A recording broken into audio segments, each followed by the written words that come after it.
Так, тест, тест, тест, тест, тест.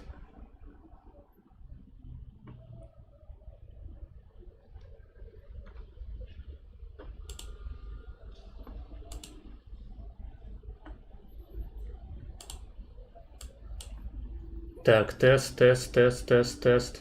Мяне павінна быць чутно. Напишите, калі ёсць нейкія праблемы. Ваши паведамленні, на шчасце, засталіся. Арыгінальныя вельмі. Усім прывітанне. Так. Hello. Усіх вітаю на стріме. Выбачаюся за некаторыя тэхнічныя шакаладкі. Без іх ніяк, на жаль. Так, давайте я пакуль пораскидываю спасылочку. Вы можете позадаваць свае пытаннішкі, папрапаноўваць якія-небудзь тэмы для абмеркавання. Так, трэба памяняць спасылку, дарэчы. Я 2 разы перазапускаў стрым, таму што спачатку ён у прынцыпе не хацеў падрубацца. Я перазагружаў ноут, і чамусьці гэта паўплывала на інет. Магчыма, нейкая прога ў мяне проста гэты самы інет жрала як не ў сябе. А другі раз я запусціў стрым, і чамусьці ён быў непераматваемы. То бок я не мог паглядзець, што было там 10 секунд таму, хвіліну таму. Была проста прамая трансляцыя без магчымасці бэкнуцца. Я падумаў, што гэта таксама нейкая хуйня. Так, спасылка.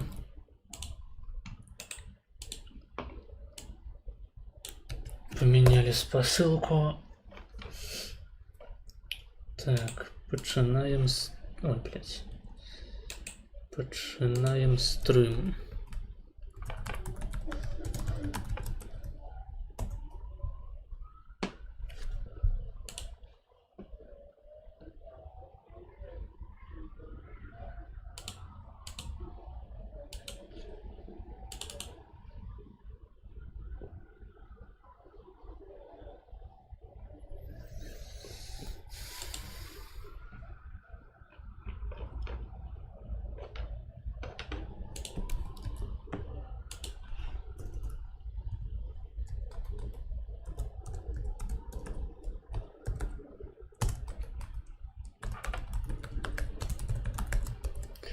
Пачынаем стрым. Сент. Так. І апошняя спасылка.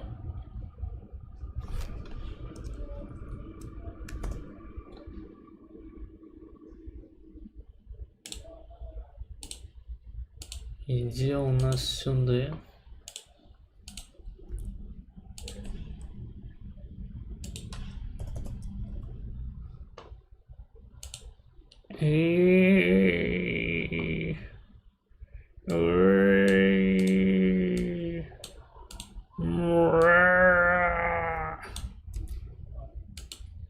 Прыкладна такія гукі я выдаваў сябе за кадрам, пакуль не мог падлучыцца да вас на трансляцыю. Так, тут таксама закінуў, думаю, можам афіцыйна пачынаць. Так.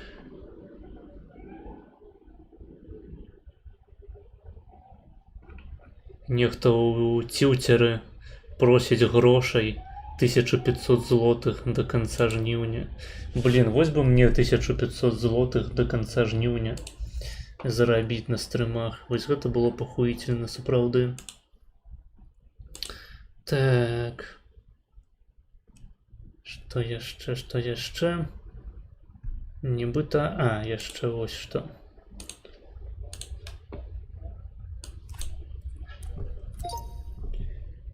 Так.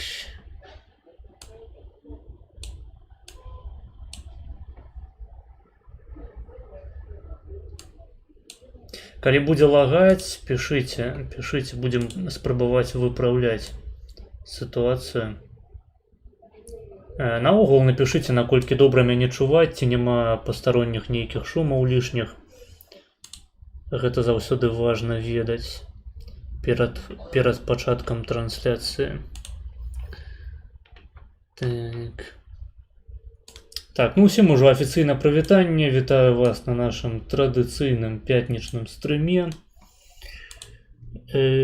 Сёння будзем з вами глядзець вашы замоўленыя відэа. Але акрамя таго, я безумоўна заўсёды гатовы адказаць на ўсе вашыя прэтэнзіі, прапановы, пытанні, крытыку ў чаце. Можете туды смело пісаць і будзем абмяркоўваць тое, што вы там пішаце.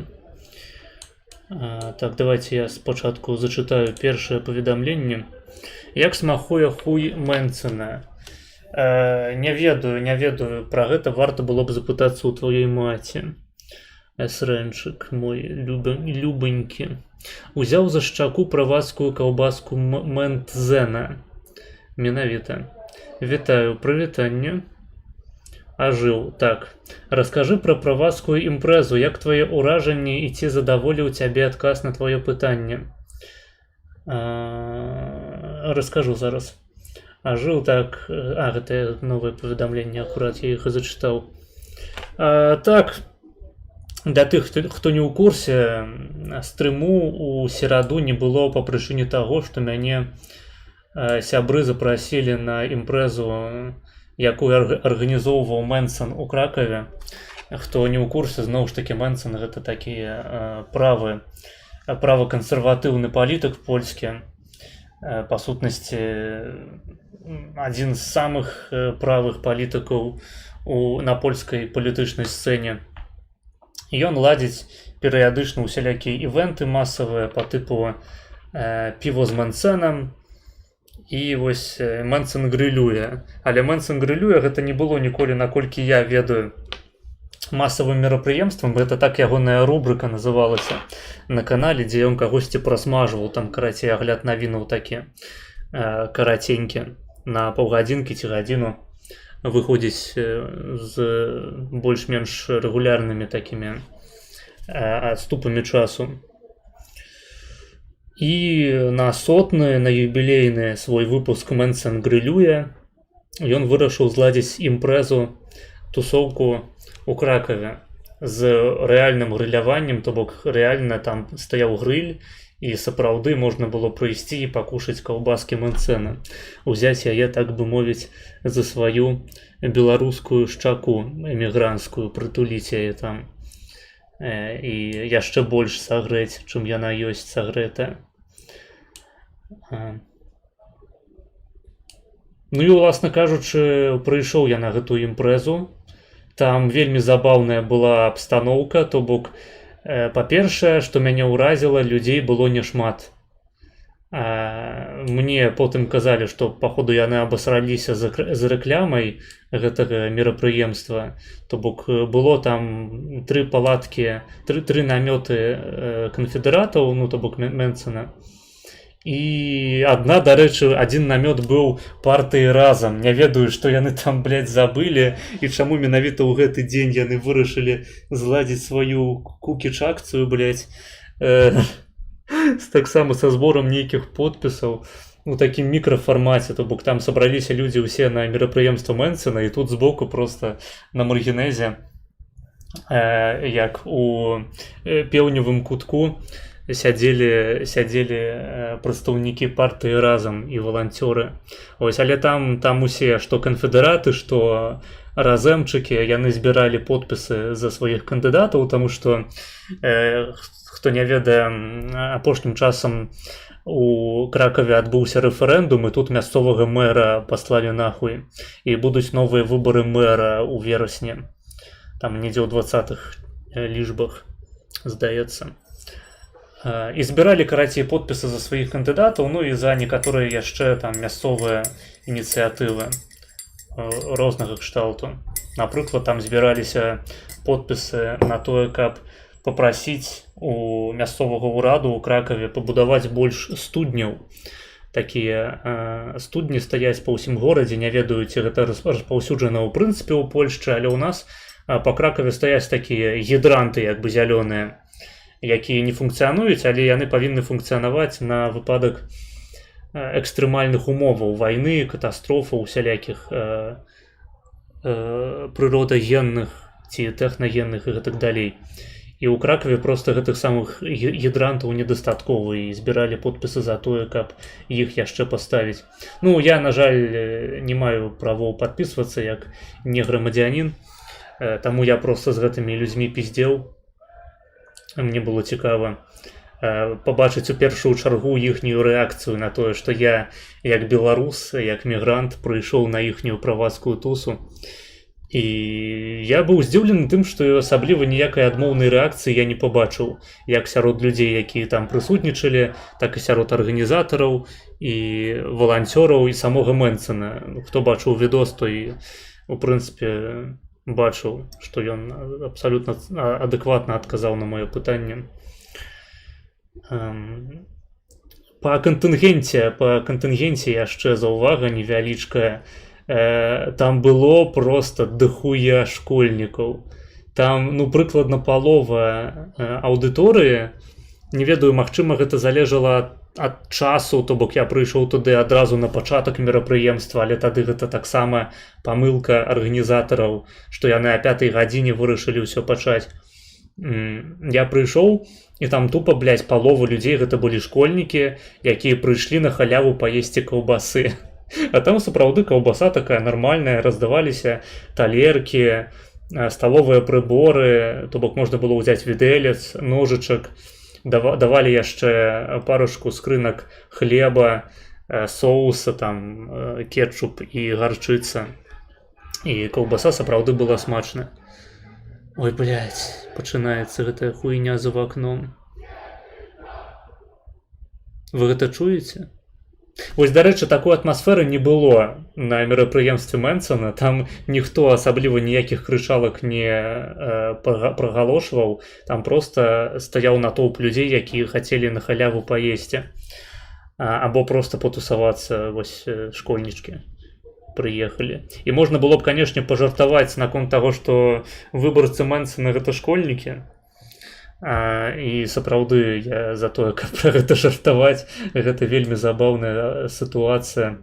Але я гэта ўсё спісваю ў першую чаргу на тое, што, па-першае, была хуёвая рэкляма, а па-другое, ну, на халяву прыходзіць звычайна усялякі маргінез.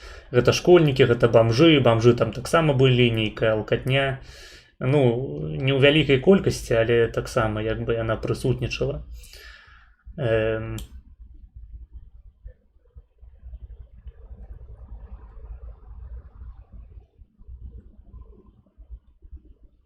Мяне запрашалі валанцёрыць, як беларуса. Казалі, што гэта будзе наша польска-беларуская перамога, калі ўдасца перамагчы на выбарах, як, карацей, у часы уніі пад Грунвальдам. Я сказаў, карацей, так, зноў будзем біць гэтых немцаў, пвошнікаў, як у старыя добрыя. А так, наогул, калі пра пытанне, якое я задаў, дарэчы, хто не ведае, я патрапіў на відэа Мэнсана ў прамым эфіры.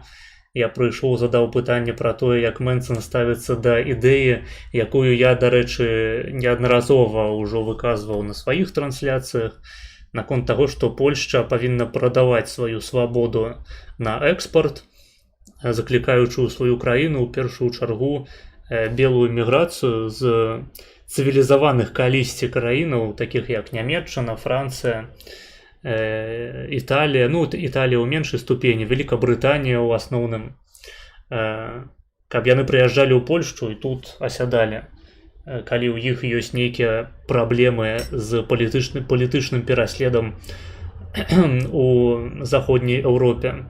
Я, магчыма, не до конца добра раскрыў сваё пытанне, але я не хацеў, каб яно ператваралася ў пасту.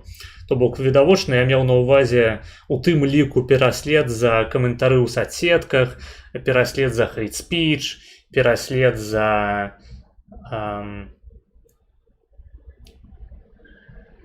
не ведаю, які-небудзь нават не хейт-спічовыя, а проста антыэмігранцкія выказванні, патрыятычныя выказванні, нават калі гэта нацысцкія выказванні. Любыя людзі, якія пераследуюцца па палітычных матывах у заходняй Еўропе і Великабрытаніі, па маім меркаванні, павінны знаходзіць сабе новы дом у Польшчы.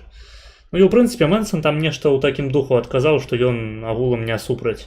Праўда, я зараз ужо не вельмі добра памятаю адказ, таму што калі ты знаходзішся на мерапрыемстве, ты хвалюешся, ты толькі што набраўся смеласці, каб задаць нейкае пытанне, ты стараешся слухаць яго, але ў першую чаргу ты спрабуеш сябе супакоіць, тыпу ўсё, ты ўжо задаў пытанне, можна адпусціць гэтую стрэсовую сітуацыю і проста глядзець на Мэнсена, як ён скача перад табой, там перакладае гэтыя каўбасы яшчэ з аднаго грыля на другі, там у талеркі гэтыя.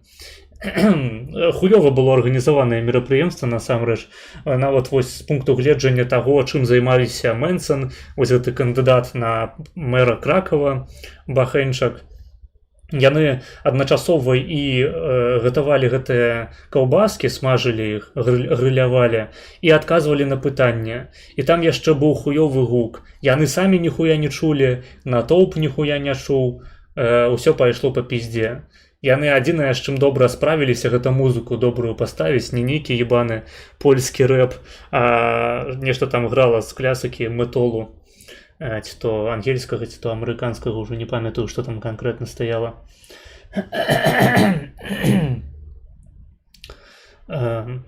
Агулам на халяву паесці было прыемна. Хаця я чакаў ад мерапрыемства трошкі іншага фармату. Я думаў, што будзе нейкі выступ умоўны, што гэта будзе зварот да выбаршчыкаў, а па сутнасці ты проста прыходзіш і адразу Мэнсон пачынае хуярыць гэтыя каўбаскі і адказваць на крынжовыя пытанні людзей, якія прыходзяць і кажуць такія: бля, правы рыначны палітык Мэнсон, скажыце, калі ласка, вы зробіце якія-небудзь зніжкі для вучняў школаў на транспорт. Мэнсон кажа: дык у вас і так бясплатны транспорт, блядь, бясплатны праезд на любых відах яго. І школьнік такі: ну бля, я хачу, каб мне яшчэ даплачвалі да таго, што я езджу аўтобусам у школу. Рыначны палітык, правы Мэнсон, калі ласка, адкажыце на пытанне. Ці дэбільнае пытанне наконт таго, адкуль Мэнсон возьме грошы, калі ён атрымае ўладу. Бля, з тваёй кішэні і кішэні тваіх бацькоў, ёбаны школьнік. Добак, крынжаціны там хапала. Я чакаў вышэйшага ўзроўню дыскусіі насамрэч. І ўсё мерапрыемства было такое сумбурнае, трошкі фарсавае, шчыра кажучы, з гэтымі школьнікамі, бомжамі і Мэнсонам, які, блядь, і так аўтыст, а яшчэ якому далі некалькі задачаў адначасова выконваць. Ён просто там вар'яцеў. Адзін Берковіч стаяў, рофліў. Мне вельмі спадабаўся ягоны жарт, калі Мэнсон спачатку раскрытыкаваў праект закону па абніжэнні падаткаў, што, карацей, там такім чынам спрабуюць абніжыць падаткі, што для пэўнай катэгорыі прадпрымальнікаў гэта будзе катастрофа. І, карацей, ён стаіць, крытыкуе гэты закон, кажа аб тым, як усё хуёва, што падаткі павінны абніжацца іншым чынам. І Берковіч кажа: я вось, напрыклад, у адрозненне ад свайго калегі не глядзеў бы ў будучыню так песімістычна. Усё ж такі ў нас ёсць нарэшце партыя, якая можа адстаяць інтарэсы народу, спажыўца, у тым ліку і прадпрымальніка. Партыя, якая сапраўды скажа новае слово ў палітыцы, а менавіта партыя Маравецкага.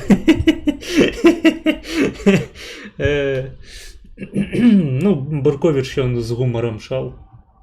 Ён адзін проста радаваў маё вока і вушы на гэтым мерапрыемстве. Агулам такое. Я думаю, ім трэба яшчэ папрацаваць над арганізацыяй. Не ведаю, магчыма, на ўсіх мітынгах Мэнсона столькі людзей збіраецца. То бок мала. Я проста не быў на ніводным мітынгу раней мэнсанаўскім. Ну як мітынгу, гэта нават не мітынг быў, але на мітынгах я таксама не быў, на спатканнях не быў. Я не ведаю, колькі там звычайна прыходзіць. Па відосах здавалася, што шмат, але адна справа відосы зняць з натоўпу, дзе просто не бачна агулам, колькі людзей сабралося у стасунку да плошчы. А іншая справа папрысутнічаць, паназіраць, або хаця б пабачыць здымкі з дронаў. Усе відосы Мэнсона, якія я бачыў, гэта былі менавіта што здымкі з натоўпу. Я не ведаю, наколькі ён рэальна вулічна папулярны палітык. Я лічу, што тое, што я пабачыў у Кракаве, гэта малавата для партыі, якая налічвае 15% падтрымкі згодна з апытанкамі. То бок насамрэч гэта можа быць хуёвай навіной для людзей, якія разлічваюць на тое, што ў 27 годзе пасля парламенцкіх выбараў у Польшчы правыя зоймуць больш месцаў у Сойме.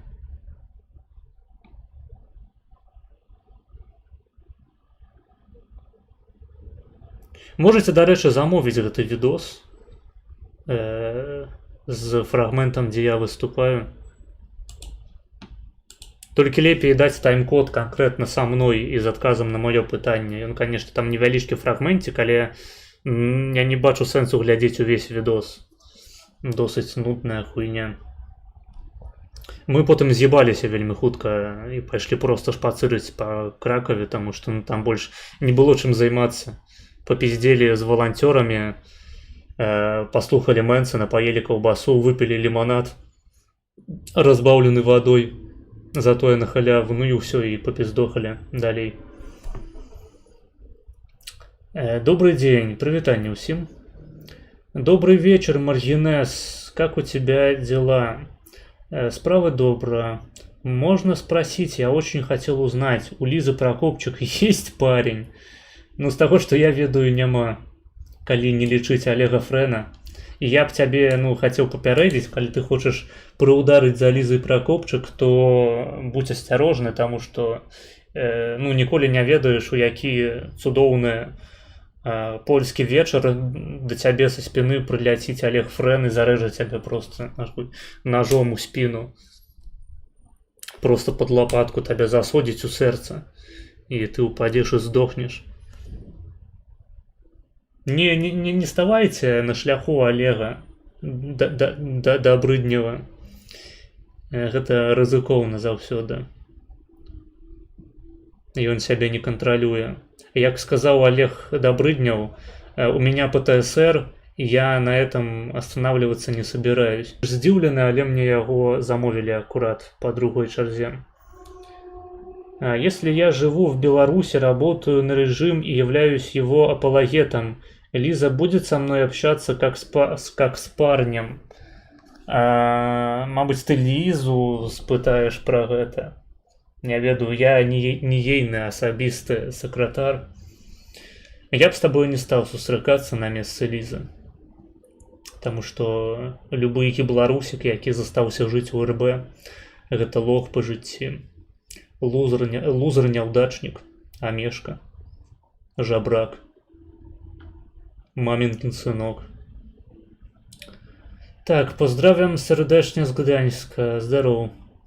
Дык яго сапраўды падтрымліваюць у асноўным моладзь з майго досведу, таму цалкам не дзіўна. Это не была не проста моладзь, гэта былі шкаляры, блядь. Просто нахуй шкалата. Якія нават не бачылі ніякага контенту з Мэнсонам часта. Якія не ебуць, якія ён полісіс прапануе, якія чакаюць проста па звычцы, таму што большасць партыяў не тое, што ў сучаснай Польшчы, гэта не нейкая характарыстыка, якой вызначаецца менавіта Польская рэспубліка. У любой сучаснай дэмакратыі людзі прывыклі, што галасаваць трэба за тую партыю, якая больш табе усялякай сацыяльнай хуйні дасць, халяўных грошай, якая больш табе будзе задніцу падціраць. А калі табе прапануюць свабоду, калі табе прапануюць самастойнасць і адказнасць за свой уласны выбар, які табе дзяржава не будзе перашкаджаць прымаць, то у людзей просто галава ламаецца мысленне, як так? Мой пан, блядь, у якога я працую за працадні, як прыгонны, кажаш, каб я сам прымаў за сябе рашэнне, што за хуйня, ён што, хоча мяне кінуць на прызвол лёсу? Ён што, больш не клапоціцца аб народзе? Что за дичина, блядь? Пойду проголосую за платформу обывательскую. Пойду проголосую за ПИС. Хай Матеуш Моровецкий заплатить мне замест 800 плюс 3600 плюс. Это, калі што не жарт, это реальная прапанова, блядь. Платить людям за кожнае дзіцяце не 500, не 800 злотых, як гэта зараз адбываецца, а цэлыя 3600. Во, вось гэта нормальная прапанова, вось гэта выбарцы зразумеюць. А нейкія там нізкія падаткі, прыватная адукацыя, прыватная медыцына, гэта што, за ўсё трэба будзе плаціць? Пиздец! Ну і ўсё, як бы. Я насамрэч не спадзяюся асабліва на тое, што Мэнсон атрымае калісьці ў будучыню большасць месцаў, ну, нават у лягеры правых. Усё роўна людзі будуць галасаваць за умоўны ПІС або нейкі аналог ПІС, які будзе прасоўваць абсалютна тую ж самую палітыку па асноўных пытаннях эканомікі, медыцыны, адукацыі, знешняй палітыкі, там гістарычнай палітыкі, то бок рэчы, якія сапраўды маюць значэнне. Не, просто будуць людзі далей галасаваць за халяўныя грошы, за сацыялку, за цэнтралізаваныя рашэнні пытанняў, якія маглі б вырашацца мясцова, і ўсе былі б задаволеныя. Просто таму, што ну так працуюць дэмакраты, асабліва цэнтралізаваныя, асабліва постсавецкія дэмакраты, якая вось функцыянуе ў Польшчы. Яго рэклама натуральна скіравана на моладзь і школьнікаў. Ну калі ён сапраўды цэліць менавіта ў гэтую аўдыторыю, то я проста яго не разумею. Нахуя? Школьнікі, яны занадта тупыя яшчэ, каб зразумець твою праграму, а галасаваць яны і так не могуць. Ну і не можна спадзявацца на тое, што яны вырастуць і ўзгадаюць, блядь, у дзяцінстве я глядзеў канал Мэнсона, бля, пайду зараз за яго прагаласую на выбарах.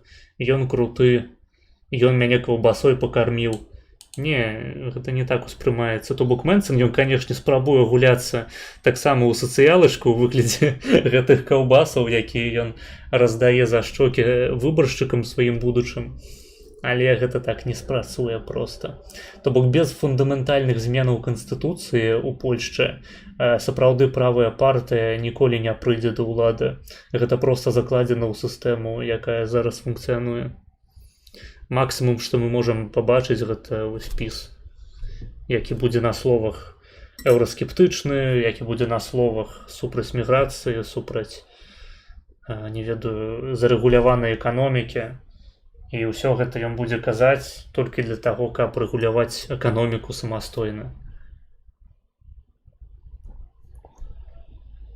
Ну, звычайныя сацдэмы, то бок я абсалютна на сённяшні момант не бачу розніцы паміж грамадзянскай платформай, ПІС, трэцяй дарогай, левіцай, разам. У іх ва ўсіх абсалютна аднолькавая рыторыка, і абсалютна аднолькава яны сябе будуць паводзіць, калі прыйдуць да ўлады, таму што проста такі кансэнсус склаўся.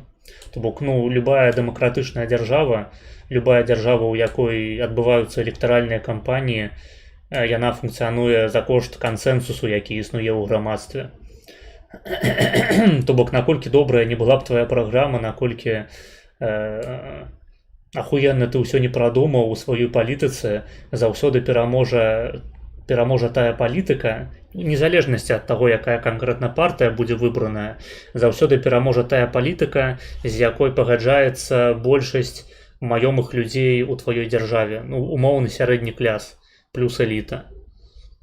А калі сярэдні кляс і эліта гэта проста людзі, якія патрабуюць халяўных грошай, і яны іх патрабуюць пакаленнямі, нязменна абсалютна. Калі гэта не змяняецца, калі гэтая традыцыя, з гэтай традыцыі ніхто не працуе, ніхто не спрабуе змяніць такі падыход да выбараў, то, блядь,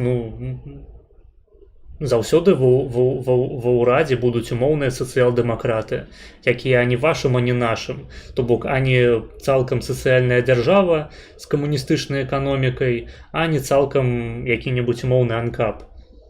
І па выніку краіна проста стаіць на месцы. Яна не рухаецца ані назад, ані наперад і стагнуе. Чаму ў Польшчы быў такі моцны рывок у 90-е па сённяшні дзень? Таму што яна вырасла з краіны, якая была нават на фоне Саўка адсталая, на фоне любой савецкай рэспублікі, тыпу там Беларусі, Украіны, я ўжо не кажу пра балтыйскія краіны. На фоне краінаў варшаўскага блоку таксама была самая адсталая, таму што Саўкі будавалі ў Славаччыне прамысловасць, у Чэхіі прамысловасць і так была яшчэ нямецкая, а ў Польшчы ўсё было панішчана ў пізду, і Саўкі, асабліва ў Польшчу, не інвеставалі, плюс пазбавілі яе грошай з пляну маршала. То бок Польшча, яна да гэтай пары не атрымала абсалютна ніякіх кампенсацыяў, рэпарацыяў за Другую сусветную вайну, нягледзячы на тое, што яна пачалася з атакі на Польшчу з боку Нямецчыны і Саўку. Польшча, яна проста паднялася за кошт таго, што рэзка былі прынятыя эканамічныя рэформы рыначнага характару. Калі ў сучасных умовах падобныя рэформы не будуць прынятыя для таго, каб маглі развівацца крыптабіржы, каб маглі развівацца штучны інтэлект, новыя тэхналогіі, у прынцыпе, высокатэхналагічная прамысловасць і бізнес, якія будуць патрабаваць добрых кадраў, то колькі там, блядь, не пізді пра развіццё, колькі не стварай нейкіх камісіяў дзяржаўных па тым, каб будаваць атамныя электрастанцыі ці укладвацца ў штучны інтэлект, стварыць сваю польскую крыптавалюту. Гэта ўсё скончыцца толькі тым, што будуць папіленыя велізарныя грошы на гэтым, як гэта заўсёды працуе у еўразвязе і, ў прынцыпе, ў любой краіне, дзе існуюць вялікія дзяржаўныя расходы. Гэта прывядзе да таго, што грошы будуць распіленыя, і калі мы будзем назіраць нейкі эканамічны рост, то ён будзе насуперак палітыцы дзяржавы. Гэта будзе рост, які будуць забяспечваць проста самі грамадзяне за кошт сваёй ініцыятывы, але гэтая ініцыятыва не будзе вечная. Рана ці позна самыя талковыя людзі будуць з'ёбвацца з тваёй краіны. Яны і з'ёбваюцца як бы перыядычна, проста не ў такіх маштабах, як, напрыклад, у Беларусі ці ва Ўкраіне ці ў Рашцы.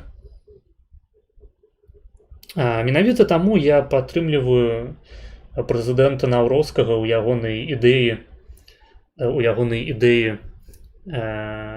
правак у Канстытуцыю, каб перарабіць яе, па-першае, або цалкам у прэзідэнцкую рэспубліку, або цалкам у канцлерскую, каб не было падзелы выканаўчай улады на ўладу прэзідэнта і прэм'ера, якія вымушаныя паміж сабой пастаянна срацца, якая вымусіць судовую рэформу, таму што суды ў Польшчы на сённяшні момант проста не працуюць, і некаторыя іншыя касметычныя рэчы.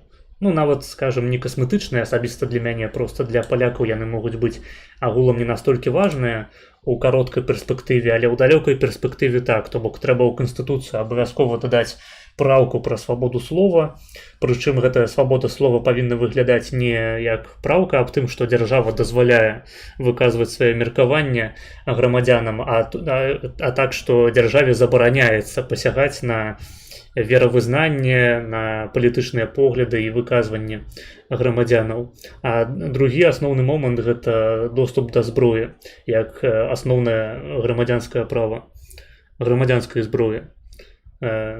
Нават калі гэта будзе нейкі абмежаваны шэраг зброі, гэта ўжо будзе ахуенна. Ўжо будзе нашмат лепей, чым тое права па зброі, якое існуе ў сучаснай Польшчы. То бок, сапраўды, калі удасца калі удастся нешта падобнае правярнуць у Польшчы, то удастся гэта хутчэй за ўсё людзям па тыпу Наўроцкага, які спрабуе дыстанцыявацца ад ПіС, хаця адначасова з гэтым падсмоктваючы усялякім левакам, прымаючы, падпісваючы ебанутыя законы накшталт таго, што у чыноўніцтве павінны быць прынятыя квоты на жанчын, што поўная хуйня відавочна любому адэкватнаму чалавеку, нават калі ён левак. Таму што польскія левакі гэта насамрэч звычайныя нацыкі.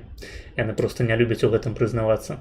Яны, блядь, пагалоўна пілсудчыкі нахуй, калі не фалангісты, проста яны пра гэта не ў курсе. Вось, і такія людзі, як Наўроцкі і Мэнсон, ну і Босак там яшчэ адначасова, толькі яны могуць гэта зрабіць, але я, шчыра кажучы, не тое, каб у гэта асабіста інвестую свае надзеі.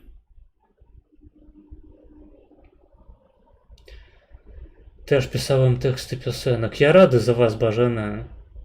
Вельмі важна нам гэта ведаць. Я нядаўна даведаўся, што ў Яўгена Канавальца маці была палячкай. Ты ведаў пра гэта ці не? Палячка ў сэнсе яна паліла?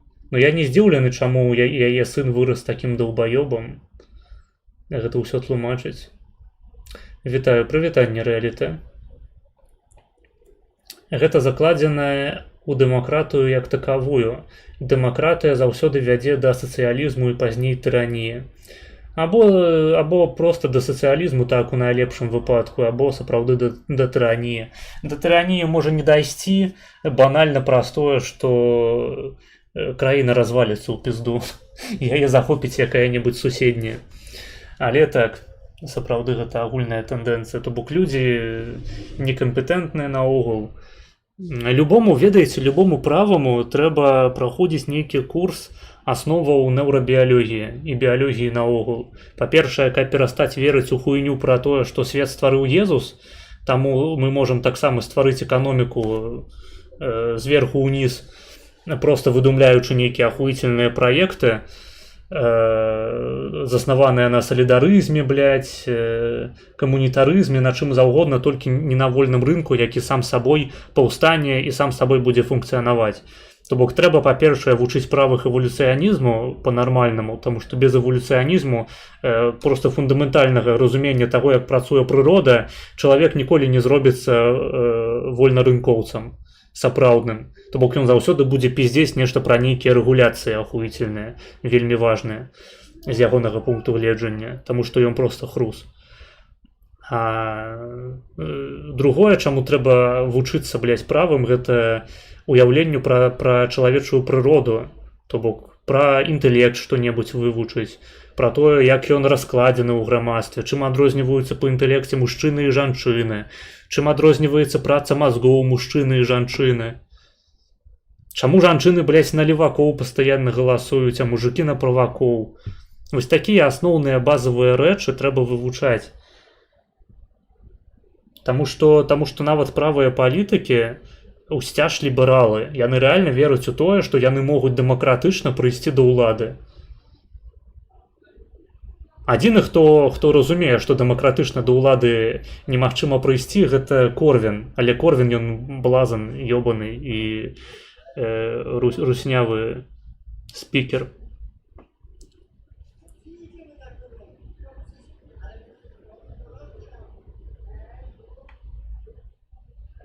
Хочаце быць правым, прыходзьце на мае мазгінезы і слухайце базу. А без гэтага вы пастаянна будзеце скатвацца ва ўсялякі крынж па тыпу нацыянал-сацыялізму, па тыпу сацыял-нацыяналізму, па тыпу, ў прынцыпе, нацыяналізму, лібералізму, камунізму, блядь, нацыянал-кукалдзізму і іншых улюбёных ідэалогіяў беларусаў у замежжы, і не толькі беларусаў. У прынцыпе, гэта хвароба агульная еўрапейская, калі мы гаворым пра правых.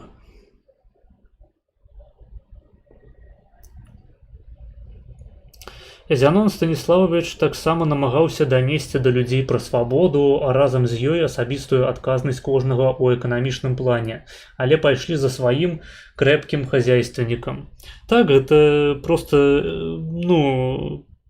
Вось гэта гадзіцца на падручнік, добры падручнік па паліталогіі якой-небудзь правацкі або на якое-небудзь добрае эсэ у абарону монархіі на нашых землях.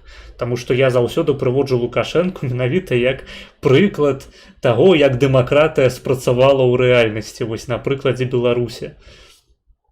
Таго, да чаго сапраўды прыводзіць масавае выбарчае права у краінах, якія толькі-толькі вылезлі з саўку. Нават у краінах, якія не вылезлі з саўку, гэта працуе досыць хуёва. Просто там, сярэдні ўзровень выбаршчыка трошки вышэйшы. Таму што традыцыя сфармавалася некаторая, якая прымушае людзей дбаць пра сябе, пра сваю культуру, пра сваю дзяржаву, пра сваё атачэнне. Гэта яшчэ і накладаецца на культуру спадчыннасці, культуру аховы маёмасці і свабодаў. У саўкоў нічога з гэтага няма.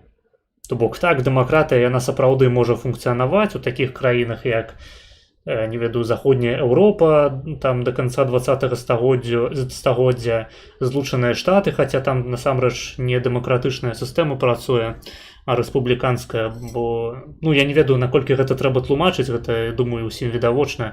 Там на выбарах рэгулярна здараецца так, што па колькасці галасоў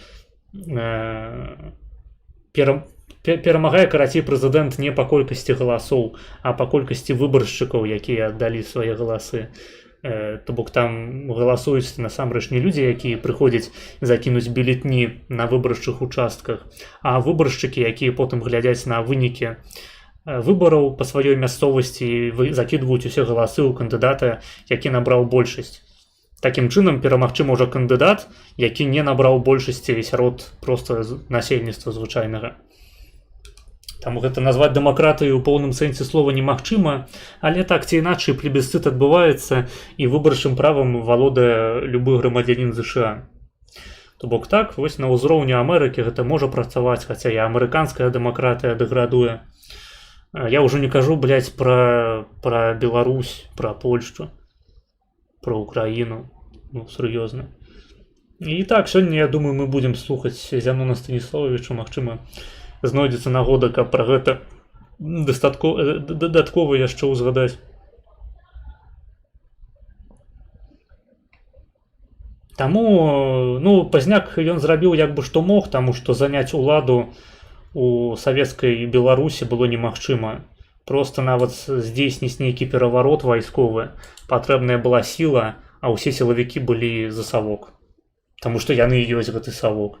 А паралельна стварыць нейкую мілітарысцкую арганізацыю, збіраць туды моладзь, каб яна штурмавала дом-ураду, было немагчыма, таму што, зноў ж такі, грамадства савецкае, яно не арганізаванае, гэта нават не ўзровень Польшчы, у якой быў касцёл. І беларусы, яны проста былі атамізаваныя да ахуення. Яны і сёння такія ж самыя. Мяне, вось, напрыклад, расцілі ўсё жыццё у такім духу, што табе павінна быць похуй на людзей навокал. Абсалютна ўсіх. Усё, што ты павінен рабіць, гэта хадзіць па галавах, падсіраць людзям, нагледзь, лезці наперад, калі не просяць, нахуй. І калі ты перашкаджаеш камусьці і нават шкодзіш. Проста, нахуй, не зважай на нікога ўвагі, галоўнае, што адбываецца з табой і з тваёй сям'ёй. Але, здаровае грамадства так функцыянаваць не можа. Па зразумелых прычынах. І так Беларусь, яна да гэтай пары функцыянуе. То бок усім на ўсіх пасраць, і дзяржава ў кале, грамадства ў кале. Так. У новой Беларусі пойдуць за кімсьці накшталт Фрэна, не іранічна. Я лічу, што павінен быць дуумвірат Олега Добрыднева Фрэна і Лізы Наступ Прокопчык.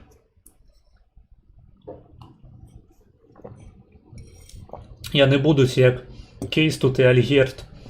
Фрэна мы спецыяльна накіруем змагацца з камуністамі на ўсходзе. Хай ён хуярыць там русню і украінцаў. Калі гэта будуць яшчэ дзве асобныя краіны на той момант.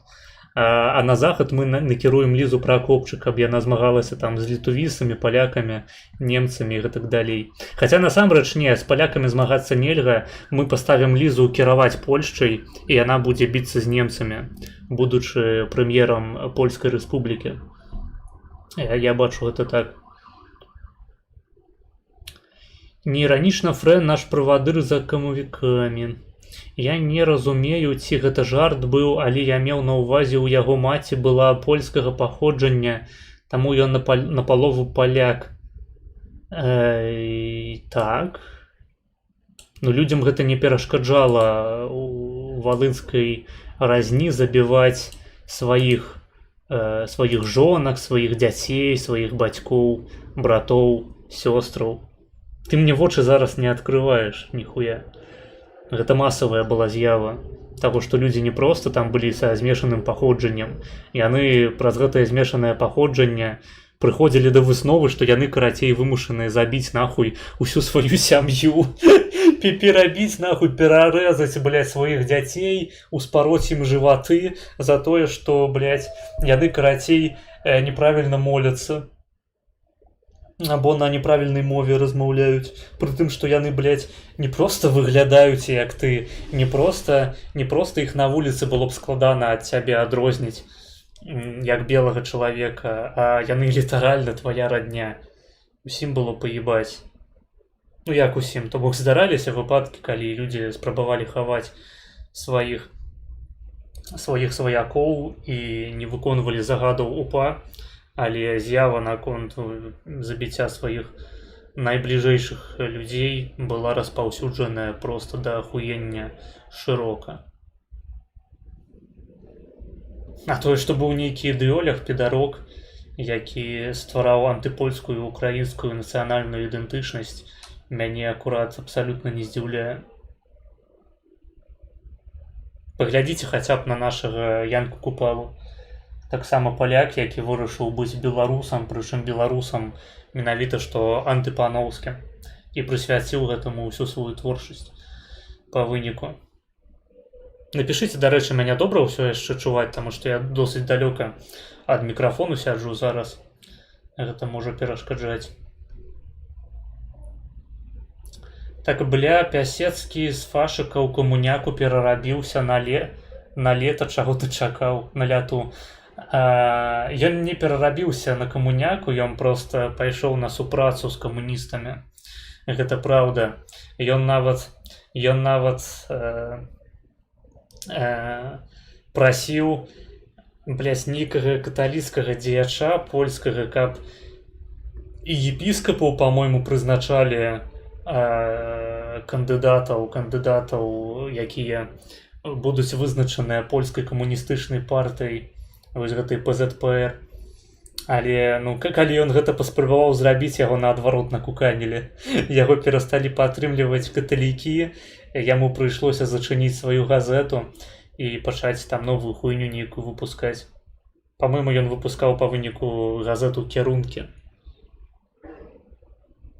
Ну, Пясецкі гэта спорная асоба нават сярод правых, якія яго гларыфікуюць, тыпу УНРаўцаў, якія літаральна сябе лічаць прадаўжацелямі ягонай традыцыі, ну, традыцыі Пясецкага і, ў прынцыпе, польскіх фалангістаў з канца 30-х год Другой Рэспублікі. Нягледзячы на гэта, яны яго як бы успрымаюць досыць скептычна, узгадваючы ягоную супрацу. Толькі яны бачаць гэтую супрацу як неабходную. Тое, што ў яго не было іншага выбару і што ён насамрэч супрацоўнічаючы з камуністамі неаднаразова адстойваў, напрыклад, правы жаўнераў арміі краёвай. А сам Пясецкі, ён, па-мойму, акурат быў у арміі краёвай, служыў там. Меў у гэтым таксама асабісты інтэрас. Мне асабіста Пясецкі абсалютна не імпануе.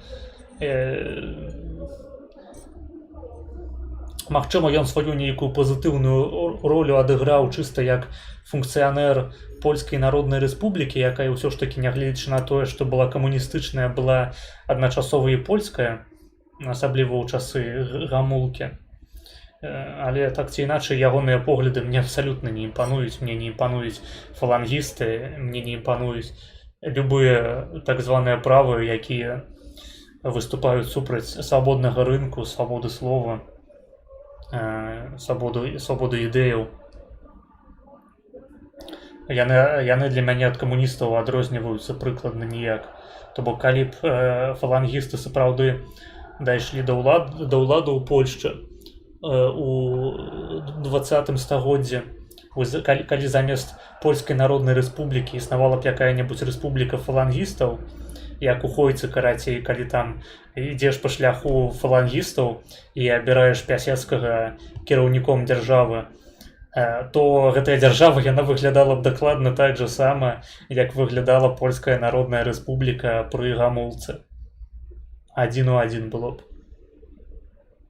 Мабыць, больш было правоў бы у каталікоў, хаця я сумняюся, таму што гэтыя людзі таксама выступалі, гэтыя дзеячы выступалі таксама за дзяржаўны кантроль царквы.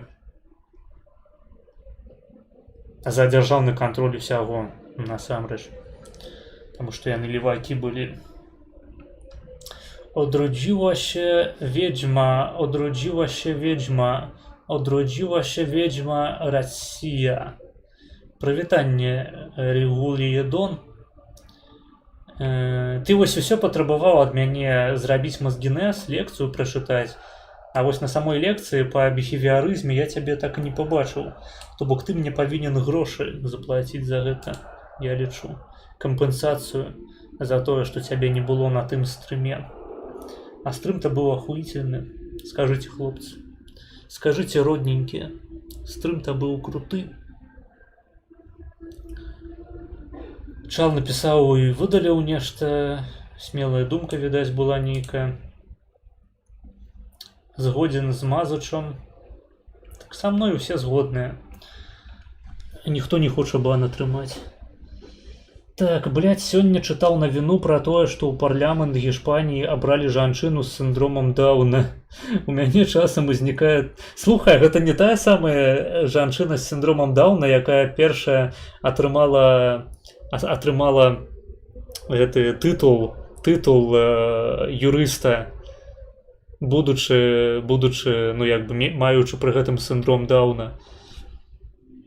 У мяне часам узнікае такое ўражанне, што я ўпаў у кому ў году 20-м і гэтая хуйня ўсім не сніцца. Дарэчы, вам не перашкаджаюць гукі на фоне? Калі перашкаджаюць, то я магу зачыніць акно. Так, выглядае досыць сюррэалістычна. На сённяшні момант ужо можна сказаць, што Гішпаніі пізда, Партугаліі пізда, яны будуць кіравацца камуністамі, Великабрытаніі пізда, Нямецчыне яшчэ, дарэчы, не пізда, як тое не дзіўна, то бок Нямецчына гэта краіна, якая яшчэ мае шанец адрадзіцца, і яна менавіта што адродзіцца. А іншая справа, што адроджаная Нямецчына, якая будзе літаральна выглядаць у сваім прайме як Нямецчына 30-х гадоў 20-го стагоддзя, можаце ў гэтым не сумнявацца, яна будзе дакладнай копіяй, толькі з новымі тэхналогіямі і з туркамі, арабамі і іншымі карычневымі людзьмі, якія будуць кіраваць Нямецчынай замест белых карэнных немцаў. То бок немцаў саміх або знішчаць, або яны зробяцца настолькі маргінальнай меншасцю, што не будуць уплываць на палітыку, і Нямецчынай будуць кіраваць туркі, але яны будуць кіраваць ёй так, як немцы заўсёды гэтай Нямецчынай кіравалі па законах геапалітыкі літаральна. То бок Нямецчына застанецца, Францыя пад пытаннем, ну, Чэхія застанецца, Словаччына застанецца, Угоршчына, Паўднёвыя рэспублікі таксама, магчыма, застануцца. Хаця я хутчэй стаўлю на тое, што Нямецчына іх зноў захопіць, як блядь, у 30-е. Карацей, застануцца немцы дакладна і, магчыма, палякі з якімі-небудзь больш мелкімі краінамі, там, балтыйскімі, іншымі славянскімі, гэтак далей. А на Гішпанію няма што спадзявацца, абсалютна. Хз, асабіста я анкапаў накшталт хапыяністаў не магу трываць таксама, як і ўсякіх камуняк. Ну, я не анкап. Хаця Хоппа, ён жа наогул хутчэй монархіст, чым анкап. У чым праблема-то? То бок Хоппа, галоўная задача Хоппа заключаецца нават не у прасоўванні рыначных полісіс, а ў рэабілітацыі монархізму такога глобальнага.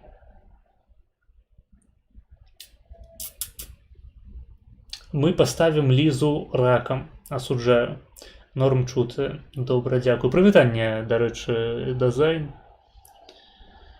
Так, добра чуваць. Так, сорі, я абавязкова перадивлюся лекції і задоначу. Гэта ты правільна.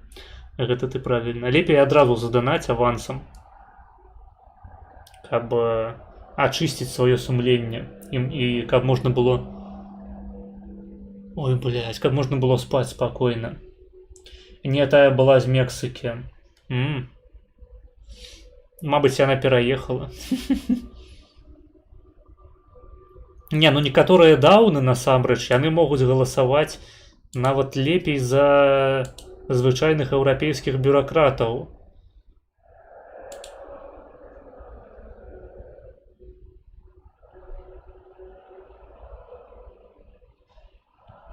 Я спадзяюся, норм чуты, гэта таксама было і пра тое, што адбываецца ў мяне за вакном зараз. 14 гледачоў, усім прывітанне. Апошнім часам нейкі крызіс у маім канале. То бок гледачоў малавата робіцца, донатаў таксама хуй да ніхуя, прасадка нейкая. Магчыма, гэта звязана з тым, што людзі ідуць у усялякія канікулы, в отпуска, вакацыі. Але нешта я карацей прыўныў, ведаеце, з гэтай нагоды. То бок вельмі хуёва, калі ў цябе... То бок, ладно, па мяне быў нейкі стабільна нізкі онлайн. Гэта я яшчэ мог бы прыняць абсалютна адэкватна. Але онлайн ён пастаянна, блядь, скоча нахуй, як і донаты. Прычым, ну, як бы ліпень ён асабліва нічым не адрозніваецца ад жніўня. Ну, вось на нейкім фундаментальным узроўні. Пры гэтым пачынаецца жнівень.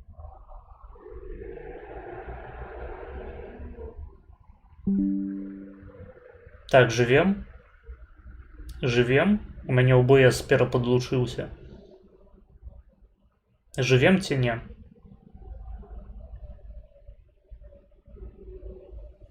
Яшчэ гэтая хуйня, блядь, з інтэрнэтам нахуй ебаным. Жывем, дзякуй. Магчыма, гэта я проста стаў людзям нецікавы, я занадта занудны. Магчыма, я занадта відавочныя рэчы прамаўляю, хаця нібыта акурат ад таго, наколькі часта ты будзеш паўтараць сваю стандартную нейкую завучаную хуйню, людзей павінна рабіцца толькі больш па правілах стрымінгу. То бок дастаткова проста прыдумаць сабе там 5-6 тэмаў, на якія ты выказваешся пастаянна аднолькава і пиздзець, чаргаваць гэтыя тэмы на стрымах. Але неяк гэта хуёва працуе, калі мы кажам пра беларускія стрымы.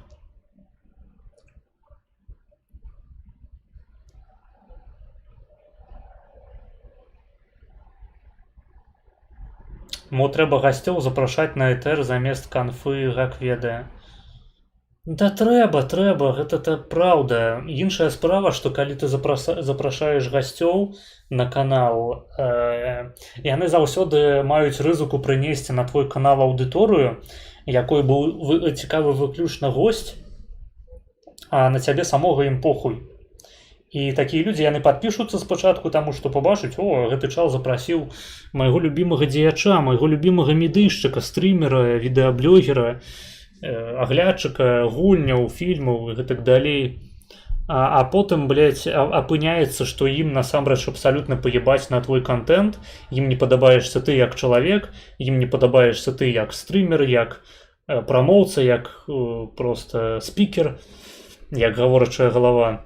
Не падабаюцца ім твае фарматы, тое, што ты занадта шмат стрыміш, занадта мала стрыміш, што ты занадта шмат пішаш у канал, занадта мала пішаш у канал. Яшчэ да гэтага дадаюцца усялякія бабкі-сракі, якія прыходзяць пачуць сваё ўласнае меркаванне, і калі яно не супадае з тваім, то яны цябе гатовыя праклінаць і актыўна табе падціраць на тваіх жа рэсурсах або на іншых рэсурсах на цябе пиздзець.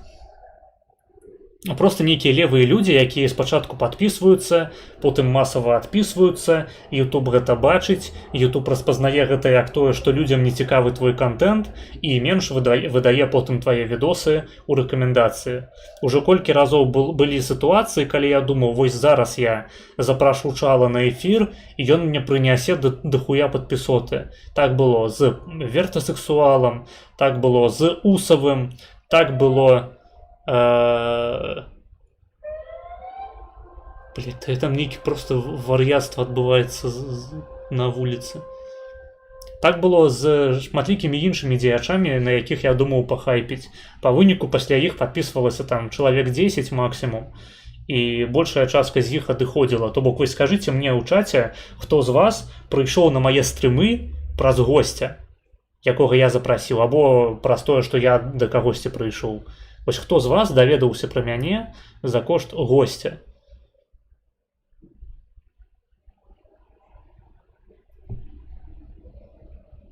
Нешта мне падказвае, што вас будзе нешмат. То бок, калі і будуць такія людзі, то гэта звычайна проста людзі, якія прыйшлі да мяне праз рэпост, выбачаюся, таго ж беларусіяны, там іншых хуёў. Я через Убер маргінала. Ну, вось праз маргінала сапраўды шмат людзей прыйшло, і некаторыя з іх засталіся. Але зноў ж такі нават тая прыкладна сотня гледачоў, якая прыйшла ад маргінала, я абсалютна перакананы ў тым, што яна не засталася да сённяшняга моманту.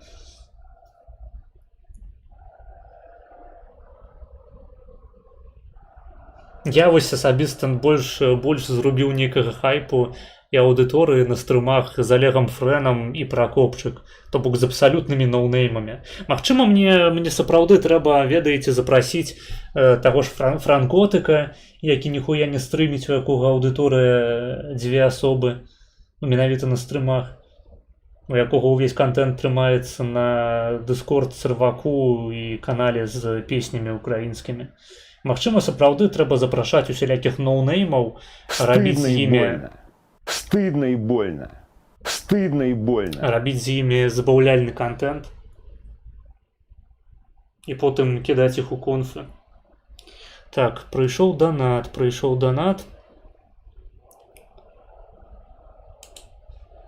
Давайте почитаем.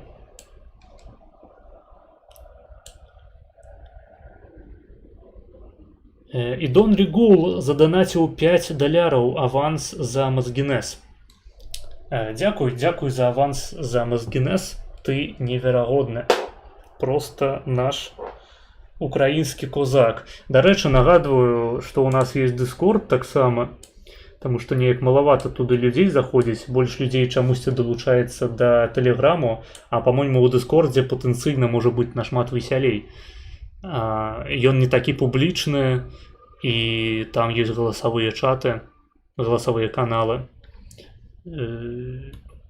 І тут у нас ёсць ролі.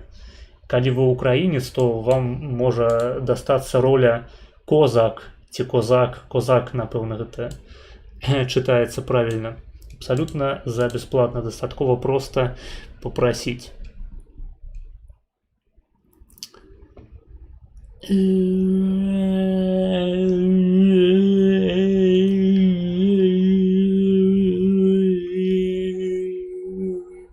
Но тут ще й хімія має быць. Хімія, у сэнсе, ты хочаш лекцыі па хіміі? Ніхуя сабе, блядь. Я думаю, тады дакладна на маіх стрымах будзе сядзець адзін нахуй СРН данаціць мне. І то без гуку будзе глядзець просто. Просто для галочки, для праформы. Наша возьме таму прыклад. Ну, наша возьме гэта просто нейкая фрычыца. Я не ведаю, хто гэта. Я хутчэй пра іншых асобаў казаў. Не хачу іх узгадваць всуе на сённяшняй трансляцыі. Я праз ЖК зайшоў, а дагэтуль бачыў у стужцы. Ну вось бачыце ЖК, а з ЖК стрым апошні быў год таму.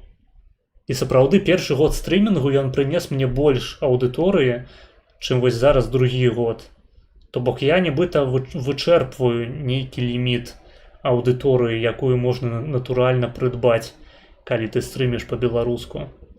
Не ведаю, карацей. Не тое, каб я вельмі тыльтую з гэтай нагоды, зразумейце мяне, гэта я не спрабую паныць вам, паплакацца, каб вы мяне пашкадавалі і заплацілі мне грошы. Я проста сапраўды спрабую зразумець, як гэта працуе. Я не ветэран стрымінгу, я яшчэ не прашарыў усе магчымыя законы узаемадзеяння з аўдыторыяй, усе магчымыя метрыкі і, скажем, алгарытмы. Я просто рэальна хочу пачуць нейкую зваротную сувязь. Калі вы перастаеце глядзець мае стрымы, гэта вы робіце проста рандомна, ці я вас сапраўды заёбваю. Магчыма, я павінен рабіць нейкія новыя фарматы. То бок вам не падабаецца там глядзець відосы за грошы, вы хочаце нешта іншае. Конфы вам МБ не заходзіць.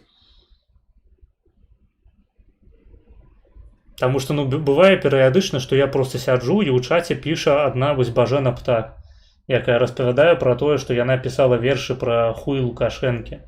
І гэта бывае забаўна, але адначасова гэта гняце. То бок асноўны кантэнт ён у чаце адбываецца на стрыме. З дапамогай чату.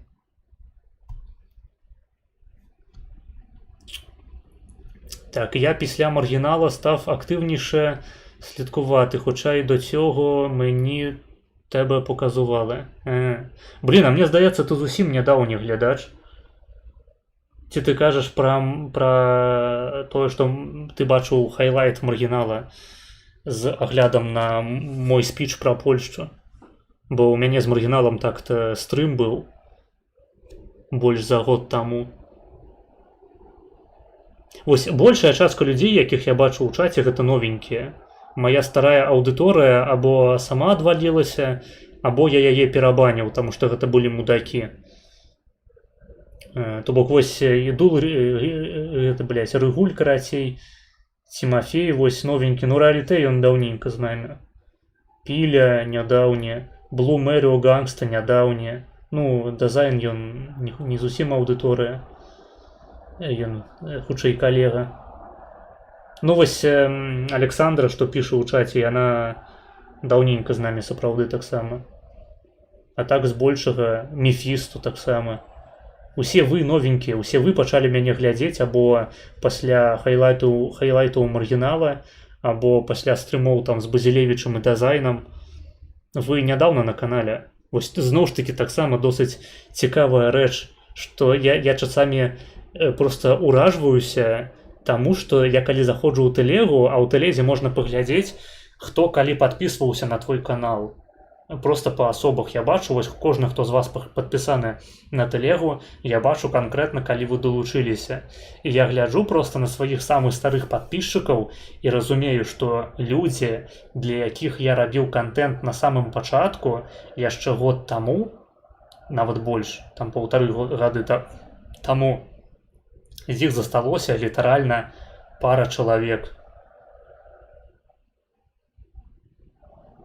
Гэта насамрэч жахліва, гэта жудасна.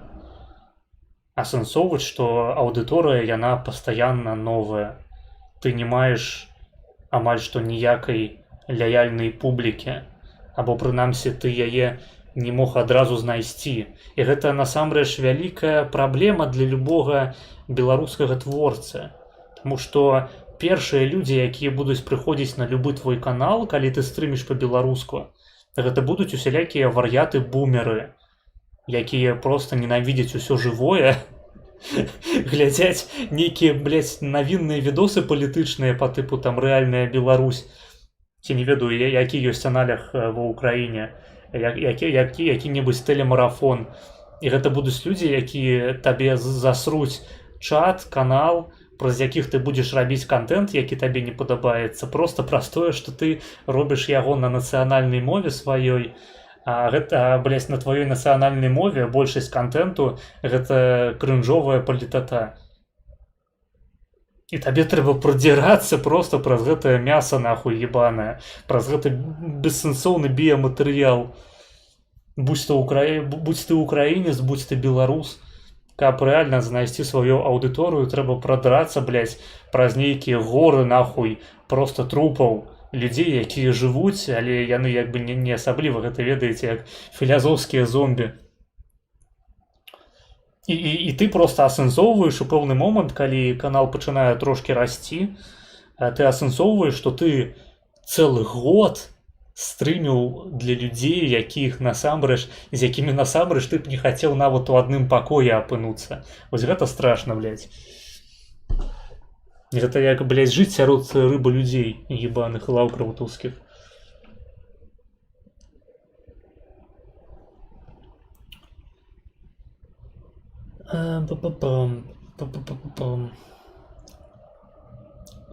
З асабістай размовы.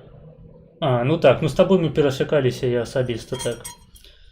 Накшталт, у мяне праца і канфу не так падабаецца глядзець ужывую. Пасля трансляцыі так файна. А ў чым праблема канфы ўжывую?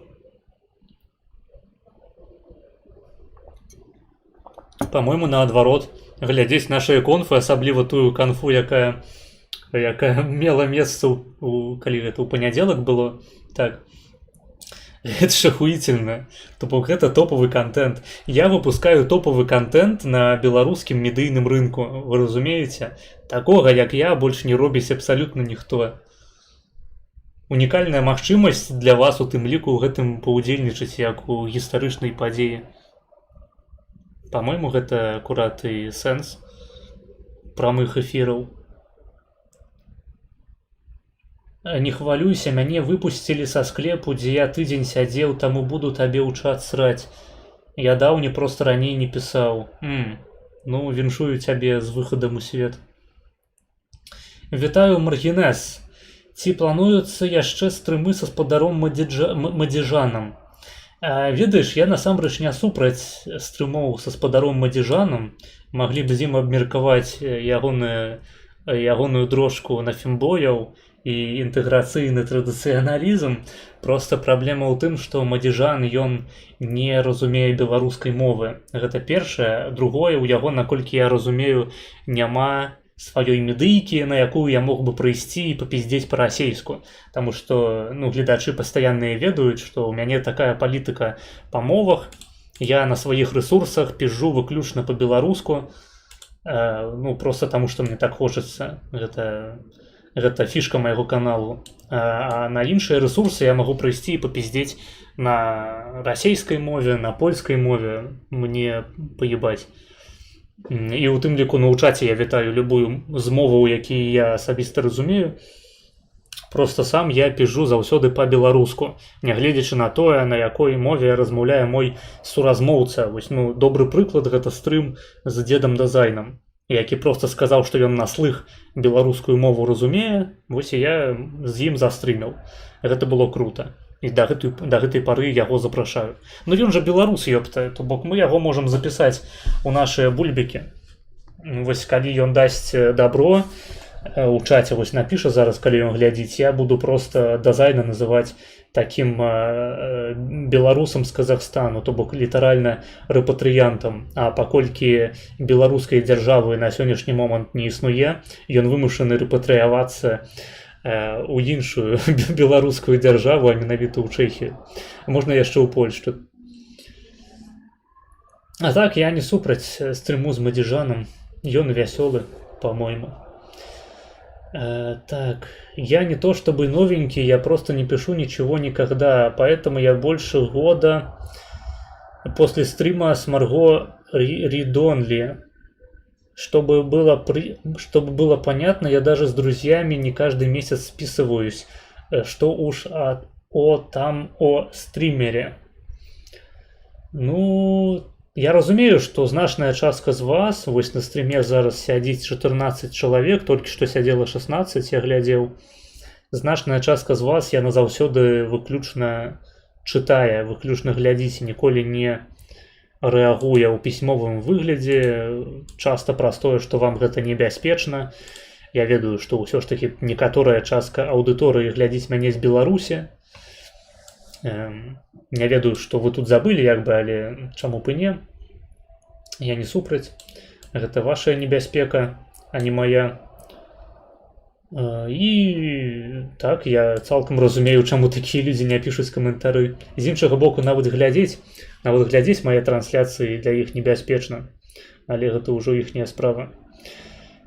Так, ну, так, після маргінала я трохи дивився зразу після стріму, але якось не затримався. А ось прямо активно став слідкувати, коли побачив тебе у твоєму серваку на Діскорді і посидів там з вами. Ну ось, глядіть, до речі, залятайте на наш Дискорд-сервак. Мы там перыядычна просто подрубаем конфы, гуляемся ў штосьці забаўнае і гутарым з падпісотай абсалютна за бясплатна.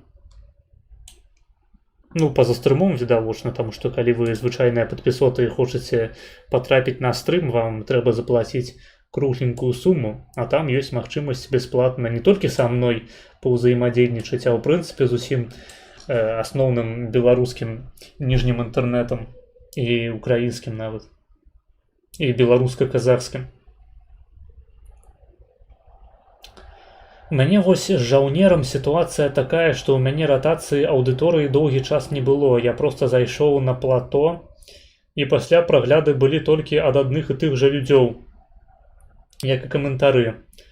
Разумею. Гэта праблема хутка растучых каналаў. Вось у Смаўжа тое ж самае абсалютна. У яго на канале сядзіць, ну, у падпісоце больш людзей, чым у мяне, а сярэдняя колькасць праглядаў на пост менш. Чаму? Таму што на яго падпісаліся людзі з усялякіх папак. Гэтыя людзі не цікавяцца контентам Смаўжа, яны проста падпісаліся з пачуцця салідарнасці. Ну, я б не сказаў, вось зараз зайшоў на ягоны канал, это не то, каб яго прама менш праглядаў зараз. Зараз ужо нармальна так. Але іх непрапарцыянальна больш, скажем так. Плюс у яго пачалася прасадка па праглядах на Ютубе, і я гэта таксама схільны лічыць вынікам таго, што на яго на Ютубе шмат падпісалася людзей праз рэкляму, праз рэпосты, і потым пачалі адпісвацца, таму што апынулася, што яны не гатовыя рэгулярна сачыць за гэтым контент-мейкерам, а падпіскі яны, напрыклад, любяць трымаць чыстымі. Не як я, напрыклад, у мяне падпісак там, яны ў тысячах выміраюцца, таму што я падпісваюся на любую хуйню. Але ёсць людзі, якім прынцыпова быць падпісанымі толькі на контент, які яны глядзяць пастаянна. Яны адпісваюцца, YouTube бачыць, што гэта хуёвы канал, раз ад яго людзі адпісваюцца, і відосы перастаюць залятаць. Вялікая небяспека. На жаль, рэкляма, яна працуе ў тым ліку і так. Гэта вялікая пастка і яма, просто нейкая лавушка Джакушкера, манюшка за манюшка Джакушкера, у якую трапляюць маладыя творцы. Мост з кабрам калабу зладзіць. Пытанне іранічнае, але калі сур'ёзна паразважаць то, што думаеш. Я ж не супраць стрыміць са скабрам, просто я не бачу нейкай ахвоты са мной стрыміць. Па-мойму, я просто яму не цікавы. Я калісьці прапаноўваў яму асабіста, ён праігнорыў, потым ён на стрыме адкрыў мой канал, таму што ён мной зацікавіўся пасля хайлайту на канале Йотун. І ён сказаў, што ў мяне маленькая аўдыторыя. Наколькі я разумею, яму самому не цікава са мной стрыміць. Таму тут усё пытанне такія трэба задаваць самому скабру, таму што я-то, безумоўна, не адмаўлюся ад стрыму з нашым смаленскім беларускім звышчалавекам, але я падазраю, што яму самому не цікава такое. Нават пры тым, што я буду пиздзець з ім па-расейску. Так, не, я Фрэна ўжывую просто бачу, мне яго стае, але так контент ахуенны. Ну, разумею. У яго на канале каля 300 падпісчыкаў нібы, але то гаўно. А у кого на канале? Мадижана? Ну, 300 подписчикаў для расійскамоўнага дзеяча гэта сапраўды малавата. То бок я заўсёды лічу як. У мяне 500, колькі там, 500 з хуем подписчикаў, 544. І я просто, ну, калі хачу параўнаць сябе з якім-небудзь медыйшчыкам расійскім, я просто лічбу гэтую памнажаю умоўна ў галаве на 15. Там што іх в 15 разоў больш людзей патэнцыйна, як мінімум у 15 разоў. Таму мой канал, ён топавы ўжо, можна сказаць, па мерках беларускіх. І калі я сустракаюся там з расійскамоўнымі дзеячамі, якія вядуць каналы там па некалькі тысяч чалавек, пры тым, што яны расійскамоўныя, якія ставяцца да майго каналу так грэбліва, зверху ўніз, снісхадзіцельна, праз тое, што ў мяне там 15 онлайну, 500 подписчикаў, я просто, ну, недоумеваю, ці яны разумеюць наогул, які контент я раблю нахуй. То паспрабуйце, блядь, набраць столькі падпісоты, колькі ў мяне, набраць столькі онлайну, колькі ў мяне кожны стрым, робячы контент на беларускай мове. На украінскай там яшчэ можна неяк паспрабаваць выцягнуць на некалькі дзясяткаў чалавек. На беларускай такіх лічбаў дамагчыся вельмі складана. Асабліва, калі ты не робіш нормісны контент пра анімешныя гульні без палітыкі. Этот пиздец.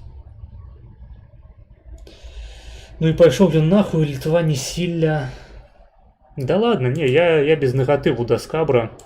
Просто ён таксама, ён з аднаго боку злавіў нейкую зорку, і ў прынцыпе ён мае на гэта права, як ну, самы папулярны хіба што стрымер на расійскай мове сярод новенькіх. А з іншага боку ён сам тільтуе пастаянна, у яго нейкія псіхічныя праблемы жорсткія. Мне здаецца, ён глыбока няшчасны чалавек сам па сабе. Таму як бы характар складаны. І узаемадзейнічаць з ім таксама нелёгкая справа. А што тады думаеш пра калябу з гісторыяй усяго, Уладзіслаў? У яго, канешне, праглядаў больш, але ў яго на стрымы на расейскай і відэа некаторыя на украінскай. І зноў ж такі, я не супраць. Мне калісьці пісалі ўжо пра гэтага чала з гісторыі ўсяго, пісалі, што ён хоча са мной стрым, але гэтыя паведамленні ніколі не скончваліся сапраўднымі прапановамі пастрыміць. Я ўжо не ведаю, з чым гэта звязана. Магчыма, людзям не падабаюцца нейкія мае выказванні там пра Украіну, пра Зяленскага. Яны не хочуць са мной кантактаваць. Магчыма, яшчэ ёсць нейкія прычыны. Магчыма, яны камплексуюць, некаторыя з іх прынамсі, што яны там украінцы, якія стрымяць па-расейску, а я стрымлю па-беларуску, і ў іх гэта выклікае нейкія глыбінныя моўныя комплексы. Хуй ведае, але ані ад гісторыі ўсяго, ані ад франкотыка, ані ад Аскара Казаха, ані ад Скабра ніколі мне не паступала прапановаў пастрыміць, таму што калі б такія прапановы былі, стрымы даўно б ужо адбыліся. Я ў гэтым сэнсе чалавек лёгкі на пад'ём.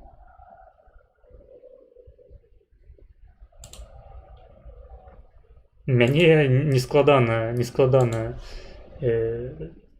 запрасіць там, папрасіцца да мяне пастрыміць. Літаральна, калі вы рандом з будзе-якой медыйкай на 5 чалавек, я гатовы вас прыняць.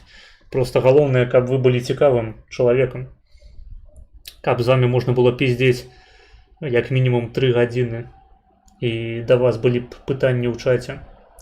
А з Росавым, у яго ж зараз 15 рёнінаў толькі, можна паспрабаваць. Я баюся, што Росаў будзе спрабаваць мяне зацягнуць у рашку, пры тым, што я нават не грамадзянін. Не хачу. Росаў канторскі. Трэба такіх людзей трымаць на адлегласці. Плюс не ведаю, аб чым мы з ім размаўлялі б. Пра тое, што рашка-парашка гэта хуёвая краіна. Да, па-мойму, такі контент ужо быў. А што яшчэ з Росавым-то абмяркоўваць? Росаў гэта вось акурат той чалавек, дробны, просто жалкі нахуй, які, робячы расійскі контент, не можа набраць нават сотню онлайну на сваіх стрымах. І ў яго онлайн часамі даходзіць да маіх паказчыкаў 15 чалавек. Там у Новосибірску добра прымаюць. Так, наконт яго мамы і онлайна. Так. Ягоная мама добра прымаюць мае яйкі, блядь, валасатыя пельмешкі. Заглытва. Як гэта называецца па-ангельску? Калі яйкі ў рот просто цалкам заходзяць. І потым там лишь вось так. Нагадайце, калі ласка.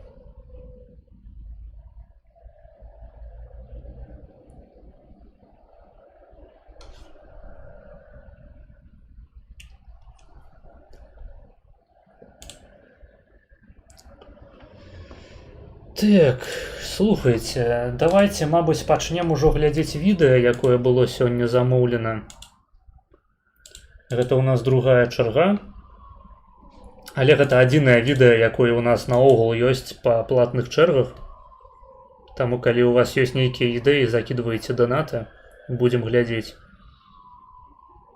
Так. То бок у нас цалкам пустая першая чарга. Адзіны відос, які зараз ёсць замоўлены, гэта вось па другой відос з пазняком. Толькі пачакайце, я адыйду на хвілінку, сабе і вадзічкі наліць і спусціць мачу у снежнага сябра свайго.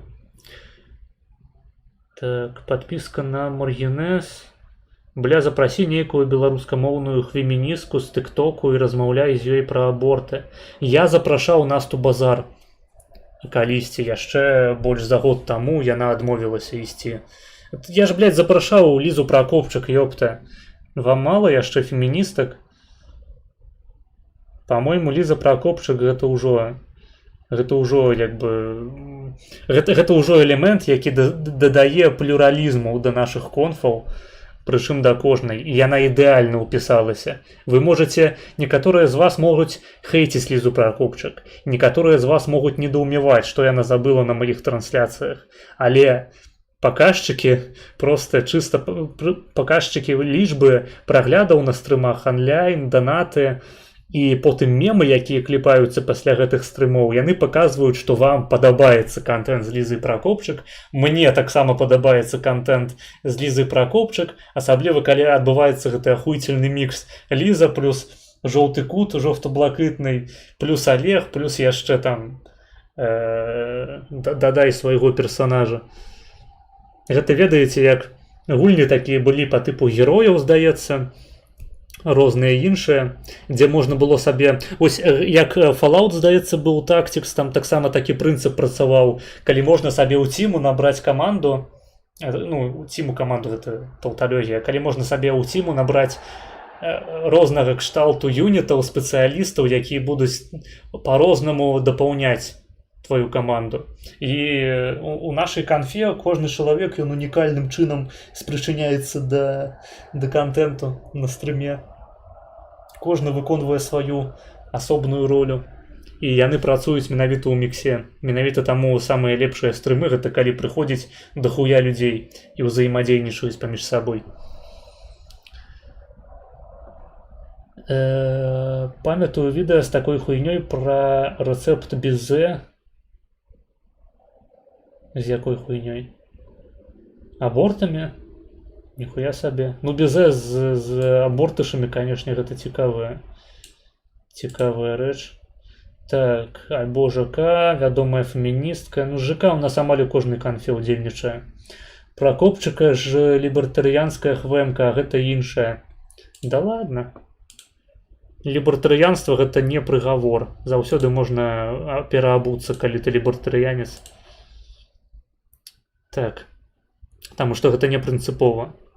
Галоўнае, каб быў прынцып неагрэсіі і прынцып самапрыналежнасці. Всё іншае абсалютна рандомным чынам можна ўстаўляць. Просто літаральна можаш у дыскусіі пераабувацца на хадзе, на ляту. Просто змяняць сваё меркаванне кожныя 5 хвілінаў. і ты ўсё яшчэ будзеш лібертарыянцам. Таму гэта абсалютна ніяк не абмяжоўвае. Так, давайте я дойду, зараз до вас вярнуся.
Так, я з вами. Я з вами. Давайте приступим до прогляду відео. Так, запроси Колесникова. Я сам за Колесникова могу называть вас неверагодными.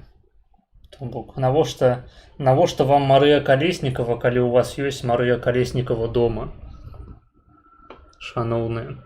Шановные спадары, побойтеся Бога. Так. Где наш видосик?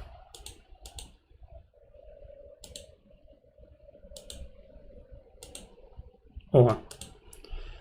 Так, гэта у нас відэа з каналу «Беларуская служба польскага радыё». Называецца «Як 27 дэпутатаў змянілі лёс Беларусі». Зянон Пазняк пра жнівеньскі путч і шлях да незалежнасці. Дарэчы, я чамусьці не падпісаны. Подпишемся. Так, ну что ж, погнали. Відэа замоўлена цалкам. Нагадаю, гэта у нас другая чарга. Першая пустая, третья пустая, усе пустыя, акрамя нулявой. Але спадзяюся, вы мяне ад нулявой чаргі выратуеце. Хто памятае відосы з першай чаргі, разумее, што чым яна меншая, тым контент, блядь, уёбішней. И я не хотел бы псаваць наше сённяшняе спатканне хуёвымі відосамі, у якіх няма чаго каментаваць. А ў гэтым, спадзяюся, будзе што заўважыць. Пагнали. тады вот у тыя часы гэта быў недасягаемы, это такі быў важны начальнік, усе перад ім дрыжэлі, это просто цяперашнія людзі это не зразумеюць. Тэлебачанне, прапаганда была, школа, ўсё людзі зразумелі, яны былі ачмураны этой савецкай прапагандай. Мы маем справу з расійскім КГБ, з людзьмі, з якіх рукі ў крыві, якія мільёны людзей знішчылі. Про прапаганду у меня ёсць што дадаць, але я пазней гэта зраблю, калі будзе агучаная поўная думка, а не просто хайлайт. Мы ведаем, якая іхная палітыка. І гуляць з імі ў паддаўкі – это самого себе закапаць. Калі б я, скажем, попробовал пересячы мяжу, мне просто забілі б, і все. І такі быў расказ вусны Лукашэнкі. Вусны. Расказ ён мае на ўвазе загад. Зянон Станіславович сам пачаў палінізавацца. Што ж ты будзеш рабіць-то? Сёння ў студыі беларускай тыпу ад польскага розказ. Службы польскага радыё, легенда беларускага адраджэння, кіраўнік КХП БНФ. Вы відос нармальна чуеце, таму што ў мяне ён ціхаваты. Я магу зрабіць гучней відос у OBS. Вам норм? Ну, тыпу суадношанне майго голасу з гукам відэа.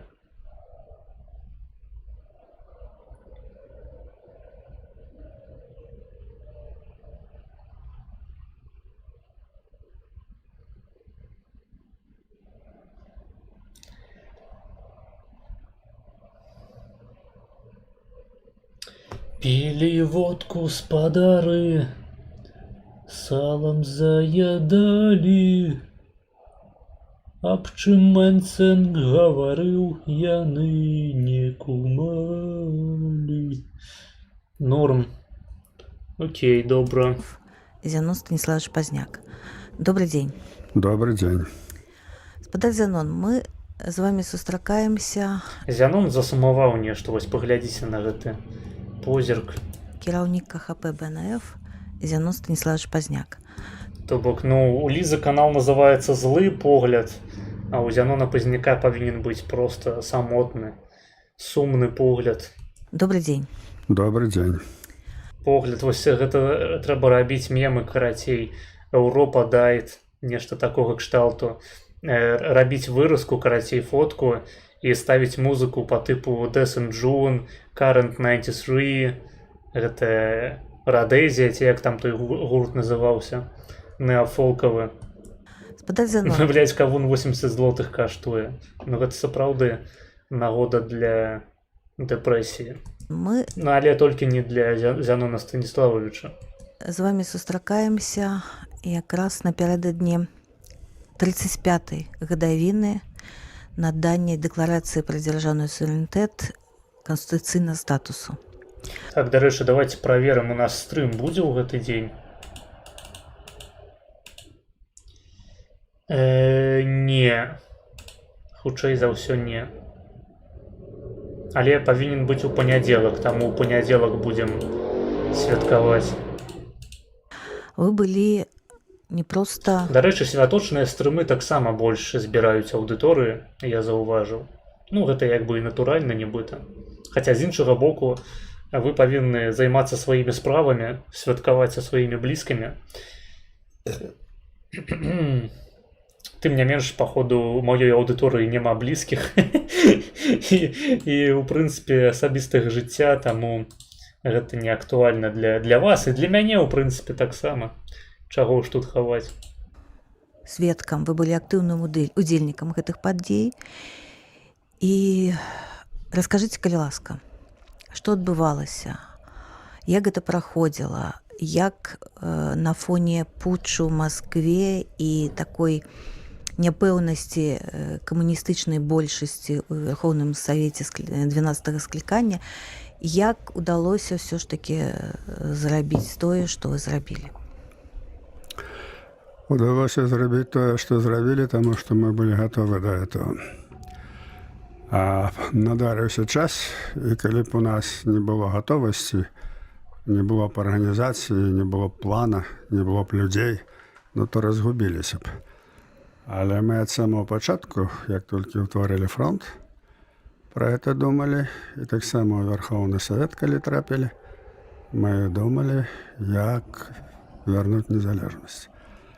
У 90-м годзе ўжо ў траўні, это вот літаральна праз месяц, як мы апынуліся ў Верховным Савеце, мы ўжо падрыхтавалі дэкларацыю аб суверэнітэце.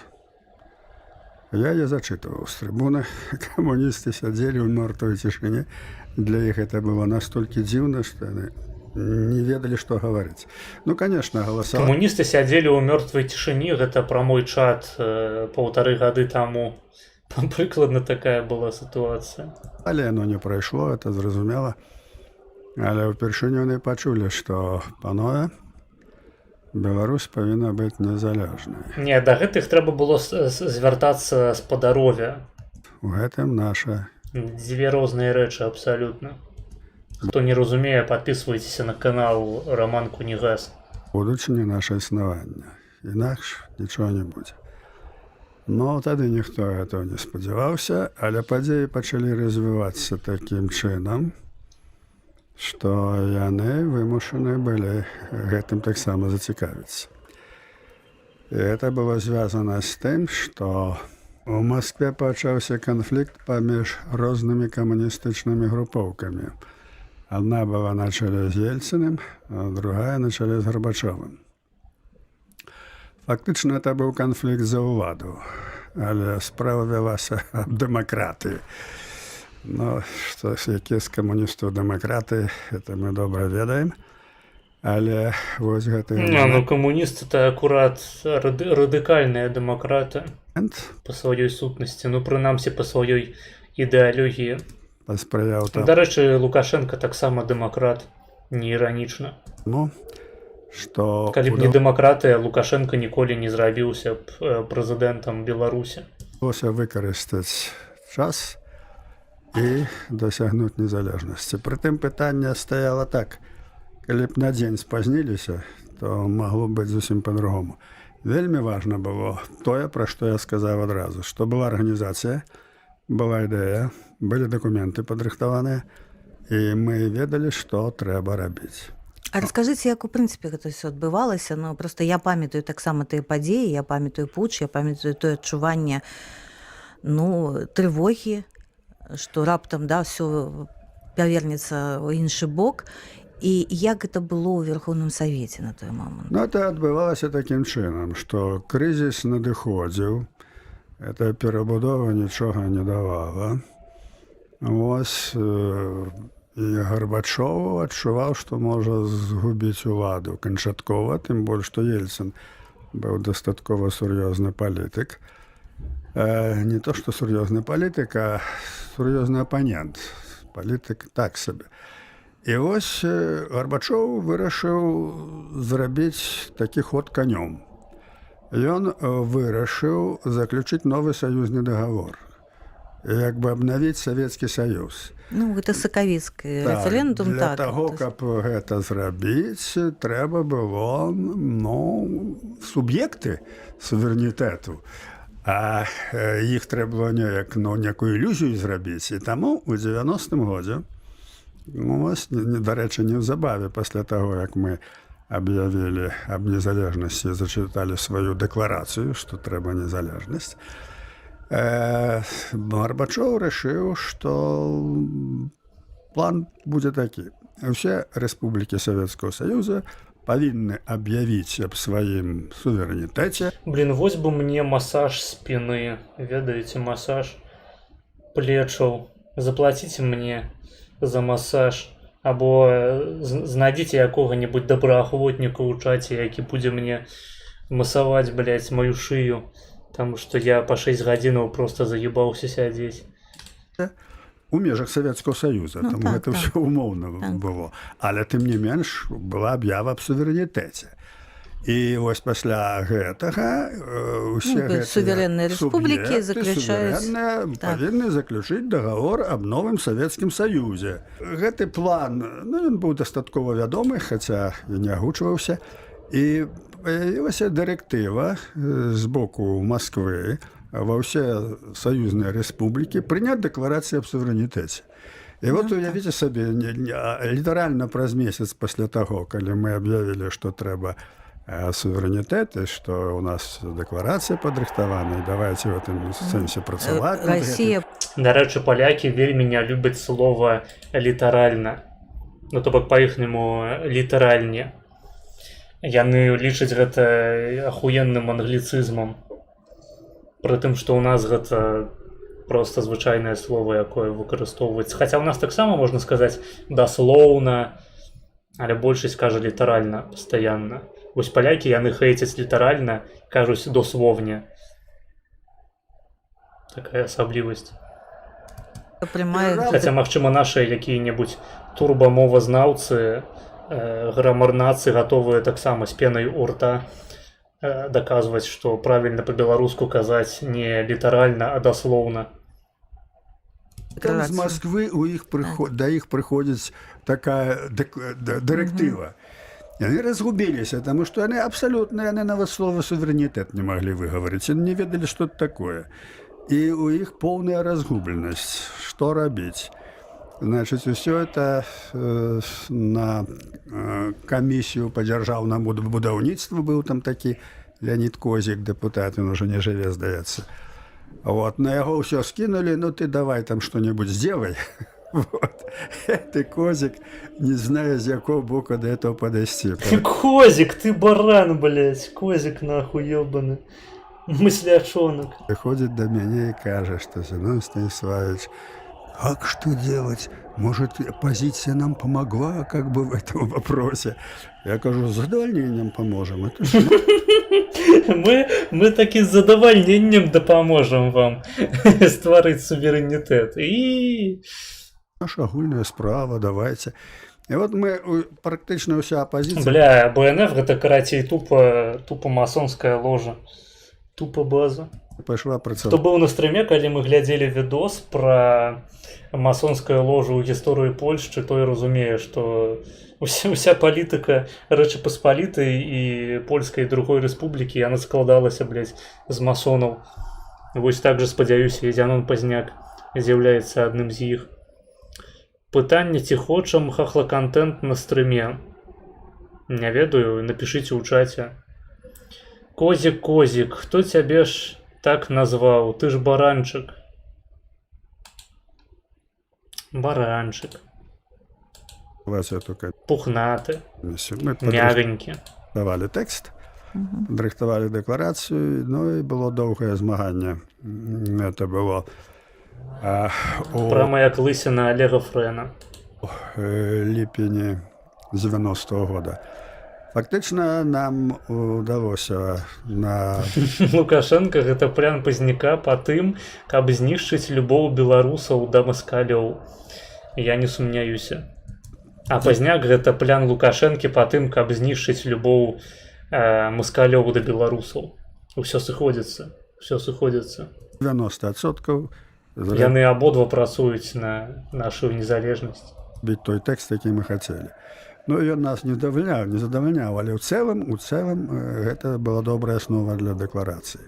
Ну, глядзіце, да, гэта ад 27 ліпеня і да 25 жніўня. Я так разумею, што вы ж не спалі ў шапку, вы таксама працавалі, бо немагчыма было за той прамежак часу, які адбыўся пасля 25 жніўня, проста так з наскоку зрабіць столькі законаў. А ваша фракцыя прапанавала менавіта там безліч просто законаў пра гэта. Я так разумею, што вы рыхтаваліся да гэтага, але як, ці адбылося б тое, што адбылося, каб не пуч у Маскве? Магло быць усяляк. Просто, напэўна, зацягнуўся б час і магло быць трохі па-другому. Але адразу пасля 27 ліпеня, калі мы прынялі дэкларацыю аб суверэнітэце, ось мы пачалі рыхтавацца. У першую чаргу пачалі рыхтаваць законы. Мы больш 40 законаў падрыхтавалі. І не толькі там эканамічная канцэпцыя, але і аб банкаўскай справе. Аб усім это ўсё было падрыхтована. Не, Зянон, ты нам нейкую лухту распавядаеш. Мы ведаем, што у вас у праграме было напісана выключна пра тое, як вы будзеце знішчаць усіх расейскамоўных і заліеце крывёю праспекту ў Менску. А вы тут нешта пра банкавую сістэму, эканамічную, пра рыначную рэформу, што, блядь? Усе ведаюць, што за Пазняка не прагаласавалі, таму што ён спужаў у людзей мовай радыкальна. Мы давали, а І Чарнобыль... што Пазняк ён кіраваў Беларусю з 91 па 94 і ўсім гэтую мову насаджваў, блядь, гвалтам. Польская зона таксама давалі нам меркаванне. Не апраўдваецца, паглядзіце-ка на яго. Это наши законы, камуністы іх заразалі, але яны не маглі нікуды Ай-яй-яй. дзецца. Яны тады вымушаны былі самі ствараць свае праекты законаў. Вось, на аснове нашых, бо ну куды ж яны? І Бля, я памятаю, мы глядзелі відос, дзе Пазняк паясняў за тое, што ў іх у парламенце сядзелі ветэранскія арганізацыі з НКУснікамі, блядь, 99%, якія не былі нават зарэгістраваныя, то бок у іх была літаральна праблема з юрыспрудэнцыяй, таму што у іх у галаве, блядь, мартышка б'е ў талеркі. Ёбаныя камуністы тупыя. У дыскусіях, як правіла, мы перамагалі.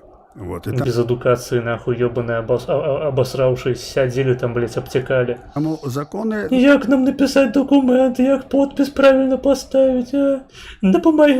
Дапамагіце нам, шаноўны масоне, Пазняк, пане вельможны. Ну, нейка яны не былі настолькі ідэальнымі, таму што камуністы там многае папсавалі, але ў цэлым это праходзіла наша канцэпцыя. Ну, закон пра мову, гэта ўжо як бы было Так, дасягнення. і таму... Да гэтай пары нават вось увялі праўкі ў Канстытуцыю ў 22-м годзе ў беларускую.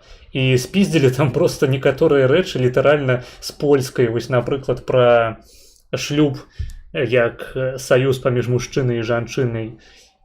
Пункт, які запісаны ў польскую канстытуцыю, які быў спізджаны нагла, блядь, беларусамі, таму што яны нічога новага прыдумаць самі не могуць, нічога арыгінальнага. Мы мелі ўжо шмат законаў, якія, так сказаць, давалі магчымасць існаваць незалежнай дзяржаве. У гэты перыяд пачаўся так званы новагароўскі працэс. Новагарова — это там такое пад Масквой ёсць месца, дзе Гарбачоў збіраўся, гаварыў там з рознымі прадстаўнікамі рэспублікі, і яны хацелі заключыць вось это новае пагадненне аб новым Савецкім Саюзе. На чале з прэзідэнтам уже тады шавялі стары пасаду. Умацоўваў сваю прэзідэнцкую ўладу моцна, ўсё, тут Ельцын аказаўся на сваім месцы, ён вышэй усіх, все зразумела. Значит, што гэта быў за новы Савецкі Саюз? Ён быў яшчэ горшы, чым стары. Значит, яны прысылалі нам дакументы, мы іх абмяркоўвалі ў Верховным Савеце з вялікай крытыкай, там па ўсім было дрэнна, і па Чарнобылю, і па ўсім. І мы пасылалі сваю... Блін, топавыя кашулі ў Пазняка заўсёды апранаецца са стылем. Магчыма, яго апранае жонка ці які-небудзь спецыяльны стыліст падобраны. Ну, ён заўсёды, як не з'яўляецца ў кадры, гэта нешта стылёвае такое і адначасова простае, цікавае. То бок, ну, кашулька з рамонкамі, што можа быць лепей, прасцей. Гальштука толькі не хапае якога-небудзь. Ведаеце, як Докінс насіў гальштукі з бананамі, ці нешта такое там было дзіўнае, біялагічнае. Пазняку таксама не перашкодзіла б такое нешта. З аднаго боку і забаўнае, а з іншага стылёвае, да чаго б у людзей не ўзнікала ніякіх пытанняў. Калі прыйшоў час галасаваць за суверэнітэт, Лука хаваўся ў сарціры як Пучкоў гоблін. Так, мы, дарэчы, таксама пра гэта даведаліся на стрыме на Дзень незалежнасці. Калі мяне ў чаце спрабавалі пераканаць за тое, што Лукашенко, у тым, што Лукашенко галасаваў супраць незалежнасці, апынулася, што ніхуя, ён проста не галасаваў. Пазняк дзве цікавыя кнігі аб тым часе напісаў: «Дэпутаты незалежнасці» і «Дэкларацыі незалежнасці». Ой, блядь. Дарэчы, чаму у нас Donation Alerts недзе ў куце сядзіць? Давайте перанясем. Так, донат. Дарэчы, у мяне чамусьці сёння не запускаўся Donation Alerts. Не ведаю, ці зараз атрымаецца.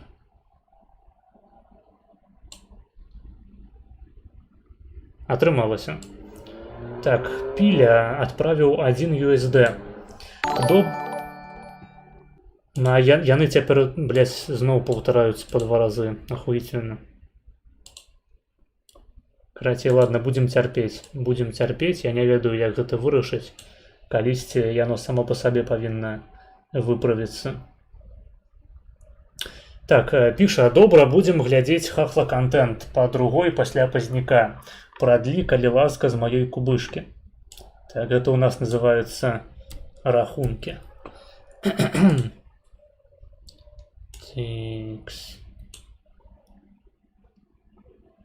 Таму што значэнне слова кубышка я да гэтай пары не разумею. Шчыра кажучы. Так, $1 гэта у нас атрымліваецца 5 хвілінаў па другой. 5 хвілінаў відэа. Дзякуй за донат, ты неверагодны. Піля. Текс. Наконт кніжак пазняка, на жаль, пазняк ён не піша асабліва кніжак пра тыя часы, ён у асноўным кампілюе дакументы. Мне цікавей было чытаць узгадкі Навумчыка пра тыя часы, таму што ён літаральна выдаў цэлую серыю кніжак па тэме 90-х. Блядь, пасылка хуёва скапіявалася, пусці з 0,0. Окей, пушчу.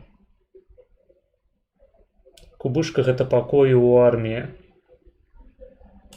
А чаму кубышкай называецца вось асабісты рахунак? Схуяль. Гэта нейкая зонаўская, блядь, карацей, тэрміналогія расейская. Я рады, што я яе не закааптаваў у свае сістэмы. У нас усё па-шляхецку. У нас банкі, рахункі, мецэнаты, неўраманархі, беларускія бетарды. Усё як мае быць. Каб людзям было не сорамна назваць сябе беларусам, назваць сябе неўраманархам і мець рахунак і складаць свае грошы ў банку на маім стрыме.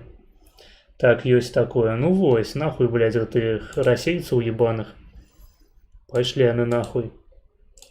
Дэлегацыю ўжо ў 91 годзе, сваю гэта значыць Народного фронта дэпутатаў. Вось там і Гайдар, там усе там вялікая ішла такая, дыскусія, як выйсці з гэтага становішча. Я думаю, што калі пачалі прымаць это... Асноўная, дарэчы, праблема, адна з асноўных праблемаў менавіта эстэтычных і культурных беларусаў, якія пастаянна сочаць за руснёй і спажываюць выключна руснявы контент. Я зараз кажу нават не пра расейскамоўны контент як такі, а менавіта што руснявы, які робіцца руснёй для русні. Гэта тое, што яны пераймаюць вось гэтую зонаўскую, блядь, тэрміналогію, нахуй. Зонаўскія паняцці, зонаўскае ўяўленне, ў прынцыпе, пра свет, пра мараль, пра стасункі паміж людзьмі. Там, добры прыклад гэта Олег Фрэн, але не толькі ён. Ён проста сядзеў, як бы ён сам з турмы прынёс гэта. У нас гэта з двух крыніцаў лезе, блядь, культуру.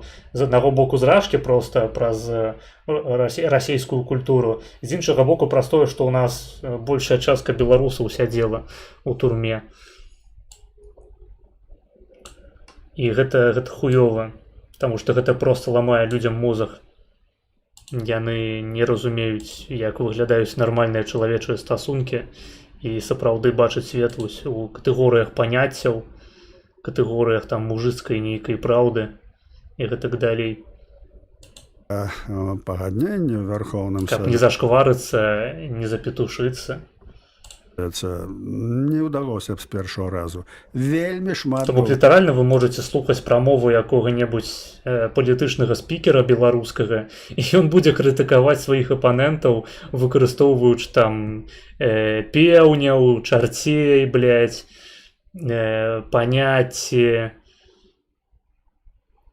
якую-небудзь кубышку, там, бутэльку, розачку, нахуй, аргумент. І ўсё гэта будзе ўспрымацца абсалютна адэкватна ў рамках беларускага дыскурсу. Гэта нізкая культура проста.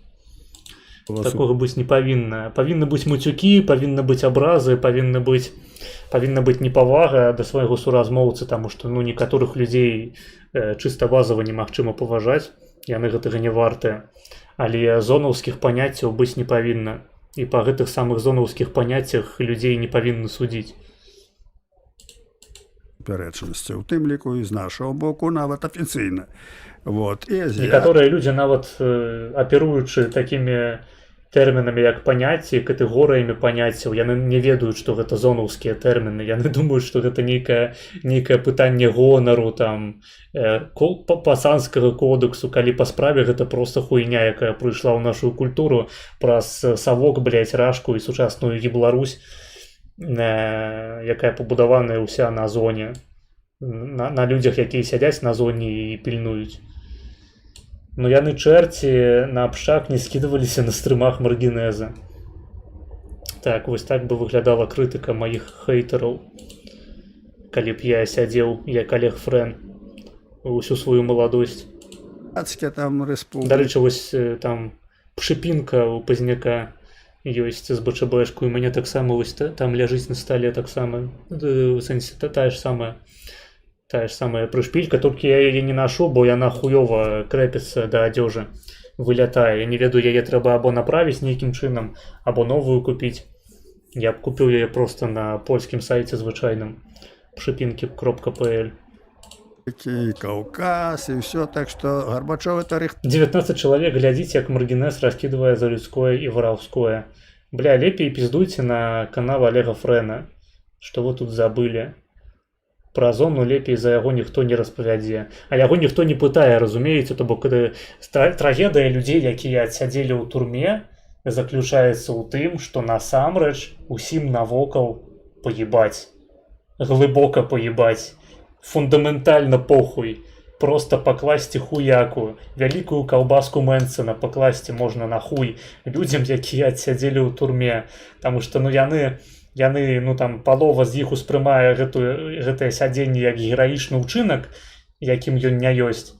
А другая палова, яна разумее, што нічога гераічнага ў гэтым не было, што гэта праёбаныя гады жыцця, але пры гэтым яны не могуць змірыцца з гэтай думкай і пастаянна раскавырваюць гэтую ранку, ходзяць па трансляцыях, па інтэрв'ю і паўсюль распавядаюць пра зону. Вось дзядок Мікола запісаў ужо ролікаў 20 нахуй пра зону, калі не больш.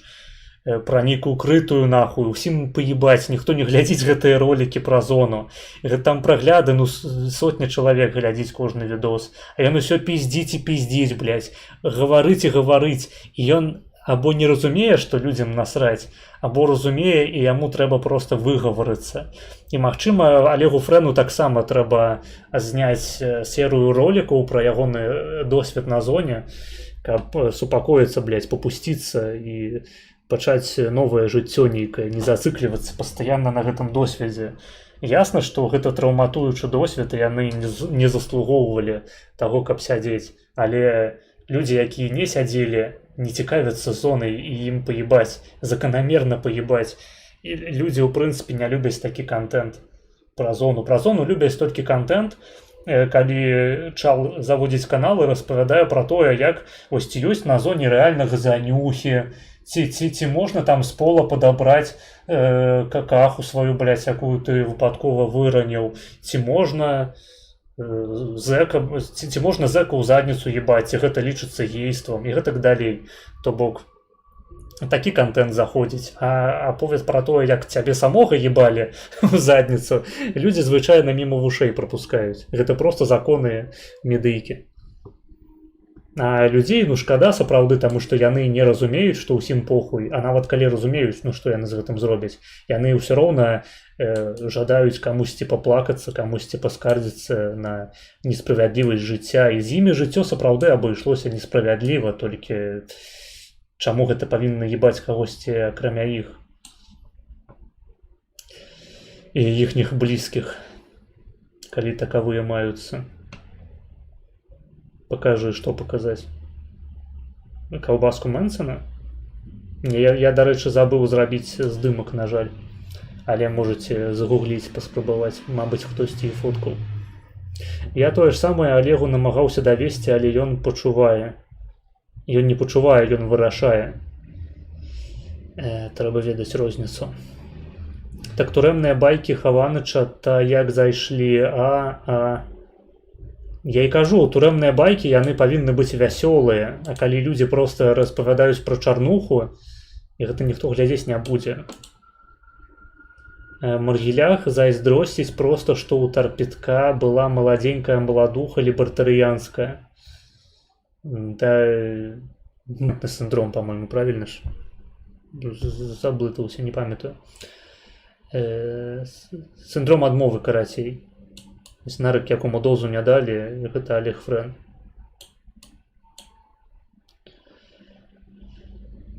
Так, пагналі далей. А так не, блядь, дзядок, канешне, малайчына. Засаджваць тарпеды гэта справа гігачэдаўская. Просто для таго, каб засаджваць тарпеды у жанчын, трэба мець гігачэдныя левыя погляды. Каб на вушка шаптаць, што ты там гатовы смактаць хуі арабаў, вывозіць і карміць палестынцаў просто за свае ўласныя грошы. Казаць пра змаганне з імперыяй, вось як беларусіяна, тады ў цябе будзе жанчына. Калі ты правак, то гэта... Або трэба хаваць свае погляды, або мець вялікую колькасць грошай, або мець знешнасць тарзанскую, іначай вы ў пралёце. Ну, але каб сказаць, што ўсё... Паслухайце Базілевіча, ён вам хуйні не скажа па гэтай тэме. Паглядзіце апошнія хайлайты на канале Сацкіх жмас. Было б гладка, сумняваюся. Хаця вельмі падазрона было для нас, бо калі б это прынялі, то, конечно, мы б трапілі зноў такую яму, у якой было б змагацца цяжка. Але нават калі б мы трапілі вот у такую яму, сітуацыя ў Савецкім Саюзе ўжо была такая, што он ужо дыхаў на ладан. Ужо не было той улады, таго адзінства. Не, Зянон Станіславович, які ладан? Абавязкова, вось я шкадую, што Зянон Пазняк не вывучыў матчастку і не прыгадаў дзяўчынку, якую раздавіла танкам, таму што менавіта гэта прывяло да развалу Савецкага Саюзу. І калі б не гэтая дзяўчына, то як бы зараз бы былі мы паўночна-заходнім краем у складзе Расійскай Федэрацыі. Гэта павінна быць усім абсалютна ясна. Было шмат супярэчнасцяў. Колькі тарпедак запусціў быў Фрэна? Ну, там уже месца малавата застаецца пасля 10 страпонаў. Мне здаецца, я не змагу прысунуцца нават. Шмат прэтэнзій з розных груп улады і з Ельцына і ўсё. Таму гэта ўсё роўна доўга не пратрывала б. І это вот адказ на ваше пытанне, што калі б не здарыўся путч, то ўсё роўна мы былі гатовы для гэтага. І проста прайшло б трохі больш. Тэма танку і дзяўчыны была не раскрытая. Пайшло болей часу, пайшло б это, можа, трошкі, по-другому. Хто яго ведае, можа, для нас было б лепей гэта. Невядома, але ясна, што яны ўжо не ўтрымаліся. Савецкі Саюз ужо не ўтрымаўся. Вось, таму што з кожным годам расло ўсведамленне неабходнасці свабоды не толькі вот у балтыйскіх, у нас там у краіне, але і на Каўказе, і нават у Сярэдняй Азіі. Вот. Таму гэта ўсё роўна Савецкі Саюз быў ужо, як кажуць... Ну, у Сярэдняй Азіі там так сабе. Казахстан, ён апошнім выйшаў са складу САУК. У іх такія тэндэнцыі былі, не тое, каб самыя распаўсюджаныя. Яны хутчэй не мелі выбару асабліва, акрамя як таксама аддзяліцца. На зыходзе. Ну, а атрымалася так, як атрымалася. Просто бегчы станучага караблю. Камуністы зрабілі абсалютна дурацкую такую справу. Яны вырашылі на аснове вось гэтых старых уяўленняў амаль сталінскіх аб камунізме. Яны вырашылі, як Олег Френ. Зрабіць путч, арыштаваць Гарбачова, там Ельцына, ўсіх, і так сказаць, паказаць як трэба будаваць камунізм. Магчыма, каб яны гэта спрабавалі зрабіць, ну, не ведаю, 87-м, 88-м, можа, яшчэ б што і атрымалася. А пасля вось гэтага з'езду дэпутатаў СССР, калі людзі пачулі зусім іншае, Я гэта вам ўжо скажу, было... што яны маглі зрабіць. Калі б гэтыя людзі, ну там жа людзі, як кажуць, выхаваныя не на малаку, а на крыві. Калі б сярод іх быў бы лідар моцны, калі б яны пачалі... Блін, дарэчы, я заўважыў неяк у гэтым інтэрв'ю, што Пазняк нашмат лепей успрымае інтэрв'юера, які, па-першае, з'яўляецца жанчынай, а па-другое, жанчынай ягонага веку. Таму што звычайна да маладзёнаў ён так ставіцца, тыпу, глядзіць як накал. Пастаянна там удакладняе, што вы там не разумееце, вам трэба дадаць тое-сёе, блядь, сядзіце маладыя жукі абосраныя, абцякаеце. А з жанчынамі, тым больш, вось, таксама, якія не могуць пахвастацца маладымі гадамі, ён уступае нават у нейкі дыялог, а не проста ў фармаце маналогу праходзіць інтэрв'ю. Вось ён падыход да Пазняка. То бок мне насамрэч трэба дажыць спачатку да 70 год, каб можна было запрасіць Дзянона Станіславовича на прамую трансляцыю. Я думаю, тады ён бы пагадзіўся. Хаця, блядь, на той момант Пазняку ўжо будзе гадоў колькі? 120. Магчыма, ён яшчэ набярэцца досведу і яму са мной будзе ўжо нецікава. Рашуча, яны маглі пусціць вялікую кроў і сапраўды знішчыць Ельціна і Гарбачова, взяць уладу, і некалькі гадоў былі прэпрэсіі, яны пратрымаліся б нейкі час. Вось. Але потым усё роўно ў іх нейкіх перспектыў, не эканамічных, это поўная авантура была. Это была поўная авантура. Вот. І тым больш, што ў аснове гэтага путча аказаліся абсалютна нікчэмныя людзі. Такі Янаеў з дрыжачымі рукамі, Пуга, які не ўмеў ацаніць абстаноўку і ўзяў застрэліўся. База. Самы разумны камуніст. Колькі ты чытаў, Зянон незаконна свергнул Дементея. Это не один так себя ведет. Я не разумею, что ты пишешь. Хочу Пазняка на эфиры, каб пачалося латухінскае стыдна і больно. Не, стыдна і больно гэта не латухінская, гэта Ціхановская. Латухінская там «Мы ў працавітай вольнай зямлі. Слаўся, бацькоў наша слаўнае імя, слаўся, народаў братэрскі саюз. Наша любимая маці, радзіма, вечна жыві і умрі, Беларусь». Ты не блытай. Зянон бы пил с Ельциным горелку ради кредитов, если бы стал президентом. Пазняк ён не п'е. Ёсць нюанс. Цікава, хто за імі стаяў?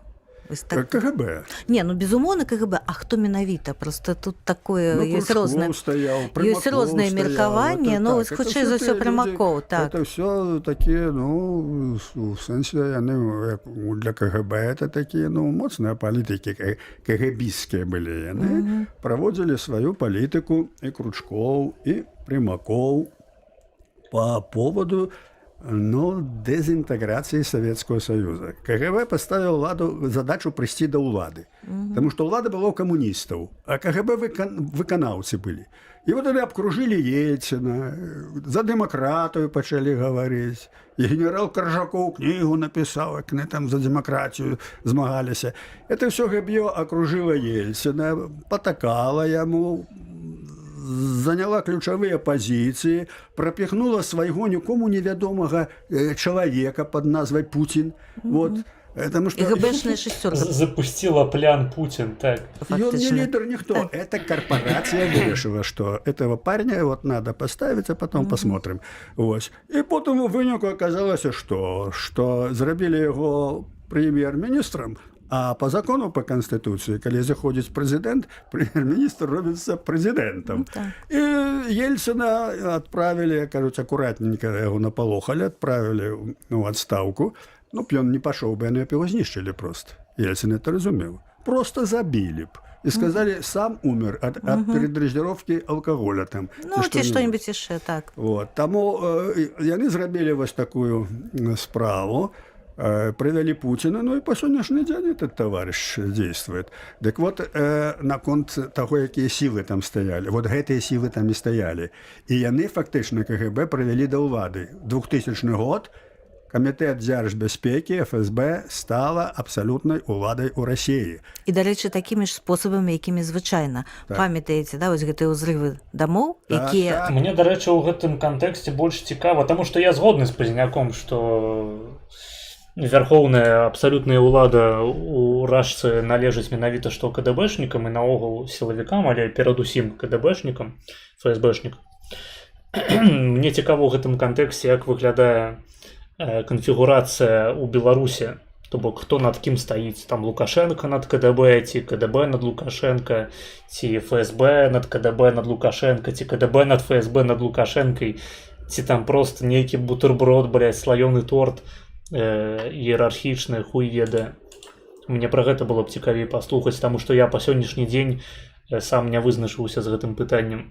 Адназначна былі арганізаваны. Я хутчэй схільны лічыць, што КДБ гэта такі філіял ФСБ, з якім сам Лукашенко рэгулярна уваходзіць у контры.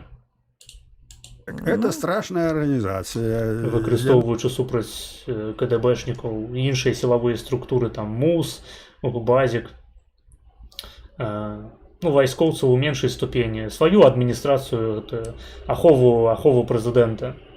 Не абцяжарана ніякімі ні законамі, ні маралямі, это ўсё, кажу, только для віду робіцца. І вот яны выкарысталі Ельцина. Мы выкарысталі яго.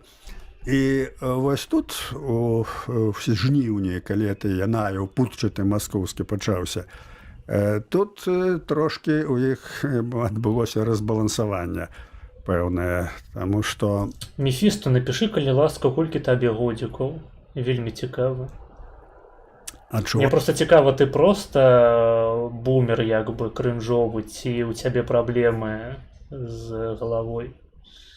Алася, што ён не падрыхтаваны, гэты путч. Таму што калі табе больш за 40 год, то пытанняў няма.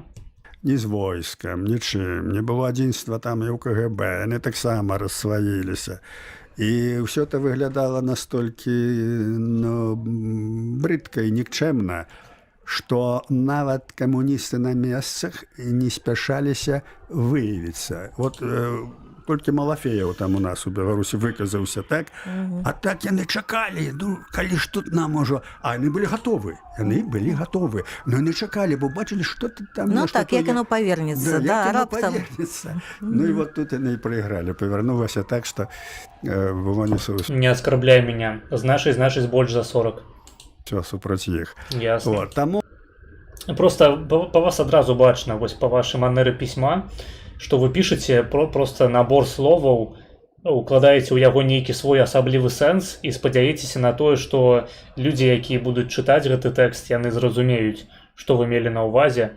Спойлер, не. Ніхто вас нахуй не разумее. І калі вы не вядзеце размову з такім жа 40-гадовым бумерам, як вы, то пиздец. Вось я, напрыклад, не зразумеў ніводнага твайго паведамлення за ўвесь стрым. Меньше гораздо. Ну, значыць, у цябе паходу аўтызм. Ну, гэта такі... Без негатыву. Выпадак, які практычна прывёў да упадку ўлады Гарбачова, да развалу Савецкага Саюза, паўраспаду, я так скажу, так? Вот, і вярнуўся да свайго тэзісу. Калі б мы былі да этого не гатовыя, то, конечно, мы могли б і не мець той незалежнасці. Магло быць і так. Это ну, прынамсі, асновы жорстка. незалежнасці, вось законы, якія былі прынятыя ў верасні, ў кастрычніку, да, і калі іх не было, то все могло быць уявіце інакш. сабе, як усё адбывалася. Аутизм у себя, посмотри в зеркало. Не, калі у себя, гэта ты маеш на ўвазе сябе, то бок гэта ты павінен паглядзець у люстэрка.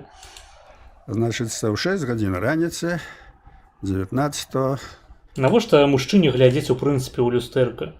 Тым больш калі ён аўтыст. Што ён там пабачыць? Нейкія сімптомы аўтызму ў люстэрцы? Охуенно. Просто чтобы понять, меня нужно получить высшее образование и не одно, желательно где-нибудь в Сорбонне или Гарварде. Так, спадзяюся, ты хотя б адукацыю ПТУ атрымаў у Беларусі. на Лебединое озеро танцуя, так? Хотя бы у Витебску. Янаев, там и все, что вот ГКЧП появилось, и все. Мы приехали в Верховный Совет, там кто ранее, кто позднее, одразу звязаліся там. Это же была позачерговая эта сессия объявлена. Это был еще до сессии. Это путч. Это путч. Это еще никто не... Это коммунисты так само приехали в Верховный Совет. 24-го, здається, позачерговая сессия. Так, але я говорю про 19-е, коли почався путч. Коммунисты так само приехали, мы приехали. Некоторые приехали, уже взяли с собой зубную пасту, шкарпетки, все так готовые, что у тюрьму их посадят. И это было серьезно, потому что на чыгуначной станции, там на Товарной, зауважили цягнікі закратаваныя. Яны рыхтаваліся. А один из депутатов, такі жэбрык быў з Волковыска, он там казаў, от 19-го, ну что, хлопцы, скоро мы вас пух-пух. Разумеете? И яны б зрабілі пух-пух. Вот, я в этом не сомневаюсь. Но атрымалася ўсё, як атрымалася, таму што мы пачалі збіраць мітынгі хуценька, стварэння беларускай этой згуртавання вайскоўцаў 20 числа яно было створана. Ну, пачалі рыхтавацца таксама на выпадак збройнага, это ніхто не ведаў, але мы рыхтаваліся. Таму што мы разумелі, што альбо мы будзем, альбо не будзем. Так. Вось, збіралі мітынгі, была добрая сувязь з Ельциным, з Москвой, таму што, натуральна, это былі нашыя саюзнікі. Вот. Ну і атрымалася так, як атрымалася. Праз 3 дні гэты путч праваліўся. І вот калі путч праваліўся, некоторые коммунисты и у нас засведчили свою подтрымку. И их, як кажуть, нос был у пуху. И яны страшно перапалохаліся. Что з імі будзе? Что з імі будзе? И вот тут... Поглядите, як горыть, блядь, у Мефисто в чате. Я не учился в ПТУ, в отличие от тебя. Это твой уровень, а у меня академическое образование. Бля, ты пишешь, як бумер 40-годовый, а то и 50-годовый. Кому ты пиздишь, блядь? Просто покрыўджаны нейкі уёбак. Паспрабуй фармуляваць сказы свае паведамленні так, каб можна было зразумець, пра што ты ў прынцыпе пытаешься, што ты не пішаш, блядь, рандомны набор словаў. Я вельмі настаивал. Калі ты хочаш, каб я чытаў твае паведамленні і сур'ёзна неяк на іх адказваў. Тэрмінова 23-го, каб сабраць сессию Верховного Совета. Но не атрымалася, таму што фактычна... Магчыма, ты мяне спрабуеш неяк тонка заатроліць. У цябе ніхуя не атрымаецца. Зноў ж такі спойлер. Усе тонкія тролі, якія спрабавалі мяне троліць стрымамі напралёт, яны даўно ў бане сядзяць. Час ужо. Тады на 24-й. Это была целая проблема, таму што ніхто не хацеў, ні Дементей, ні Шушкевич. И мы праз президиум, собрали президиум Верховного Совета, там был один наш депутат, ну и были прихильники. И президиум принял решение о том, что повинна быть сессия. Вось мой начны кошмар, мой начны жах, это сядзець у чате, где выключно, блядь, находится Мефисто, наша возьмя и Бажена Птак. Вось гэта просто будзе мой найгоршы, блядь, найгоршы дзень у жыцці, калі такая комбинация адбудзецца. Вот. Это свежее интервью. Гэта интервью выйшло учора. И на сессии была задача наша, каб выкарыстаць момент такі, што яны былі страшна напалоханыя. Калі яны напалоханыя, мозги не працуюць, яны не знаюць, што рабіць. Можно было принять все, что угодно. И тому, калі мы целую ноч рыхтавалі законы, мы 14 законов подрыхтавалі, Вось і рашылі так, што калі мы як мы выйграем нас 27 чалавек. Іх 345 увесь Верховны Савет, іхная бальшыня. І мы можам выйграць толькі такім чынам, калі яны проста здадуцца, калі мы іх напалохаем, калі мы, кажуць, іх прымусім прыняць абставіны, якія ёсць. Каб яны адчулі, што ім трэба выжыць. А каб яны адчулі, што ім трэба выжыць, трэба ім даць магчымасць, каб не заціснуць іх у кут. Ну так, Асабліва ў правы кут. як пацукі ў Ён гэтага не перажыве. куце, да, яны б кідаліся і было б Правакатары горш. там вось, давайте вот помнік Леніна, там здымем усё. Это яны разбегліся б, няма каму галасаваць. Таму вельмі асторожна трэба было праводзіць эту палітыку. І ў зале, калі мы ўвайшлі са сцягам, усё, тут адразу сходу мы проста зламалі іхную волю, ўсё. А, справа ішла вельмі цяжка. Ну, па-першае, Шушкевіч за Гарбачова быў, ён быў супраць незалежнасці. Это было вельмі цяжка. Потым, калі знялі Дементея, першая задача была зняць Дементея. Знялі. Вот тады ўжо як бы Шушкевіч вёў. Хаця вось на сённяшні дзень, калі параўнаць Дементея і Шушкевіча, то хай бы лепш Дементей. Ну, не гаварыце. Вот. Ну, вот знялі, і ўсё. І потым... Я про Дементея мало што ведаю. Я ведаю про Шушкевіча, як ён падціраў працэсу незалежнасці. Ну, працэсу здабыцця незалежнасці Республики Беларусь.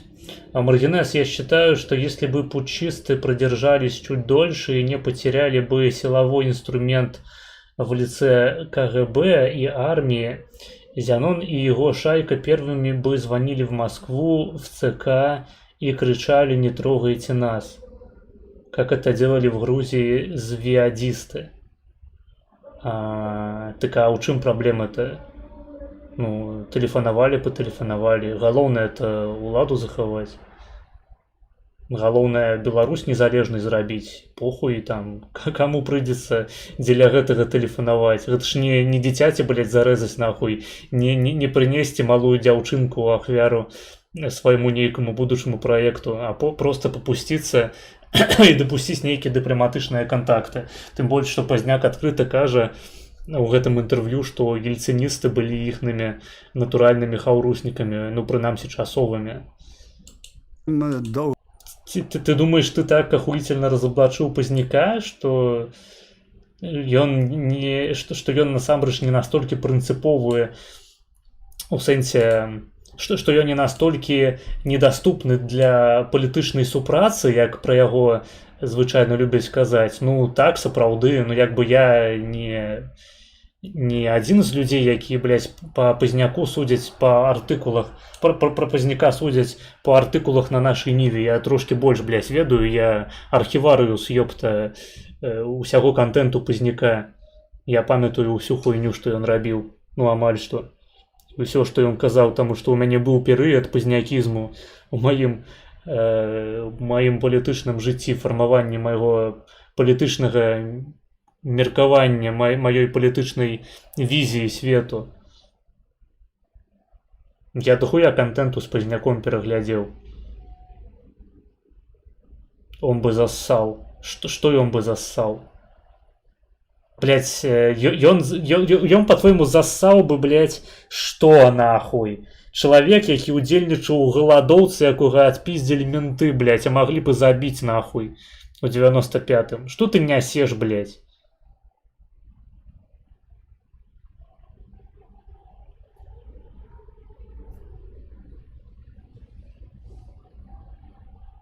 Пайшла зноў ахуительная крытыка, Пазняка палілася ў чаце. Просто здзіркі нахуй, самае свежае гаўно. Толькі паспявай нахуй, далоні падстаўляць рот, Пакарміце больш. Смачны шакалад. Гэта першы дзень, это была вельмі моцная пазітыўная такая пазіцыйная барацьба. Вось, і ўзнікла пытанне, што пакуль мы што трэба... Людзі, пішыце ў чат што-небудзь, хоць штосьці, выратуйце мяне, ад гэтага бясконцага аўтызму, у чаце. Гэта проста немагчыма чытаць.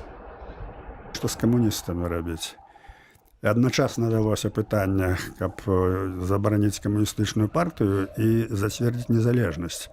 шмат было перамоў, усё, урэшце рэшт нават быў такі Никто бы его не забил. 95-м это все пиздеж обиженников, которые проебали референдум. Их даже не били там.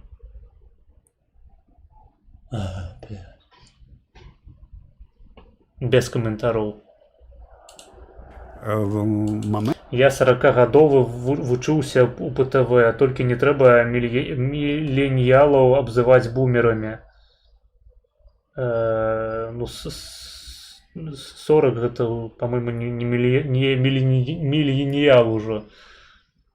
Так ці іначай, твоё пакаленне, вось старэйшае за 40 год, гэта ўжо просто паламаныя людзі. То бок там настолькі вялікая адлегласць паміж пакаленнямі, што мы не разумеем нават адно аднога. Вось я піжу зараз на стрыме, чал мяне ў чаце нават не прапускае праз свой нейкі слыхавы апарат. Ён не можа прааналізаваць маю мову, маю пазіцыю і неяк адэкватна на яе адказваць. Магчыма, ён беларускай мовы проста не ведае.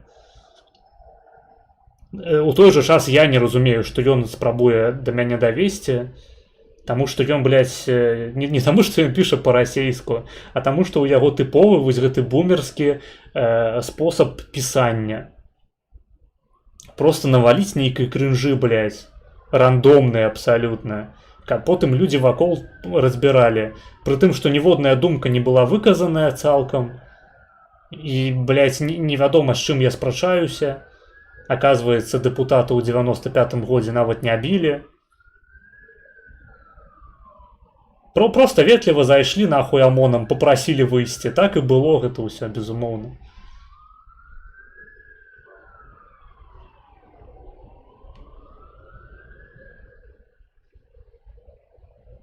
Яны сядзелі, блядь, да ночы там, забастолку ладзілі, галадоўку. А потым ОМОН прыйшоў і ветліва папрасіў. Яны і выйшлі, так і было. Ніхто нікога не абіў.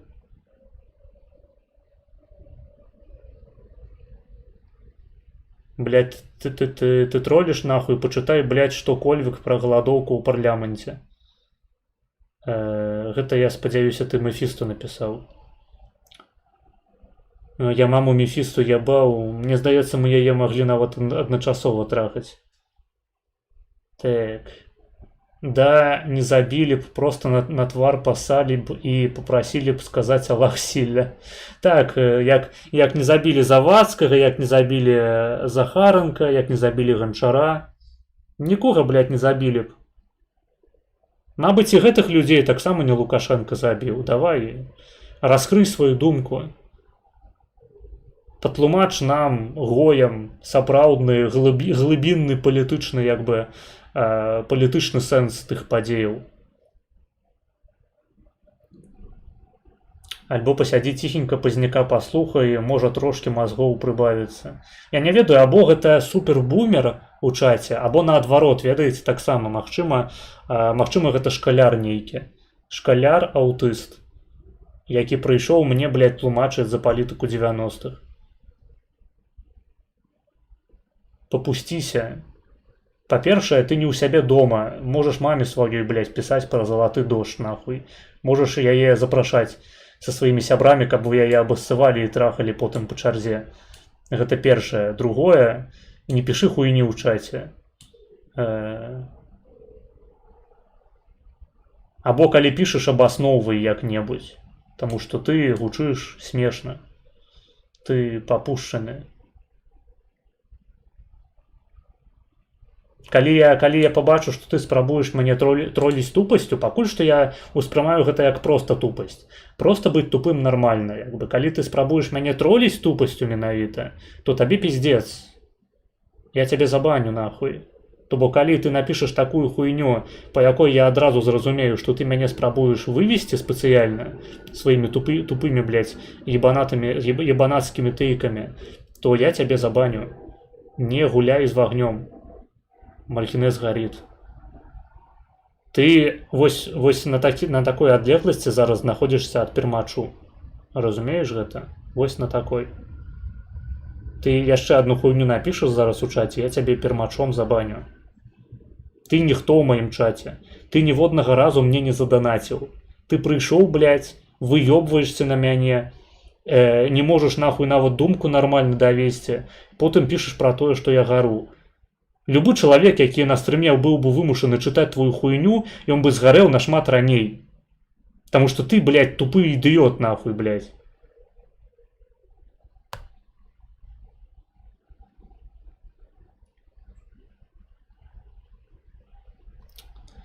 Просто магічнае мысленне, я ў рот яго ебаў. Я не ведаю, што з гэтымі людзьмі не так. Што яны тут забылі галоўнае, блядь? Пиздуйте нахуй, калі вам не падабаецца тое, што я кажу, мой контент, мой посыл, ідзіце нахуй, глядзіце Азаронка, не ведаю, глядзіце Тура, там вы пачуеце пра тое, што нікога не забілі, а каго забілі, тыя заслугоўвалі, вось, блядь, украінскую рыторыку, карацей, можаце там паслухаць, мы нікога не забілі, але так вам і трэба. Вось можаш такі контент паспажываць на канале «Беларускі сілавік», блядь, на жоўтых слівах, вось, табе туды, як бы. На маіх стрымах-то ты што забыў? Я не разумею, нахуя ты марнуеш свой час, калі табе не падабаецца, блядь, тое, што я кажу, тое, што я гляджу. Пиздуй нахуй. Долбаёб, блядь. Я нават баніць цябе не буду. Гэта не твой контент, пиздуй.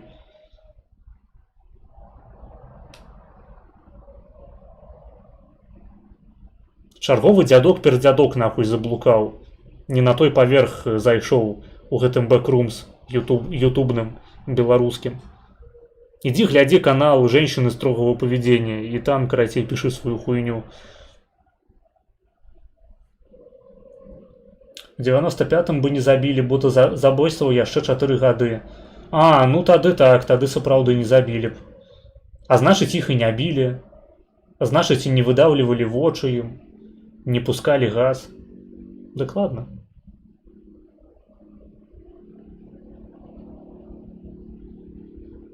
Ну не забілі ж. Чаго яны скардзяцца-то, блядь?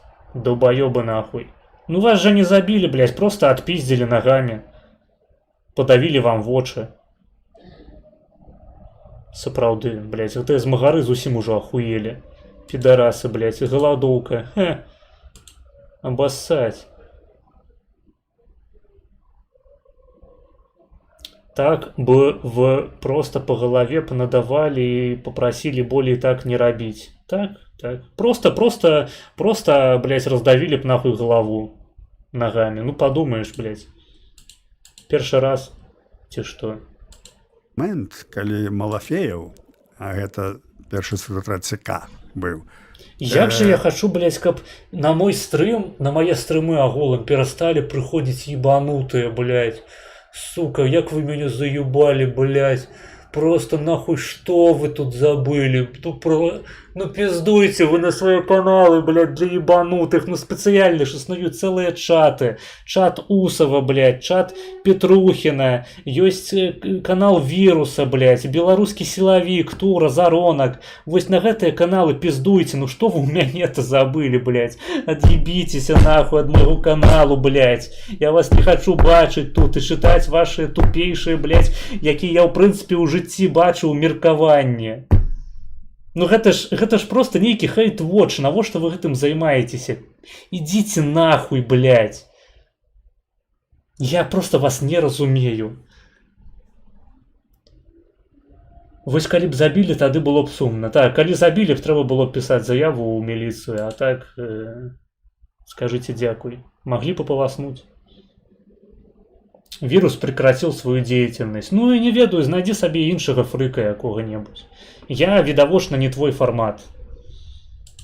Тады вот у тыя часы гэта быў недасягаемы. Это такі быў важны. Подпішыся, блядь, я ведаю, подпішыся на Чудзіновіча. Вось Чудзіновіч гэта твой формат. Такі ж самы ебануты, які піша пасты нахуй з чатам ГПТ, які немагчыма чытаць, таму што гэта просто, ну, трызненне вар'ята. Вось заходзь туды і з ім нахуй спрачайся. Купі яшчэ на свае зберажэнні, калі у цябе, блядь, абостранага бомжа яны маюцца ў прынцыпе. Купі сабе нахуй чуткоін.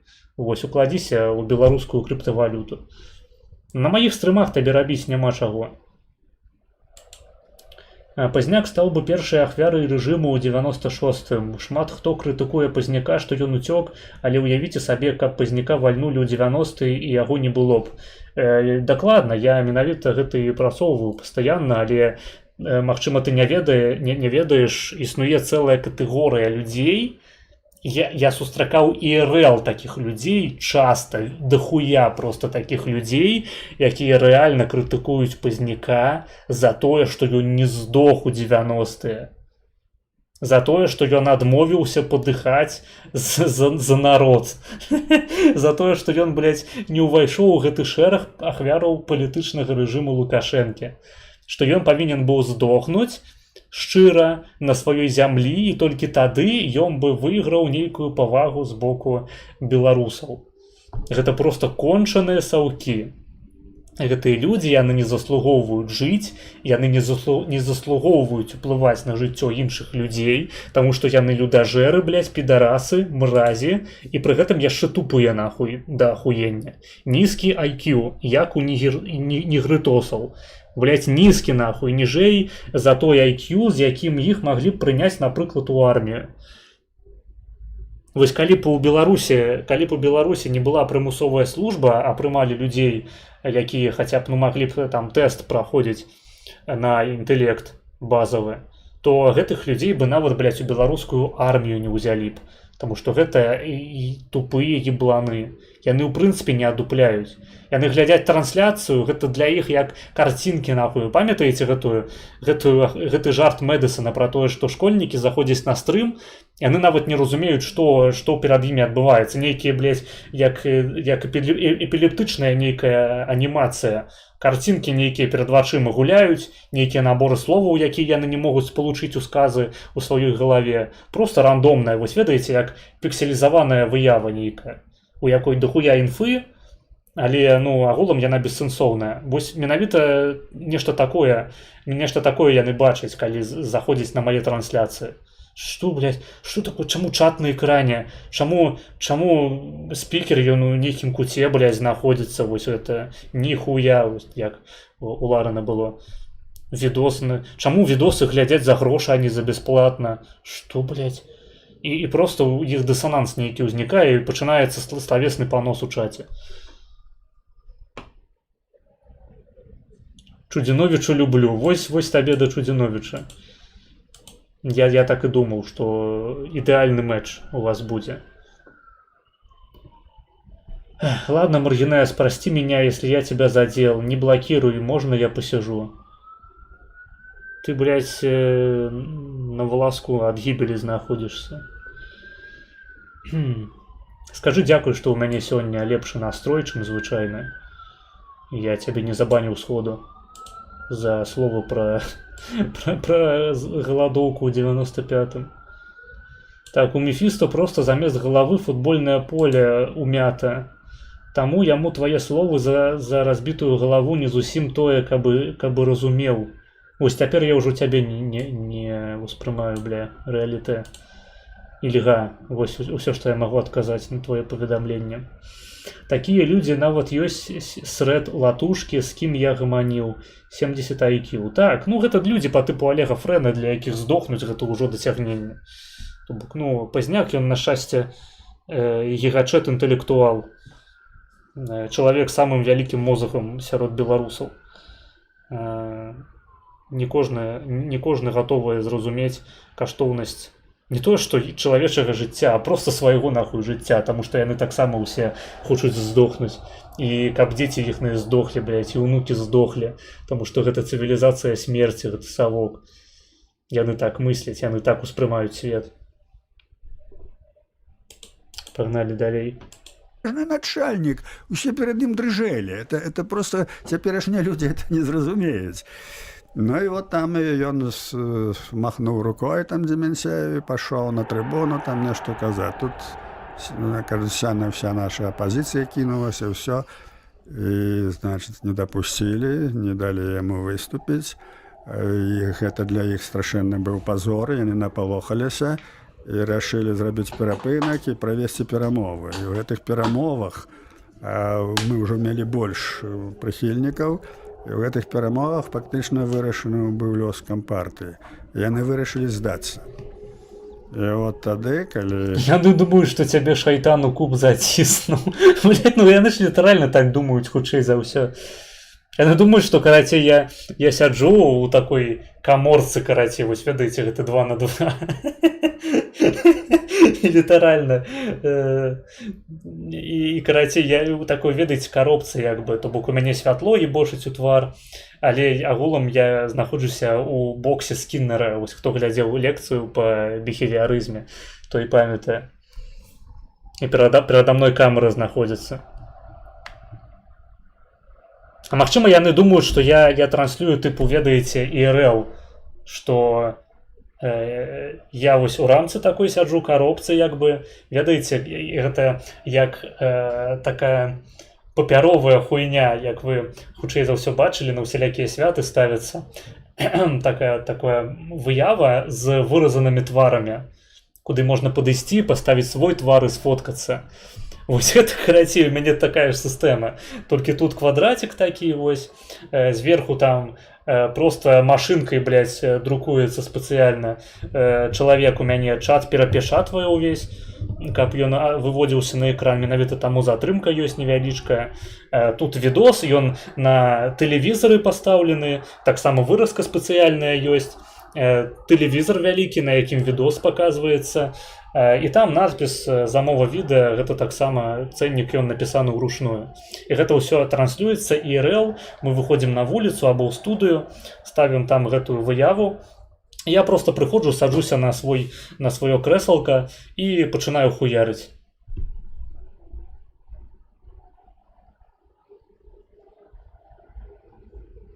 Хутчэй за ўсё яны неяк так гэта ўспрымаюць. Чаму яшчэ ніхто не заўважыў, што ў вядучай голас, як у Ціханаўскай? Можа, таму Зянон на пачатку сумны сядзеў. Не веду, я неяк не звярнуў увагі. Пра каго зараз вёў мову мазгу, а я проста адыходзіў. Пераматай стрым. Я пра тое, што ў Мефісту галава ў форме футбольнага стадыёна, таму яму твае словы аб тым, што ў парламенце пазняку маглі б расплюшчыць галаву, не тое, каб было зразумела. Магчыма. Хуярыш у камеру, каб расхуярыцца аб амапаўцаў і трапіць у пантэон герояў змагароў супраць лукашызму. Так, яны ж яшчэ бачаць мяне як змагара з лукашызмам і адначасова змагара з ціханаўскізмам. Яны яшчэ не зразумелі, што мне похуй на абодва лагеры, я іх у рот ебаў. Ну і проста па інерцыі людзі ўспрымаюць контент палітызаваны як контент, які выступае за той ці іншы лягер, што я тыпу сяджу, агітую там за Пазняка, за Ціханаўскую ці за Лукашэнку. Ебанутыя людзі, яны ніколі іншага контенту ў жыцці не спажывалі, толькі гэта ебануты крынжовы контент пра навіны. Гэта жах. Я спадзяюся, што яны самі калісьці адваляцца ад майго каналу, каб я не браў вось гэты грэх бану на душу, таму што, як казаў Ісус, не забань бліжняга свайго. Я стараюся трымацца, але не заўсёды выходзіць, на жаль. Усё, Маргінэс, перастань глядзець Пазняка, яго ж сама Новадворская крытыкавала.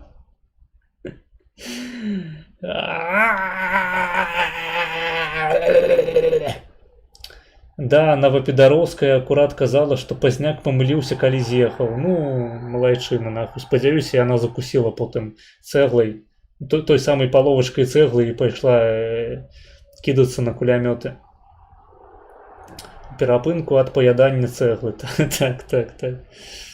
Усе мемы яны, ведаеце, маюць уласцівасць паўтарацца. Цэгла Новадворскай, палоўка цэглы Олега Фрэна. Усё сыходзіцца. Гэта таму, што агульнаславянская прастора. Нікуды не дзенешся ад гэтага. Яны вырашылі здацца.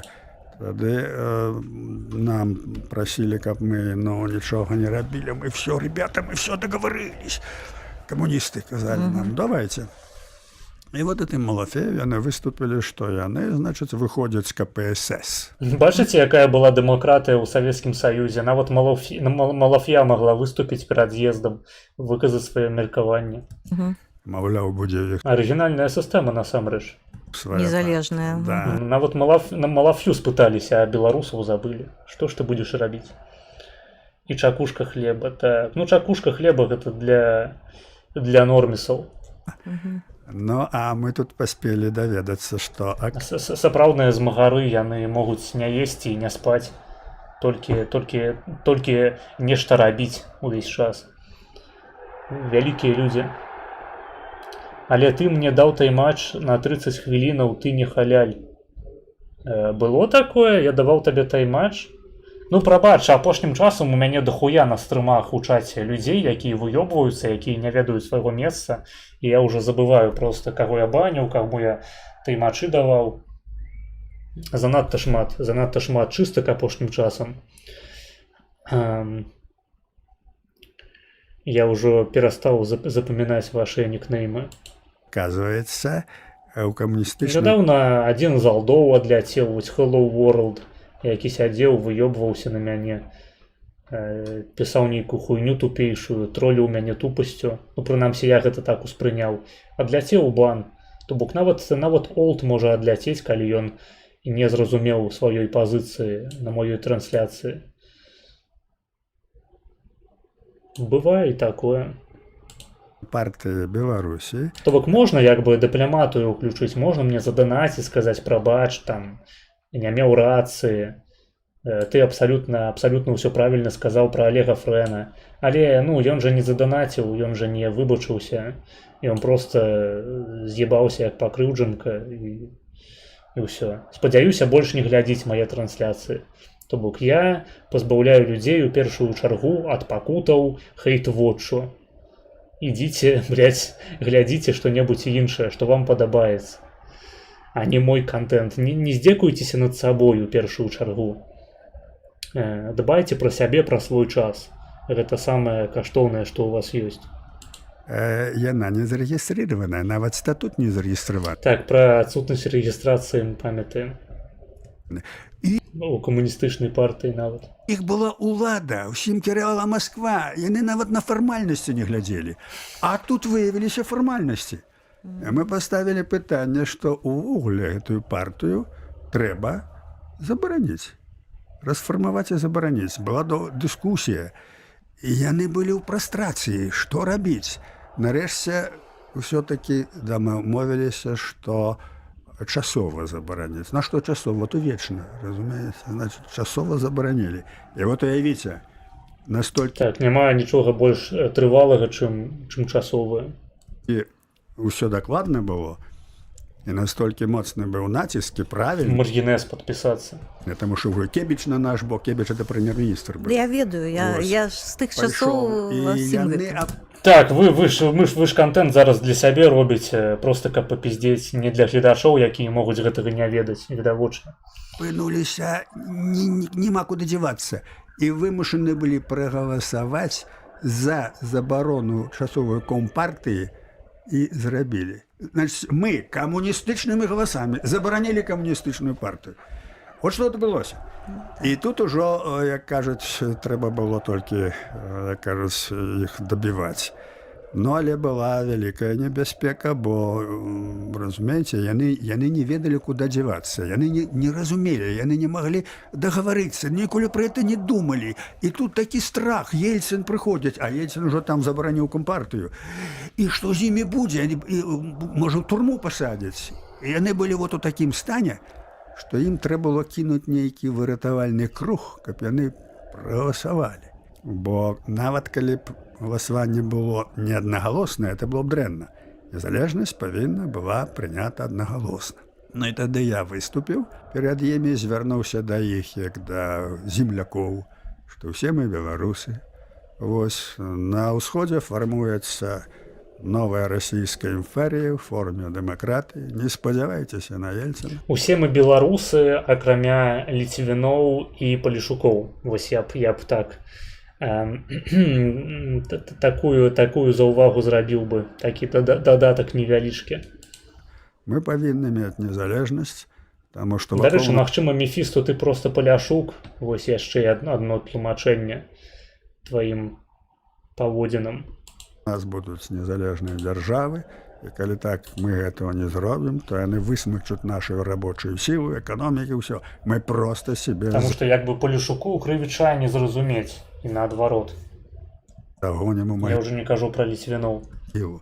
Нам трэба выкарыстаць момант для ўсей нашай нацыі, для ўсіх нас і аб'явіць незалежнасць дзяржавы. І яны адчулі, што это будзе незалежна ад Масквы, што Ельцин не будзе ўплываць, Масква астанецца збоку, і хто ім што зробіць. Разумееце, яны адчулі, што дык тут неяк можна ўратавацца. Ну і вот яны пачалі выступаць, Ну, камуністы. забегаючы наперад, Што? трэба сказаць, што ну і змаглі ўратавацца ўсё ж такі. Ну да, так, конечно, але ж ёсць незалежнасць. Дзяржава так, ёсць. так. І па сённяшні дзень яны, што б не было. Калі б гэтага не было, Мутуалістычнае было такое з іхняга боку прынятае рашэнне. то То так, мы Захаваліся камуністы, захавалася Беларусь. вядома, можа, не наш... існаваць. Чаго яшчэ можна жадаць?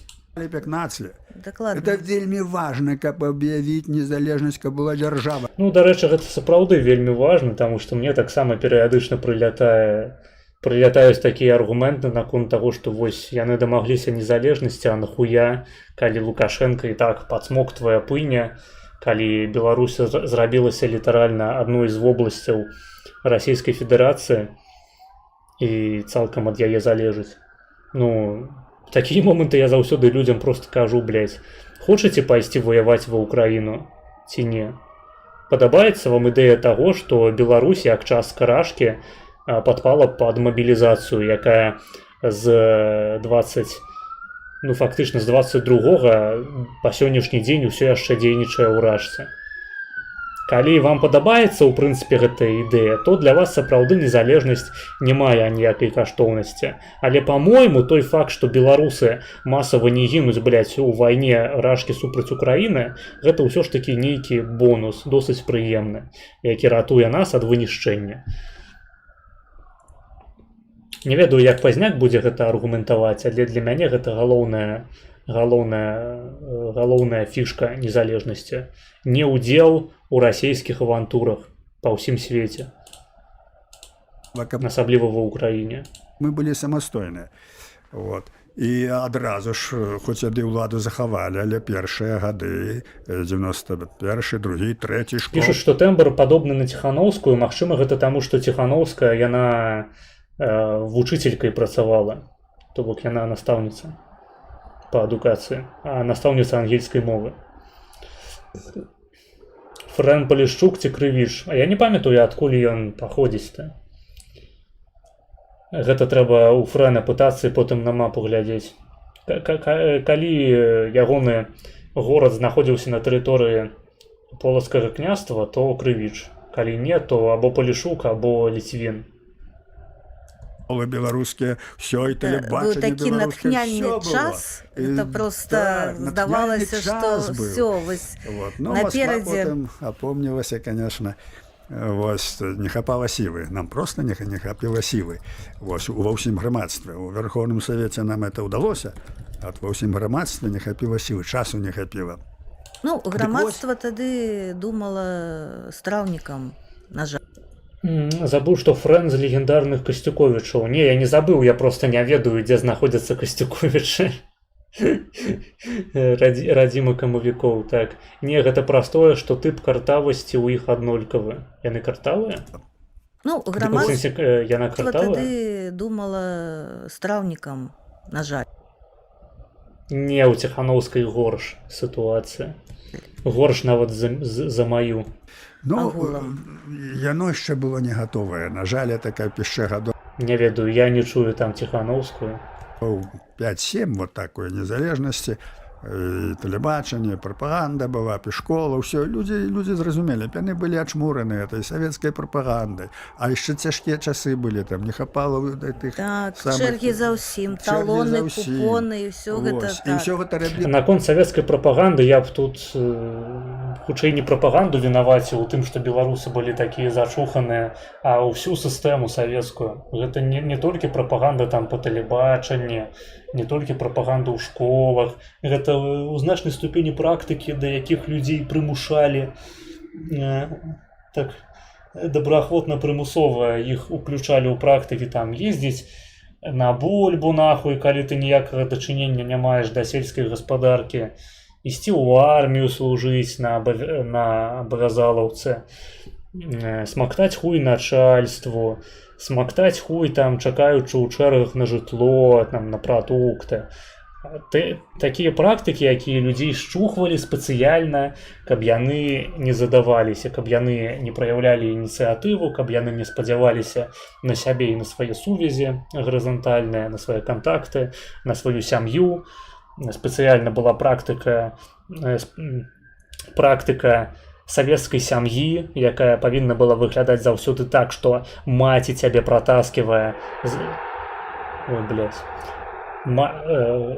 Футболісты долбоёбы. Маці цябе пратасківае па ўсіх саўковых інстытуцыях, пачынаючы з садку, потым праз школу, потым праз ПТУшку або універсітэт, потым армію, і яна заўсёды павінна сядзець і нашэптваць табе на вушка, што ты павінен слухацца дзяржаву, таму што з іншага боку твой баця непуцёвы алкаш долбоёб, блядь, без адукацыі, без грошай, і ён павінен табе унушыць думку аб тым, што ён для цябе не з'яўляецца аўтарытэтам, і што адзіны аўтарытэт у тваім жыцці гэта твая аўтарытарная маці, якая кіруе і тваім бацяй, і табой, таму што твой баця, ён усе грошы свае аддае жонцы, потым выклянчвае у яе грошы, каб напіцца, таму што гэта адзіны спосаб для яго сысці, блядь, з рэальнасці, якая яго атачае, неяк расслабіцца.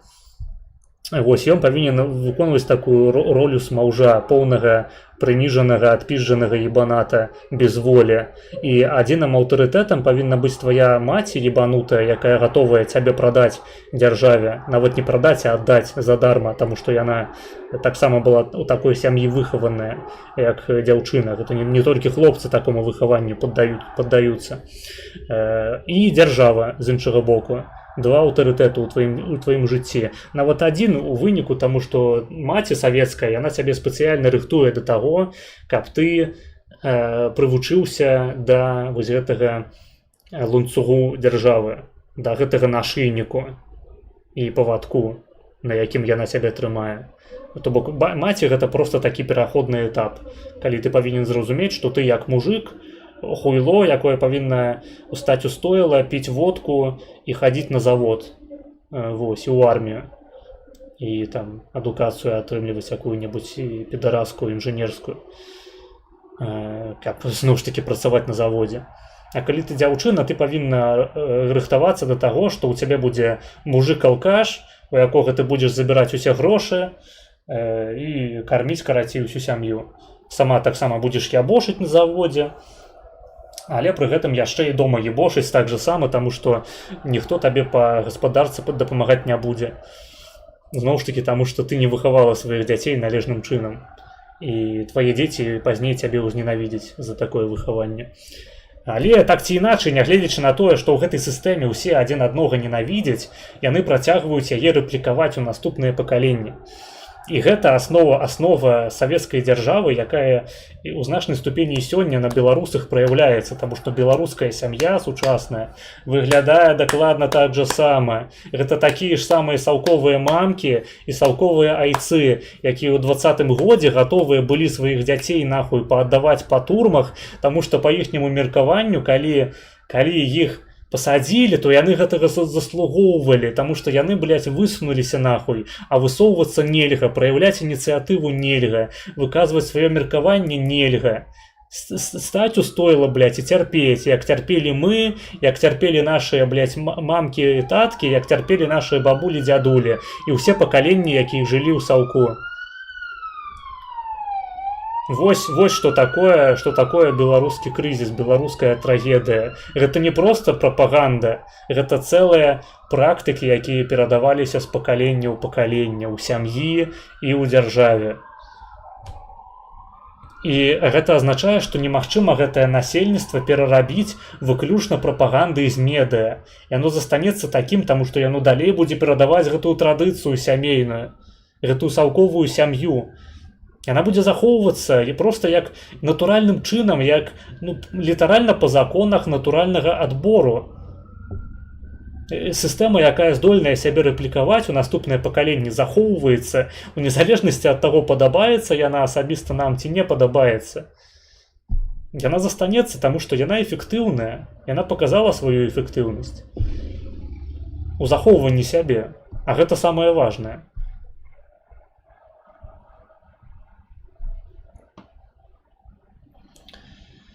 Маргінес, крыкні ў акно Кракове К, Кракове С, Кракове старым курвом ест.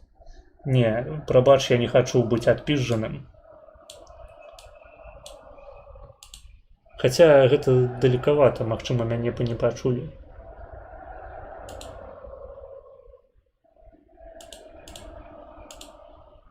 З прапагандай, проста звычайнай прапагандай ніхуя не направіш.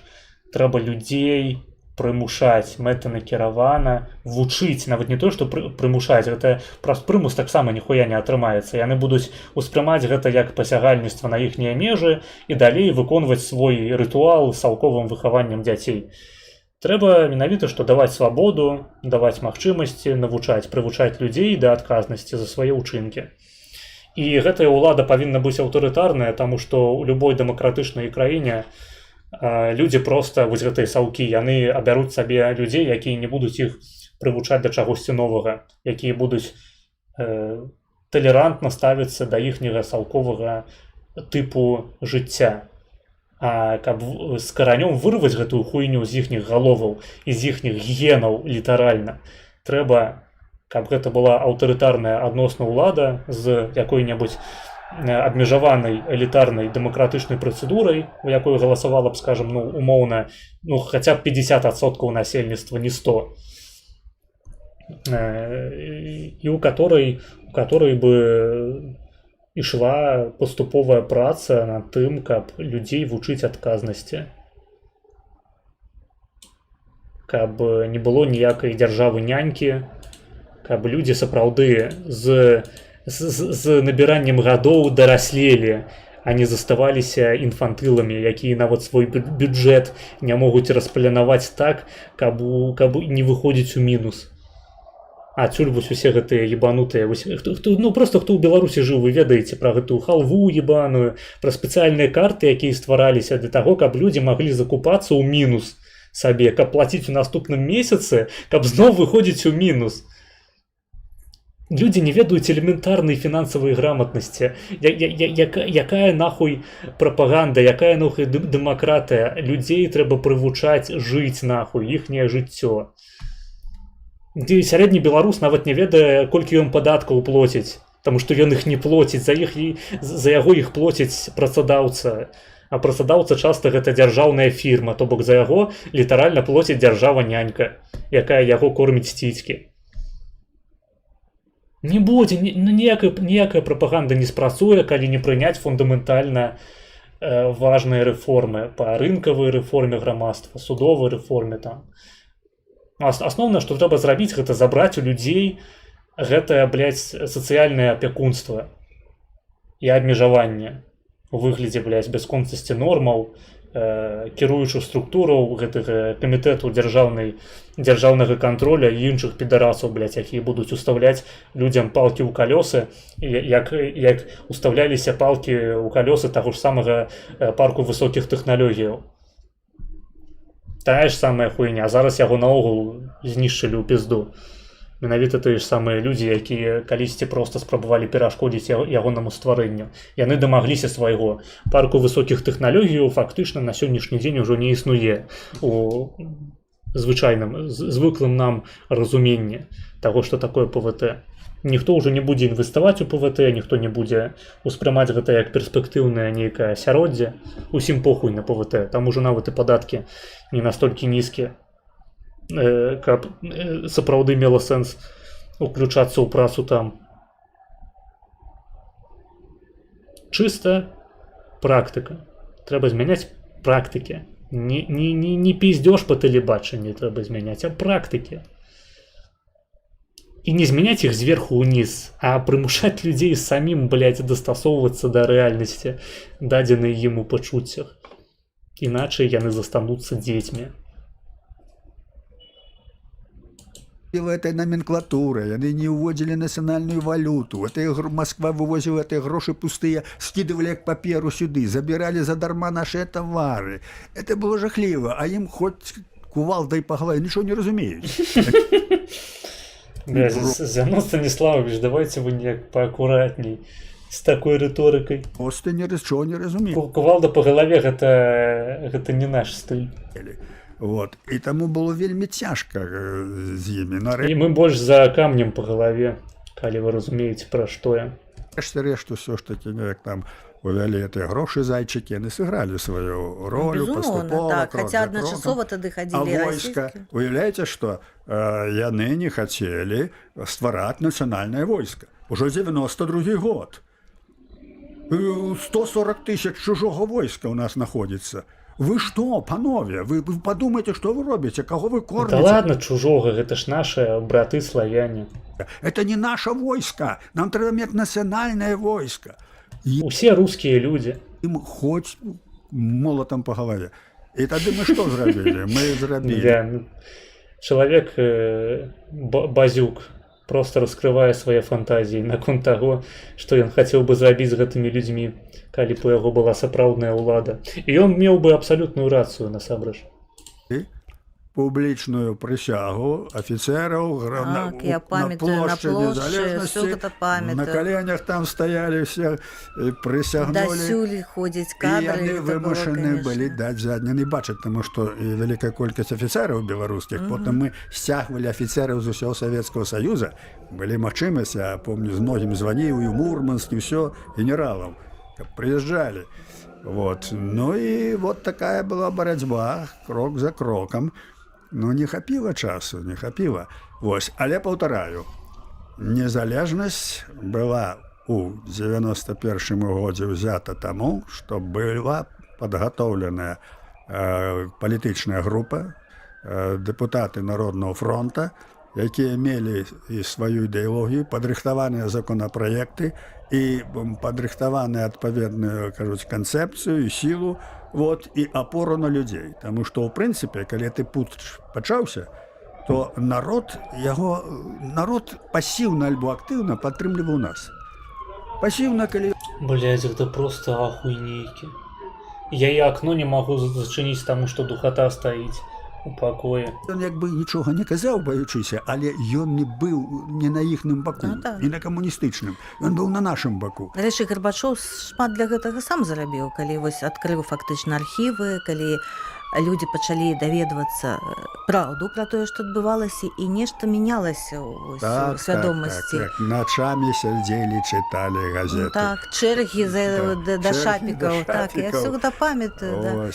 А як все слухалі 89-м гэта паседжанне дэпутата Верховный Совет СССР. З'езд быў дэпутатаў, да. Так у нас же Верховный Совет БССР, ён праходзіў і ўвесь час быў адкрыты эфір. Трансляцыя, так, але ў 89-м тады, калі ўпершыню пачулі, што можна ж не пагаджацца, можна ж крытыкаваць, і ўсё гэта просто... Людзі сядзелі пры тэлевізарах нават у рабочы час і глядзелі, і што атрымалася, амаль цэлы год. Яны зараз так же сама глядзяць перад маімі стрымамі, такія: оказывается, вось можна і так падумаць, ніхуя сабе, ебать, картинка на экране яшчэ нейкія цікавыя. Ну, то бок насамрэч некаторыя рэчы не змяняюцца у беларускім грамадстве. Мы мелі трыбуну Верховного Совета. Увесь друг быў камуністычны. Все камуністычныя газеты, там нас палівалі, абзывалі фашыстамі, там чым только што не рабілі. А мы мелі трыбуну ў Верховном Совете. Мы выходзілі і гаварылі, што і людзі гэта слухалі. І вось гэта зрабіла вялікую ролю, таму што вот тут вот людзі ўбачылі, што ўсё-такі... В які момант ўсё пайшло не туды? Ну, гэта ўсё пайшло тады, калі у Расіі, як кажуць, апамяталіся, калі КГБ поўнасцю акружыла Ельцына. Вот, яны спрыялі, каб ён піў. Ён жа не мог без алкаголю. Да рэчы, па Зянону Пазняку Караткевіча таксама спайвалі мэтанакіравана КДБшнікі. Генералы былі вакол яго. Топ-5 творы ўзмовы ад Зянона Пазняка. Не толькі там только Я, дарэчы, веру. Не ведаю, як вы, але я схільны, ў прынцыпе, давяраць інтуіцыі Пазняка. Жукоў, там Руцкі. Ну, у 99% выпадкаў. І ніхто не без граху. І там вся это... Вот. І яны рыхтавалі вот то, што яны Дакладней, усе не без граху.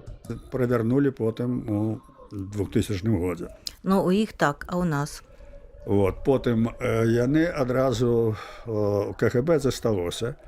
Вось тыя ўсе людзі засталіся. І яны пачалі рыхтаваць ужо ў 93-м годзе. Яны пачалі рыхтаваць сваіх людзей ва ўладзе ў Беларусі. Вот туды ездзіла цэлая група. Ездзіў такі Козлоў, это кагебіст, дэпутат быў наш. Ездзіў такі Грынёў з Магілёва, это кагебіст. Дарэчы, Лукашенко, як агент Валет, ён быў прызначаны сачыць за гэтым Грынёвым. Ну цяпер мы ўсё ведаем матэрыялы. Вот это вся група, і Грынёў, і гэта Лукашенко, і гэта Козлоў, яшчэ там адзін. Ездзілі ў Маскву не раз, яны спатыкаліся з гэбістамі у Думе, з крайне там правымі, як тады лічылася. Дума, так, гэта вось граф Монте-Крысто, як Дазайн любіць.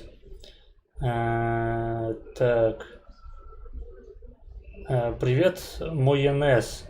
Что думаешь о таком блогере, как Смоуш? Он тебя не бесит? Да бесіць пиздец. Вось ведаеш, што мяне бесіць у Смаўжы найбольш? Тое, што ён ветлівы чалавек, выхаваны добра. Бесіць, што вось ты будзеш пиздзець нават поўную хуету на сваіх стрымах, крытыкаваць яго, а ён потым выйдзе і проста скажа: ну, ёсць такая інтэрпрэтацыя, але ў мяне іншае меркаванне, а выказваць я яго не стану радыкальна, таму што проста. Ну, як бы, ёсць розныя меркаванні, можна пагаджацца, можна не пагаджацца, давайте жыць дружна. І вось гэта бесіць, вось чаму ён не можа раззлавацца, блядь, і пачаць проста ўсіх хуесосіць навокал. Блядь. Навошта ты такі выхаваны, Смоуш? Мы цябе будзем за гэта хейціць. Было наадварот. Хоць бы раз паслаў усіх нахуй, вось як сапраўдны славянін беларус. Дык не. Будзе по-жыдоўску сядзець ціхенька, блядь, это, з думкамі ў галаве, як пісаў Дарашенко. Ціхенька жыве, з думкамі ў галаве. Вось гэта пра Смаўжа рэальна. Вось гэтым бесіць, канешне. Гэта не паспрачаешся. Это былі прагрэсіўныя людзі, якія супраць Савецкага Саюза, а правыя — это кансерватары, якія за Савецкі Саюз, за Сталіна. Усё было наадварот. Пачакайце, я хочу пераслухаць.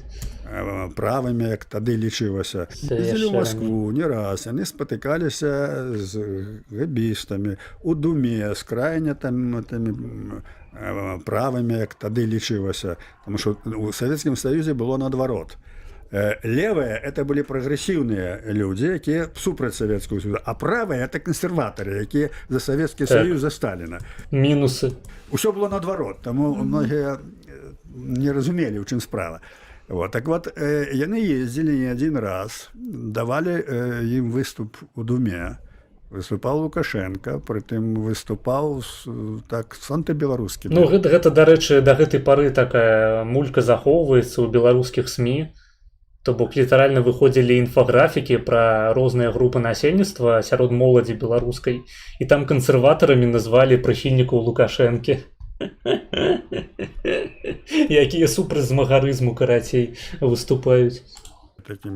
Лукашенко, ён вядомы кансерватар, вельмі добра захоўваюцца традыцыйныя сямейныя каштоўнасці ў Беларусі, а ні разу, блядь, не адсутнічае хатняя адукацыя, напрыклад, свабода выхавання ўласных дзяцей, так, рэлігійная свабода таксама, ебанешся, блядь, нават у рамках праваслаўя. Тыпу, свабода абсалютная. Гэта ж не так, што ты калі не праваслаўны сталініст, то табе ў беларускай царкве рабіць няма чаго. Традыцыйнае грамадства, блядь, серп і молат. Савецкі Саюз і белая раса. Што вам яшчэ хочацца-то? Кансерватары. Яны ж за захаванне старога парадку рэчаў, значыць, усё, кансерватары, кансервы.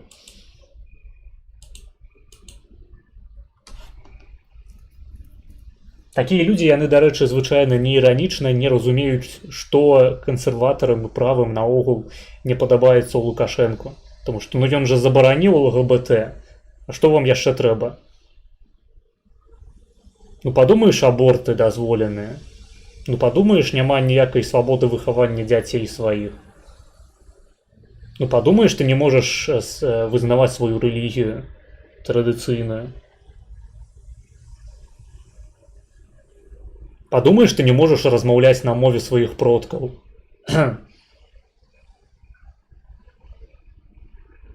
Кансерватар, таму што за савок. А саўкі гэта кансерватары. Таму што яны былі раней. І ўсё. Вось адзіная прычына, чаму саўкі гэта кансерватары, таму што яны выступаюць за строй, які быў раней. То бок у нас такім чынам у кансерватары трапляюць адначасова і камуністы, і імперцы, і, блядь, прыхільнікі манархіі, і, блядь, не ведаю, дыназаўры і ліцвіны. Просто усе купай. Чаму з усіх мажлівых гэбійскіх мянушак Лука абраў для сябе валет? Чаму не адразу підар? Я думаю, што ён не абіраў сабе мянушку, тому што мянушкі, блядь, выдаюць зверху ўніз у КДБ. А іх не абіраюць. Он сыкло и тупой. Ты так не думаешь? Отпиздишь его за донат. Но только коли ты яму задонатишь, то так. Знойдем людей, якія яго піздануць, блядь. Задонать смаўжу 50 еўрыкаў, і тады мы яго адпиздзім. Так. І аднойчы, калі яны прыехалі, мы паставілі пытанне аб арышце гэтых дэпутатаў. Вось Олега нядаўна адпиздзілі агенты ФСБ і СВО. Мы гэтых самых агентаў прымусім пайсці на супрацу, каб напиздзіць яшчэ і смаўжа, каб непавадна было. І аб узбуджэнні супраць іх крымінальнай справы. Збіраўся прэзідыум, і толькі таму, што струсіў грып, ну, то павінна быць воля, павінны быць рашучыя дзеянні. Калі ты мямля у палітыцы, ну, то ты нічого не зробіш. І тады элементарна... Вось піша, за 50 еўра нармальная тэма. Калі ласка. Можна было... Любы каганат за ваш донат, я так лічу. Іх арыштаваць, яны парушылі Канстытуцыю, і не было б ніякого Лукашэнкі. Вось, но это... Наколькі я ведаю, у смаўжа падобная палітыка. Адклалі. Ён яшчэ колькі разоў ездзіў, тут паявіліся, значыць, свае людзі, працягнулі ў Канстытуцыю прэзідэнцкую сістэму. Наша Канстытуцыя, якую мы рыхтавалі, яна парламентарная павінна была быць. І вот яны ўключылі туды эту прэзідэнцкую. Я, дарэчы, невялікі прыхільнік парламенцкай сістэмы. Я лічу, што улада павінна быць у прэзідэнта. Просто прычына, па якой Лукашенко забраў сабе занадта шмат улады, яна заключаецца не ў занадта вялікіх паўнамоцтвах прэзідэнта, а ў адсутнасці падзелу ўлады. І ў тым, што просто парламент быў камуністычны. Увесь дзяржаўны апарат быў камуністычны. Суды былі камуністычныя. У гэтым праблема асноўная. То бок там, што парламент, што была парламенцкая сістэма ў Беларусі, што прэзідэнцкая, гэта нічога б не змяніла.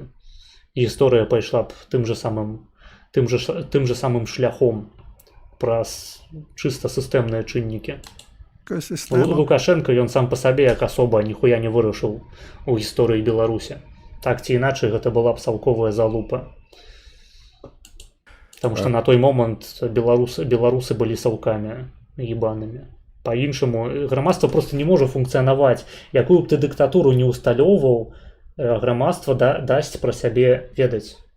Гэта будзе савок. Просто з Лукашэнкай гэта апынуўся такі савок, з парламентам камуністычным як галоўнай крыніцай улады быў бы трошкі іншы савок, але савок быў бы, палітычныя забойствы былі б, разгоны мітынгаў былі б, усё было б тое ж самае.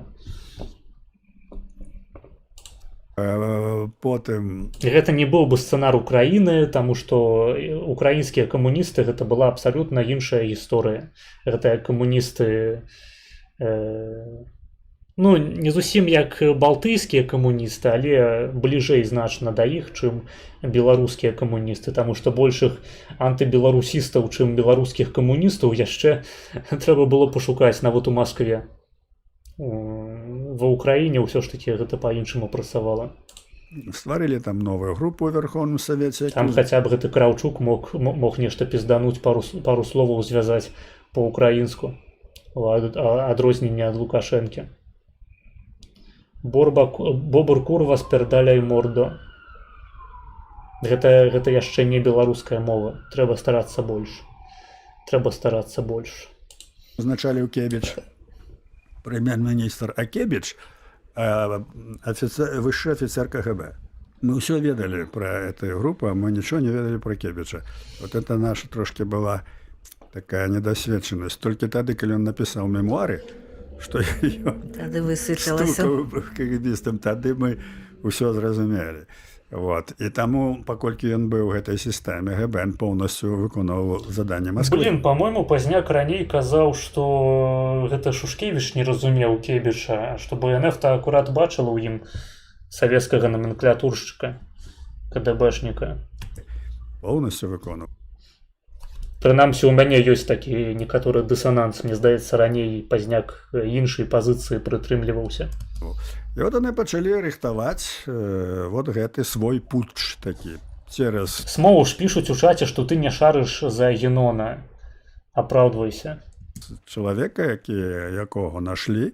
Потым КГБ, маскоўцы, яны, як кажуць, яйкі в одну карзіну не кладуць. Так, яны толькі ў рот беларусам кладуць. Яны заўсёды робяць варыянт. І сваім таксама. І таму было два варыянты: Кебіч і Лукашенко. То бок не кладзі яйкі ў рот аднаму народу, трэба як мінімум 3, каб мець 3-адзіную нацыю. Вот яны ішлі савецкую. як бы разам. Ну, а у Салодкі чакаю на размову за 50 еўра. сістэме, кажуць, это выбрачаны, убачылі, Гэта што табе, Бобр, на Лукашенко апраўдоўвайся. трэба ставіць. Чакаю ад цябе 50 еўра і смаўжу 50 еўра, і тады можна пачаць сур'ёзную размову. Вот, а Кебіч быў як ужо памагаты. І потым ён у сваіх З бомжамі-то нахуя спрачацца. Можна на вуліцу просто выйсці рэальна з любым падпівасам, завесці гутарку з такім же поспехом. написал, что мы вместе действовали, чтобы не допустить Народный фронт. И еще неизвестно, чей уклад был весомее. Ну, вось далейчае пра Беларускі народны фронт і пра той час. Окей, добра, зараз я пачуў Ціханаўскую. Окей, вы маеце рацыю. Трошкі ёсць. Я асабіста ў першым туры якраз за вас галасавала, на другі я просто не пайшла. Гэта было безумоўна. Блін, я думаў, усе галасавалі за Шушкевіча. Хаця, Як так-то? ну, такой, я ведаю шмат людзей, якіх менавіта адвярнуў ваш артыкул пра расійскі імперыялізм, які быў надрукаваны, здаецца, ў студзені 94-го. Ці не лічыце вы гэта памылкай у той час? То бок я разумею, што ў тым артыкуле было, ну, вся праўда, як бы. Але ці не заўчасны ён быў? Не, ён абавязковы быў. А абавязковы. Нічого б у нас не было, калі б не гэты артыкул. Это абавязкова. Дарэчы, Рыгуль, ты яшчэ прапусціў стрым у Смаўжа, дзе мы рубімся ў ваху, па-мойму, цябе там не было. То бок ты рэальна праёбся, ты павінен цяпер кожнаму даць аброк, сваю дзесяціну карацей вылучыць, мне данаціць і Смаўжу за тое, што ты прапусціў гэтыя трансляцыі. Іначай мы не зможам на цябе глядзець па-ранейшаму. Ты будзеш выключаны з нашай гейскай касты. І будзеш запісаны ў патрыархаты натуралы мярзотныя. А можа наадварот бы больш бы за вас прагаласавала і не атрымалася б у іх камбінацыя? Ну это пропаганда, что там адвярнуў артыкул, тое самае, што Не, я не беларускі про язык я, адвярнуў. не, я ведаю тых, хто сапраўды збіраўся, Ну, а былі. пасля прагаласаваў за Жушкевіча, да? Але Гэта не про масавая прапаганду. з'ява была, паслухайце. Это артыкул в асноўным насельніцтва не чытала. Это прачытала агентура. Ну, але Прачытала- прапаганда про гэта прачытала казала, прапаганда. так. Пачалі ты ўсё гаварыць. Ну, то бок твой аргумент больш не працуе. Гэты артыкул не прачытала вялікая колькасць людзей, а значыць не ну калі і паўплывала, то выключна праз тую самую прапаганду. Але прапаганда яна пра Пазняка пиздела, што ён паліцаем служыў. Блять, там можна было абсалютна любую хуйню выдумваць, і Пазняк на гэта не мог паўплываць, на жаль. Я був трохи на початку того стріму і зможу тоді задонатив. Окей, добре. Частку своєї репутації ти обновив. Это пропаганда на таким же самым узроўні, якую вы теперь можете пачуць. Если бы вот не беларускі язык, а так Не, беларускі язык да. всех отвернул. Это придумано ГБ московским и говорится постоянно. На самой справе все наадварот. Гісторыя пачатку 90-х гадоў показала, як толькі была незалежнасць. Ну, людзі як быццам не разумеюць, што палітыка працуе не заўсёды як інклюзіўная такая кампанія. Ты не можаш заўсёды проста пашыраць бясконца сваю аўдыторыю, раздаючы абяцанкі, пашыраючы сваю рыторыку, каб яна ўсіх беларусаў уключыла. Ты не можаш, таму што ты страціш свой ядерны электарат. Калі ты страчыш свой ядерны электарат, то твоя партыя, блядь, страчаная сама па сабе. Таму што калі ў цябе няма базы выбарчай, якая верыць у цябе, ты траціш сутнасць свайго палітычнага руху. І потым да якой бы аўдыторыі ты далей не дастасоўваўся, цябе будуць успрымаць як палітычную прастытутку, таму што ты пераабуваешся кожны дзень, кожную электаральную праграму, каб папулісцкімі метадамі больш захапіць увагі. Зноў ж такі Лукашенко, ён не спрабаваў усіх беларусаў захапіць сваёй рыторыкай. Ён спрабаваў захапіць беларусаў саўкоў, а паколькі беларусаў саўкоў была большасць, ён на гэтых выбарах перамог. Іншае пытанне, ці трэба было Пазняку змагацца за тую ж самую аўдыторыю, прасоўваючы савецкую рыторыку і абяцаючы там танную каўбасу, савецкія заводы і так далей. Калі б у Пазняка была магчымасць потым трымаць уладу аўтарытарна, тыпу як у Лі Куан Ю, які таксама выступаў у Сінгапуры на левай пляцоўцы, а потым, калі яго абралі, сказаў, што ў камуністаў ёсць карацей 3 дні на тое, каб з'ебацца з нашага цудоўнага гораду, іначай мы вас усіх ёбнем. І іх сапраўды вывозілі потым, блядь, у адкрыты акіян. І больш іх ніхто не бачыў. У Пазняка сумняюся, што была б такая ўлада, таму рабіць уражанне камуніста, саўка з сябе хутчэй бы не спрычынілася б да ягонай перамогі, асабліва ўлічваючы, што савок, ён чыста нутром чуе, хто з'яўляецца сапраўдным саўком, а хто толькі прыкідваецца. І Лукашенко, ён аўтэнтычны калхазан-савок. У Пазняка, як у інтэлігента, ніколі ў жыцці не атрымалася б захапіць тую ж самую публіку. Проста таму, што ён арганічна іншы чалавек на біялагічным узроўні.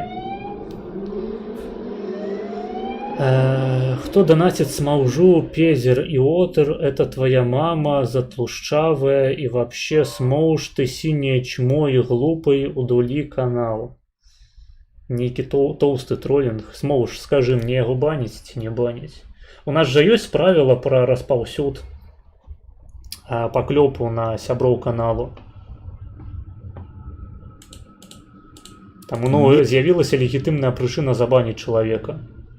Менск 70%. Вся беларуская школа. Ніякого супраціву. Не, ну пра мову давайте, гэта асобная тэма. Я разумею. Гэта галоўна ў іхнай прапагандзе. Почему Поздняк потерпел поражение? Потому что выступил за белорусский язык. Вот если б не за Не, белорусский такого язык, якраз это московская так, пропаганда. ну, гэта так, Тое але- сама з гэтым артыкулам. Але Вот. я пра артыкул у якім сэнсе, да? Для мяне было б лагічна, каб вы перамаглі, і пасля, вось як праграмны такі дакумент, і краіна пайшла па іншым шляху. І бо я не спрачаю А яны б не перамаглі, то бок нахуя было чакаць. з артыкулам, там сапраўды кожнае слово Яны б не перамаглі на выбарах. Гэта было немагчыма. як ёсць, і можа яшчэ замягка. Значит, Як по мне. Ситуация была вся такая. Под контролем ФСБ, под контролем Москвы. И поражение все равно могло быть. Коли у другі тур не пропустили б, вот, але і не было б Ну так, як я і сказаў. не было б ясно, чаму это здарилось. Правда заўсёды патрэбная. Заўсёды, асабліва на паваротных этапах. Это вельмі неабходна. Ну, то бок ён бы праёб, а ідэалагічнага ядра не засталося б. То бок, калі б ён хацеў пасмактаць там Шушкевічу, Кебічу, нахуй, дамовіцца з тым, нахуй, з камуністамі, з хуйсасістамі, не пісаць з руснёй дамовіцца, не пісаць гэтых артыкулаў, то па выніку ён быў усё роўна праёб, таму што ён чужы чалавек у гэтай сістэме, і толькі свой можа перамагчы, толькі свой калхазану ебан савок, а ніякай ідэалагічнай, ну, проста ідэйнай спадчыны не засталося. І ўсё. А потым было б ужо позна, а потым усім было б паебаць на гэтыя артыкулы. Ну хто памятае будзе-якія артыкулы Пазняка пасля таго, як ён з'ехаў з РБ? Гэта я магу памятаць, таму што я фанбой Зянона Станіславовича. А агулам грамадства яно як бы не ў курсе асабліва. Так, асобныя нейкія рэплікі ўсплываюць, каментары, але фундаментальных артыкулаў ягоных асабліва не распаўсюджвалі у медыа беларускіх. У адрозненні ад таго артыкулу пра расійскі імперыялізм, які сапраўды завірусіўся свайго часу. І любы чалавек, які разумее, як працуе медыйка, ведае, што завірусіцца пэўная рэч можа толькі ў пэўны канкрэтны момант, вельмі вузкі адрэзак гісторыі. І гэта быў менавіта той самы адрэзак. Па-іншаму было немагчыма.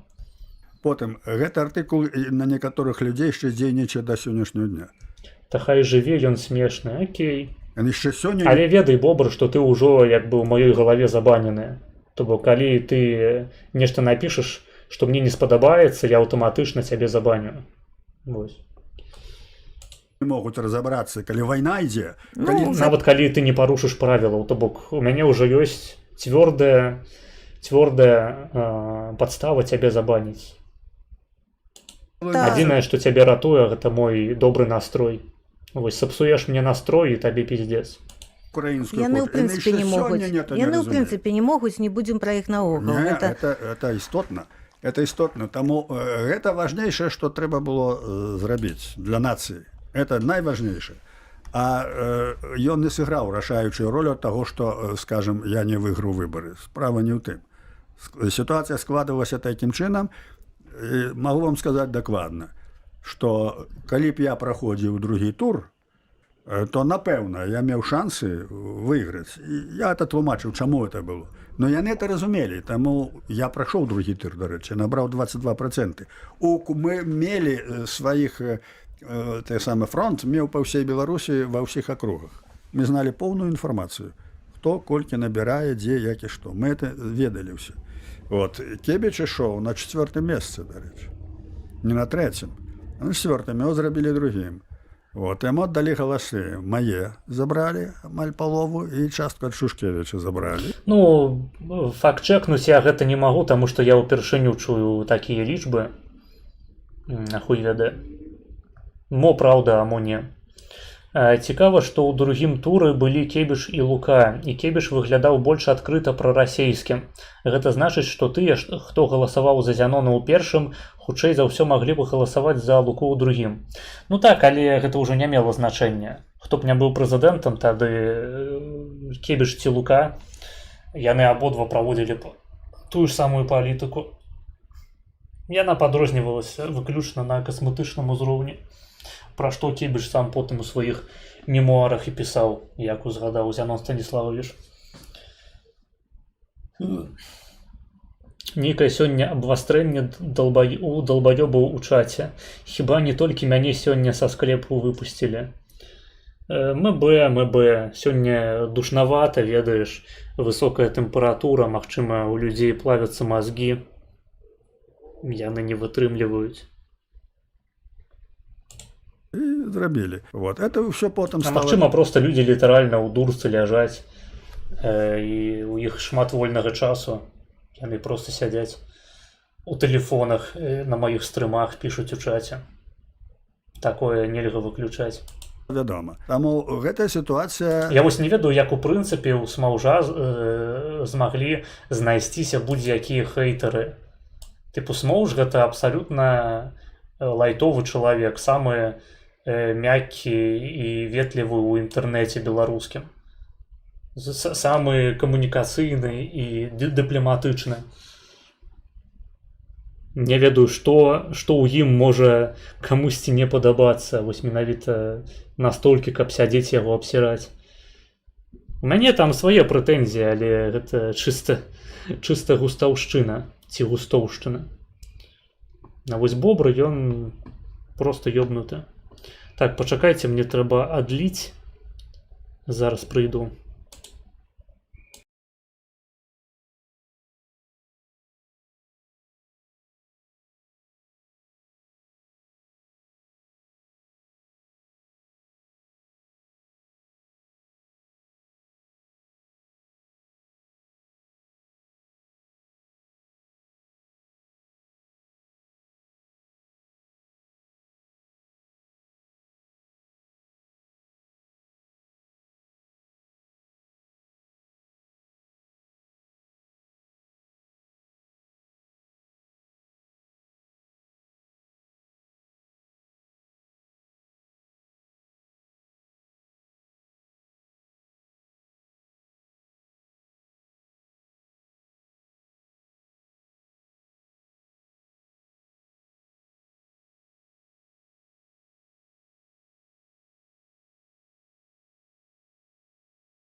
Так, я зноў з вами. У Смаўжа няма хейтараў, гэта фэк рэалітэ. Не, ну сапраўды, хейціць Смаўжа гэта як хейціць кота Леапольда. Тыпу, ну сур'ёзна. Вось з усіх персанажаў у ніжнім беларускім інтэрнэце вы вырашылі накінуцца на Смоўжыка нашага любімага. Блядь, ёсць дохуя персонажаў, якія нашмат больш гэтага заслужылі. Быдло часто сприймає доброту за слабкість, так, як у Оксімірона прямо. Лохі, быў калісьці перыяд, калі я мог бамбіць на іншых людзёў з-за пазіцыі, але, напэўна, проста перагарэў, хаця гіпертрафаваным пачуццём справядлівасці ніколі не характарызаваўся. Дабро бывае з кулакамі і з вострымі зубамі, дабро бывае нападае, так, Оксімірон падпісацца. Так і наконт спрэчак, проста вельмі часта спрачацца няма з чым, бо спрэчка часта тычыцца аксіяматычных перакананняў прадмета безумоўнай веры, а з імі спрачацца ноу-сэнс, толькі мінус нервы. Ну, не ведаю, па-мойму, гэта добры інтэлектуальны спорт, прынамсі паспрабаваць дайсці да гэтых аксіяматычных палажэнняў, або паспрабаваць прыняць аксіяматы твайго суразмоўцы і паспрабаваць знайсці у ягоным далейшым лягічным шляху нейкія супярэчнасці. То бок яму самому давесці, што ягоная пазіцыя не адпавядае ягонай аксіяматыцы. У гэтым, па-мойму, ёсць некаторая нават забава інтэлектуальная. І таму чыста тэхнічна спрачацца можна толькі з людзьмі, якія больш-менш з табой адну глебу падзяляюць. Не, гэта не абавязкова абсалютна. Часта у людзей проста каша ў галаве, і калі ты ім паказваеш на супярэчнасць у іхніх уласных меркаваннях, у іхніх уласных прэсупазіцыях, яны праёбваюцца. У іх проста ламаецца мозг і пачынае падцякаць задніца. Паўтарылася Па-мойму, у гэтым ёсць фан. любым выпадку.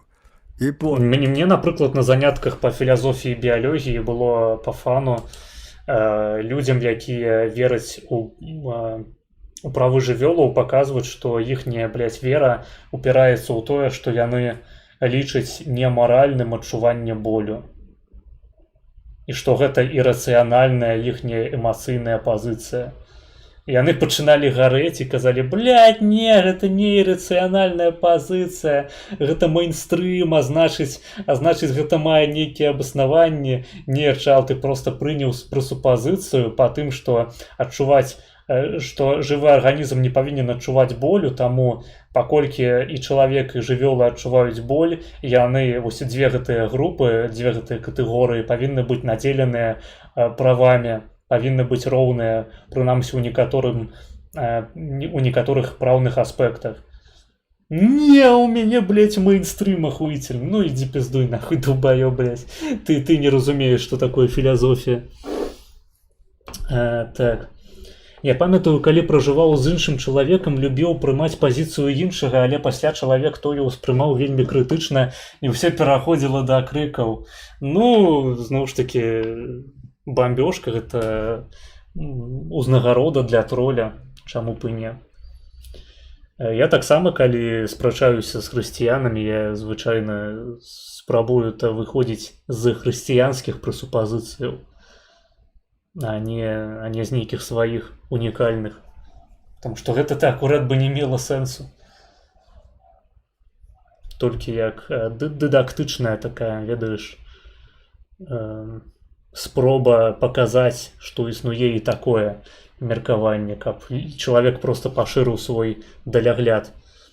А для спрэчкі звычайна трэба ўсё ж такі выйсці на нейкую агульную глебу.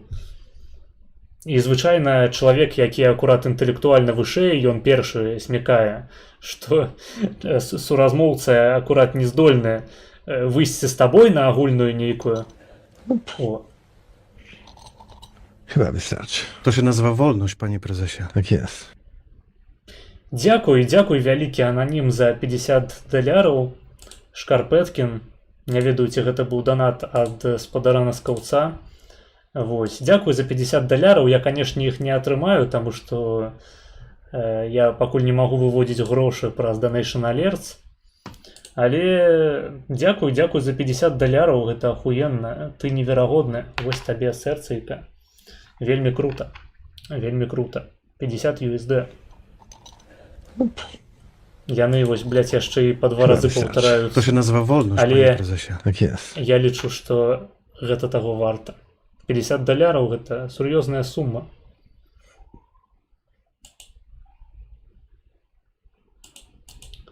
Вялікі дзякуй, вялікі дзякуй.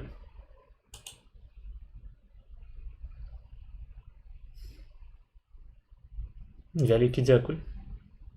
Там, праўда, па ідэі павінна была быць нейкая спасылка. Вось зміцер, карацей, калі гэта ты данаціш.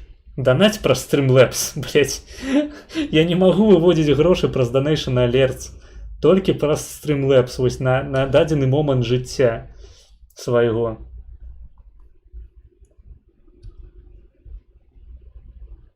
Дзякуй, безумоўна, я ўдзячны, але проста мне было б лепей, калі б вы ўсе данацілі зараз менавіта праз Streamlabs. Так, ну я казаў акурат пра тое, што звычайна ў размове першы смякае пра тое, што ягоны суразмоўца не здольны выйсці з ім на агульную нейкую пляцоўку проста таму, што не ведае пра гэтую пляцоўку. Акурат чалавек з вышэйшым інтэлектам або з большай дасведчанасцю. І у маім выпадку гэта часцей за ўсё рабіў я сам.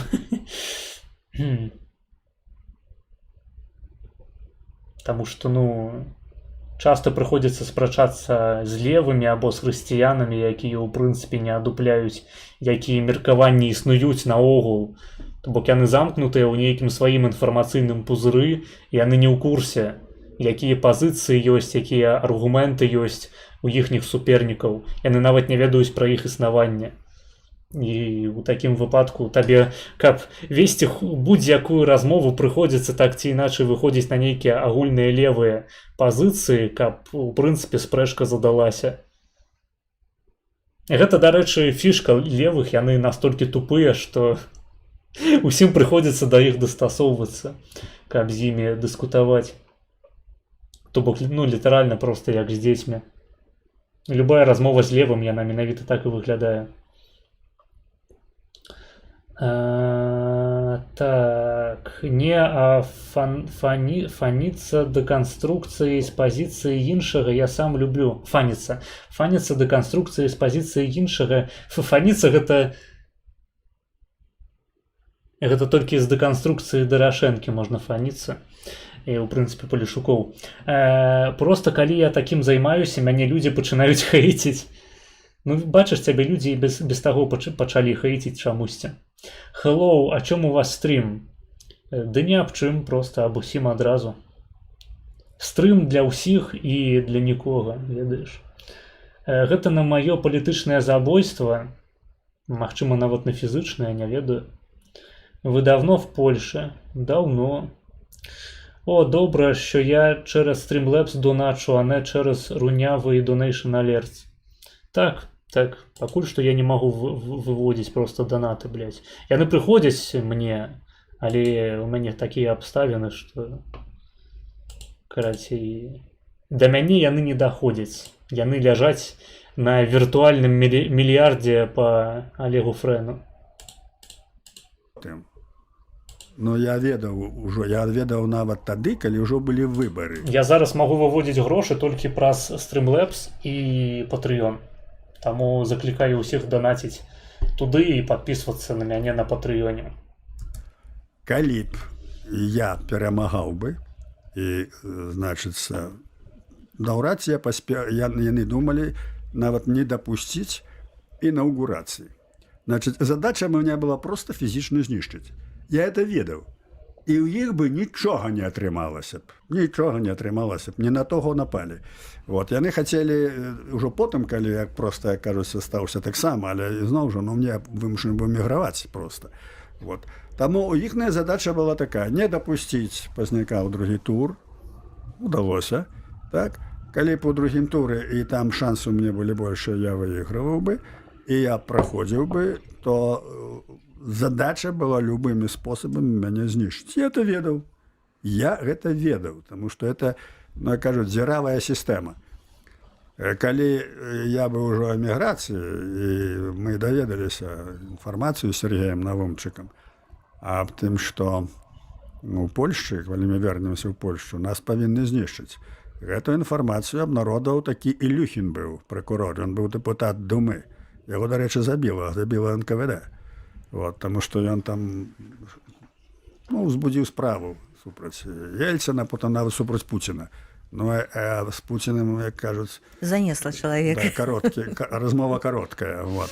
Таму яго забілі, Ілюхіна. Так вот, тады высветлілася, што яны рыхтавалі это забойство. Он аб'явіў это тады ў Думе, з трыбуны, што вот одного-двух человек, чтобы потом свалить на Лукашенко и так далее. Все это я чуў, слухаю это сам, я кажу, на свои уши все это чуў. И мы тады, мы мелі магчымасць яшчэ, позвонили ў вельмі компетентных людей, якія былі ў компетентных органах. Одно пытанне: што рабіць? Вяртацца ў Польшу ці не? Што рабіць? Отказ был такой: это очень серьезно. Они больше не могли сказать ничего, разумеете. Вот. Ну, все это провалилось. Вот. Тому то, что треба ведать, с кем мы маем справу. Вот. Мы маем справу с российским КГБ, с людьми, яких руки в крови, які миллионы людей знищили. Мы ведаем, якая їхня політика. І гуляти з ними у поддавки – це самого себе закопати. Тому треба було одразу бити, щоб зуби вилітали. І от цей артикул, у них повилітали зуби, і вони шалели. Вот. А це вельми важно. Це ціле покоління підняв цей артикул. Це вельми важно. А ситуація не змінилася б. Калі б гэта было б ці не было б тое самае. Цяпер яны толькі выкарыстоўваюць гэта ў прапагандзе, што вот за язык там выступал, то это все ерунда. Это все не так было. Так як з мовай, як і са школамі, так і з гэтым. Але гэта было вельмі важна. Вот. І на сённяшні дзень, як кажуць, на 30 гадоў раней было сказано, што нас чакае, калі мы не будзем гэтага разумець. Я ж так і кажу, што там все было правда. Я ў 96-м годзе быў Кіев. Можнаце паглядзець цяпер у інтэрнэце ёсць. Я ім сказаў, што Лукашенко дастаўленік Масквы. Ён будзе выконваць усё, што будзе казаць Масква. Яны ўтвораць супольныя ўзброеныя сілы. Яны будуць праводзіць супольныя манёўры ў Беларусі. І яны нападуць на Украіну з Беларусі. Все это было сказано. И так. Это было сказано в 96-м году. Не тому, что я пророк там, что тут ничего, тут никакой мистики не все зрозуміло. Никакой мистики. Тут просто треба анализ, логика, ведать историю, ведать, с кем мы маем справу, ведать ихную политику. Не треба ничего гадать. Все зрозумело. Они пришли до влады не тому, как... Блин, я не перестаю здзіўляцца, что на такой беларускай глебе ўзнік Пазняк. То бок гэта літаральна адзіны чалавек, які здольны сістэмна мысліць, прычым у катэгорыях геапалітыкі. Чалавек, які адначасова бачыць пагрозу з усходу і захаду. Гэта унікальная пазіцыя, абсалютна. То бок, вось гэтая ўся хуйня пра русафобію, якая ўзнікла ў беларусаў пасля 22-го году, яна абсалютна штучная, выкліканая вайной. Не будзе вайны, беларусы зноў вернуцца да паездак у Піцер і Маскву. Таму што насамрэч няма ніякага бачання геапалітычнай пазіцыі Беларусі. У адрозненне ад Пазняка, які заўсёды бачыў Беларусі як такую памежную зону паміж захадам і ўсходам. Менавіта таму ў праграме БНФ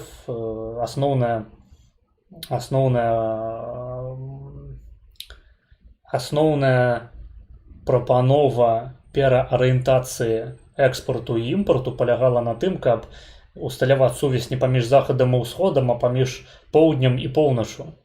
То бок такі вертыкальны саюз, можна сказаць, насуперак заходнім і ўсходнім суседзям. І гэта база. Гэта база. То бок з аднаго боку русня, з іншага боку немцы. І тыя пагроза цывілізацыйнага маштабу. У гэтым сэнсе мне Пазняк нагадвае польскага нацыяналіста Романа Дмоўскага. Абодва былі трошки такімі аўтыстычнымі палітыкамі, абодва дамагліся шмат для сваіх нацыяў. і абодва як ну фактычна адзіныя мелі такі геапалітычны погляд амаль што біялагічны ў выпадку Дмоўскага на гісторыю сваіх народаў, на гісторыю і пазіцыю і будучыню сваіх народаў і на тое, хто для іх з'яўляецца ворагам, хто сябрам. Так. Россию падымаць і рабіць яе вялікай Каб была ўлада. Нічого падобного. Яны прыйшлі да ўлады, Расіяй кіруе якіх-небудзь 1000 чалавек, якія ўсе матэрыяльныя каштоўнасці трымаюць у сваіх руках.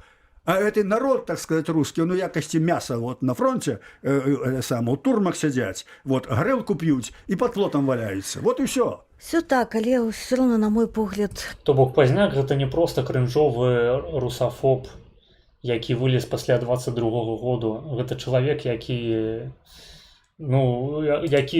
доўгі час захоўвае такую ідэалогію абароны крэпасці. Адрозненне ад якіх-небудзь украінскіх нацыяналістаў, якія ўсе дрочаць на Нямецчыну, для Пазняка гэта абсалютна не варыянт. Дмовський, вроді, обираючи між німцями і Рунею, обирав Руню. Ніби щось таке чув. Дмовський сапраўды больш пагрозы бачыў ад немцаў. Хаця гэта не азначае, што ён быў праруснявы. Дмоўскі, ён у дзяржаўнай расійскай думе займаўся тым, каб узброіваць Расію і рыхтаваць яе да вайны з Нямецчынай, пхаючы яе ў гэтую вайну. Таму што па Дмоўскаму Польшча патрабавала вайны паміж Нямецчынай і Рашкай, каб аднавіць сваю незалежнасць. То бок ягоная ўся дзейнасць фактычна на гэтае была накіраваная. І па выніку ён меў рацыю, таму што Першая сусветная вайна яна прывяла да паўстання незалежнай Польскай рэспублікі. У значнай ступені дзякуючы працы Дмоўскага. Асноўныя два айцы незалежнасці Польшчы гэта Пілсудскі і Дмоўскі. Там іншыя таксама вылучаюцца асобы, але гэта два адначасовыя айца незалежнасці і два полюсы у польскім убачанні Польшчы, гэтай цудоўнай Польшчы будучыні. Польшчы федэратыўнай ці Польшчы нацыянальнай, Польшчы левай ці Польшчы правай. На жаль, федэралізм з правай эканамічнай палітыкай і палітычнай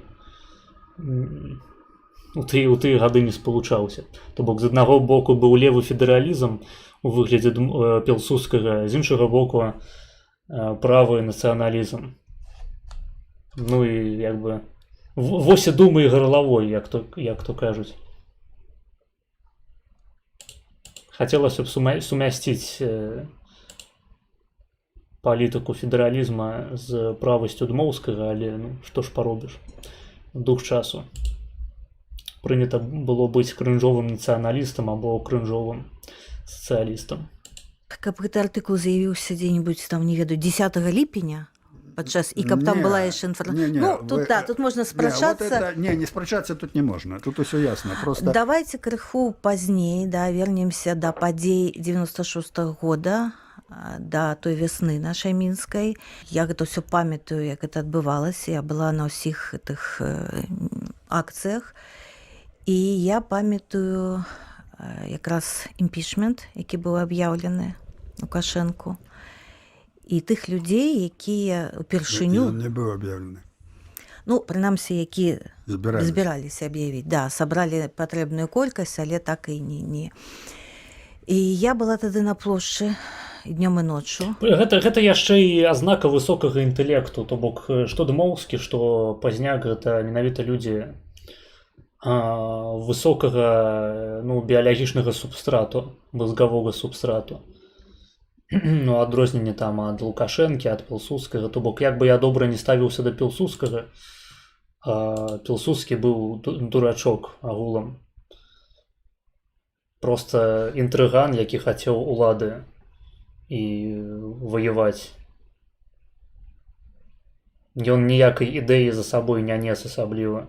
Нават ідэя федэралізму польскага, гэта ідэя Леона Васілеўскага. Пілсудскі не быў яе аўтарам. Вось адрозненне ад Дмоўскага, які сам быў генератарам ідэяў Вось як і Пазняк. Ну, я прынамсі такую аналогію бачу. І ў значнай ступені гэтыя асобы менавіта пра свой інтэлект такія самотныя у палітыцы. Просто таму, што у тупых людзей ёсць інстынктыўнае пачуццё інтэлекту. Яны баяцца інтэлекту і не ідуць за інтэлектам. Таму інтэлект павінен спалучацца яшчэ і з палітычнай воляй, якой, магчыма, у нашым выпадку забракла. А магчыма і не, магчыма, Пазняк ён здзейсніў усё тое, што мог здзейсніць. Не больш, не менш. І калі б выйшаў Шарэцкі і сказаў, што ну, типа, мы дамовіліся, ўсё, разыходзьцеся, да? Гэта было такое расчараванне, такое ўсё, і вось я прызнаюся, што з таго часу у мяне, як кажуць, на вас зуб. Бо тады нам патрэбны быў лідар, тады патрэбны... Пазняк, ён жа атрымаў гістарычную адукацыю Акадэміі мастацтва, а Дмоўскі, ён наогул быў доктарам біялогіі, вось што мяне таксама прыемна здзівіла. Ён пісаў доктарскую працу па інфузорыях там нейкіх. І ён у сваіх працах па тыпу там думкі сучаснага паляка апісвае міжнародную барацьбу за выжыванне літаральна як натуральны адбор. У яго там наогул вельмі шмат біялагічных адсылак, біялагічных аналогіяў, алегорыяў, там аналогію з арганізмам біялагічным, з эвалюцыйным працэсам і гэтак далей. Быў чалавек вашага ўзроўню. Гэта, дарэчы, яшчэ раз падкрэслівае тое, што калі вы хочаце быць сапраўды правым, вам трэба вывучаць натуральныя навукі, асабліва біялогію. Які б сказаў, людзі, наша незалежнасць пад пагрозай, мы нікуды не разыходзімся, мы як бы даём. Таму вось чаму? Бо я памятаю, як вы вярнуліся, з'ехалі, пасля вярнуліся на шлях, да, і гэта было такое клас. І вы все чакалі таго, што ну вось зараз Зянон Станіславович прыедзе, і мы все зробім як трэба, не будзе таго Лукашэнкі, не будзе нічога. Што? Што замінала? Сітуацыя была ўжо другая. На мяжы быў асабісты загад Лукашэнкі. Это я знаю дакладна з вуснаў чалавека, які гаварыў з палкоўнікам пагранічных войск. Не, ну можна ж было дакладна. Значыць, мяжу неяк абмінуць. Пры перасячэнні граніцы стварыць, кажуць, калі у выпадку непадпарадкавання страляць на паражэнне. Яны гэта зрабілі. Вы не разумееце, напэўна, з кім вы маеце справу. Вельмі добра разумею. Яны не на малаку выхаваныя. Вы паглядзіце на этого Лукашэнка. Так, на фембойскім хіба што малаку. Сколькі ён людзей на той свет адправіў? А зрыў метро? Свайго баці. Я вельмі добра ўсё разумею. Вы што? Так, ну давайте ж рэальна глядзець на рэчы, што за людзі перад намі, на што яны здольныя. Вы паглядзіце, што адбываецца 5 гадоў. Кожны дзень хапаюць людзей, кідаюць у турмы за нішто. За нішто, они там паміраюць. Іх абзываюць тэрарыстамі і так далей. З кім вы маеце справу? Вы ж глядзіце рэальна, адкрыйце вочы. Но мне іх не трэба адкрываць, яны ў мяне заўсёды расплюшаныя. Тут, пасля таго, калі я прыехаў у... Як же яна імкнецца яму падсмактаць? Яна прямо дэмэдж-кантроль вядзе так. Не-не-не-не-не-не, я не підараска хуесоская. Зянон Станіславович, вы неправільна зразумелі. Я просто журналістка, типу, я вымушаная вам нейкія правакацыйныя пытанні задаваць. Прабачце мяне, каюся. І калі цэлая каманда ОМОНа там жа быў... Блін, я думаю, яны ж аднагодкі фактычна, хутчэй за ўсё. То бок, гэтая жанчына, яна ў свае маладыя гады палітычныя, у 90-е, магла літаральна мець краш на Зянона. Усвядомце сабе гэта. Гэта тэарэтычна магчымая сітуацыя. Это сама... окруженный сядзібамі, все, ну, им не удалося. Просто не удалося, мне Бог бярог. Вот, і я многія рэчы ведаў, як ад іх... Яны стара бабка срака, так. Кажуць, я 8 дзён ішчэ. Гэта, мне ў чат, блядь, лепей бы пісалі такія. Не, Маргінес, я не стары дзед хуесос, а не бабка срака, прабач. Мы неправильно одно одного зразумелі. Был у Менска, не мог выехать. По всех дорогах усюды стояли посты. А Лукашенко выкликал старшиню КДБ, там усіх разнес их, что упустили Позняка. Вот. Их была задача, но не удалось. Не удалось им это зрабіць. Вот. Таму тады, калі б я, скажем, попробовал пересечь мяжу, мне просто забили. И все. И таки был рассказ вусный Лукашенко. Вусный. А вусный я ничего не знаю. А я этого не говорю. Вусны яны могуць толькі абадок залупы пакрыць і ўсё. Разумеете? Ну, что- я- Ой, вось моцы вуснаў. Что ты так кажешь, так Вот. что тут... Таму это я-то все ведаў. Шмат што вядома, таму што паслухайце. А не вот было это такого іхняя жадання, сіс- не было памкнення вось у той час, калі ўсё адбывалася. Я разумею, што як бы, да, з аднаго у боку той вось- час я накіраваў адкрыты ліст Верховному Совету 13-го склікання. Гэты ліст зачыталі з трыбуны. Я там ён надрукаваны, дарэчы. Так я ведаю. Там я дакладна ведаю. сказано, слухай. што Я ведаю. Та коли він був молодим, на нього всі мали краш. З такою-то челюгою він усіх могав. Не сумняюся. Ну ти бачив фотки молодого Позняка? Гэта ж тупо секс. Вуснамі. Будзе пераварот, будзе все, што трэба рабіць. Потым многія яшчэ, ну я таксама пра это пісаў, калі адбываліся выбары у 13-й Верховны Совет, яны заблокировали увесь фронт. Прайшоў я, Беленькі, Голубеў і Грушавы. Ну, там шмат чаго рабілася, я гэта таксама памятаю. Я гэта таксама памятаю. Няхай так, зразумела. Блять, нахуй ты постоянно кажешь, что ты все памятаешь. Ну, перадача-то не для тебе, а для гледачоў. Твоя задача, каб Позняк як мага больш пиздзеў цікавага, а не ў тым, каб ён менавіта для цябе нешта новае сказаў. Зразумела, ўжо законы не дзейнічае. І вот тады, калі ўжо пачаўся гэты 13-й Верховны Совет, і я яшчэ быў у Беларусі, Вось, хлопцы, трэба жыць так, каб ва ўзросце Позняка да вас клеіліся ўсе вашыя бабкі-аднагодкі. Каб яны, блядь, баяліся лішняга слова сказаць вам, падсмоктваючы пастаянна на кожным кроку. І пад сталом яшчэ ножкай, блядь, вашыя яйкі масавалі. Як гэта зараз хутчэй за ўсё адбываецца, спатыкаўся калі ў яе дастаткова даўгія ногі. з Калякіным. Ну, не спецыяльна, выпадкова, але ў нас была гаворка. А ў іх была галоўная фракцыя камуністаў. Я кажу, паслухайце. То бок Позняк, ён ведаеце, як Soldier Boy у The Boys.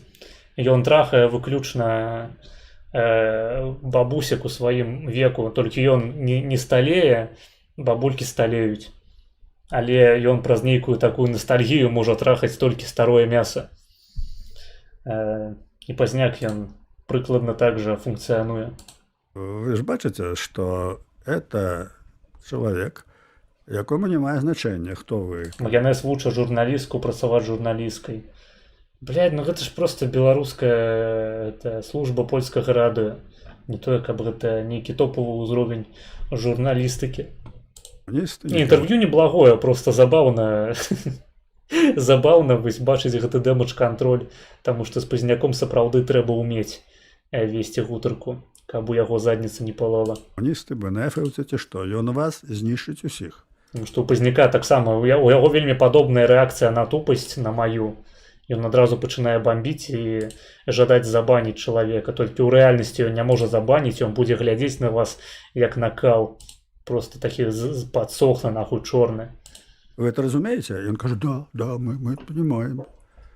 Вот, таму у вас ёсць магчымасць, вы цяпер фракцыя, вас падтрымліваюць усё. Паспрабуйце сабраць галасы на імпічмент.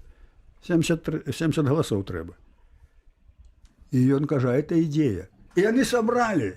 Так, а пасля Лукашенко пачаў працаваць і вельмі добра, дарэчы, як ён умеў. Ну, яны сабралі. А што вынік быў такі, Шарэцкі ўсё згадзіў і Ціхіня. Так, Два чалавекі, якія завалілі это ўсё. Ну, я хочу сказаць, што зноў жа, да, пра зуб той же самы Ганчар, які мог проста пасля рэферэндуму сказаць, што ён не прызнае, а не напярэдадні. правда, і гэта все такое было, ну ладно, что тут уже мы столькі магчымасцяў. Тут такая рэч, што я у гэты вот перыяд, калі вырашалася пытанне з гэтым імпічментам, ўсё вісела на валаску. А што пазняк калісьці дзесьці бамбіў і агрэсаваў на сваіх суразмоўцаў? Ебаць ты ньюфах нахуй. Ну так, здаралася, можна так сказаць. Блін, тільки дізнався, що у Позняка дід був відомим білоруським діячем у міжвоєнний період. Так. І ми до гэтай пары не ведаем, што з тым дзеячом зрабілі саўкі. То бок мы ведаем, што ён быў арыштаваны саўкамі, але пра далейшы лёс можна толькі здагадвацца. А нават сам Пазняк не ведае. Я просто з лорам Пазняка не моцна знаёмы. Ну, блядь, ну паглядзі інтэрв'ю Мелказёрава там першае. Калі Мелказёраў пачаў пытацца пра тое, чаму Пазняк называе ўсіх агентурай. Паглядзі якія-небудзь на Белсаце перадачы асобныя. Я просто іх не памятаю на памяць канкрэтна выпадкі, але іх было дохуя. Або вось, ну, літаральна рэч, якая ў мяне на алертах стаіць, на Donation Alerts, калі ён пачынае казаць пра гэта не нацыянальныя людзі, гэта агентура, гэта людзі, якія скампраметавалі сябе, гэта маргінез, якія зайшлі ў тупік. Гэта літаральна яго срака згарэла, ну, ад пытання, блядь, ад Гурневіча ебанага на Радыё Свабода.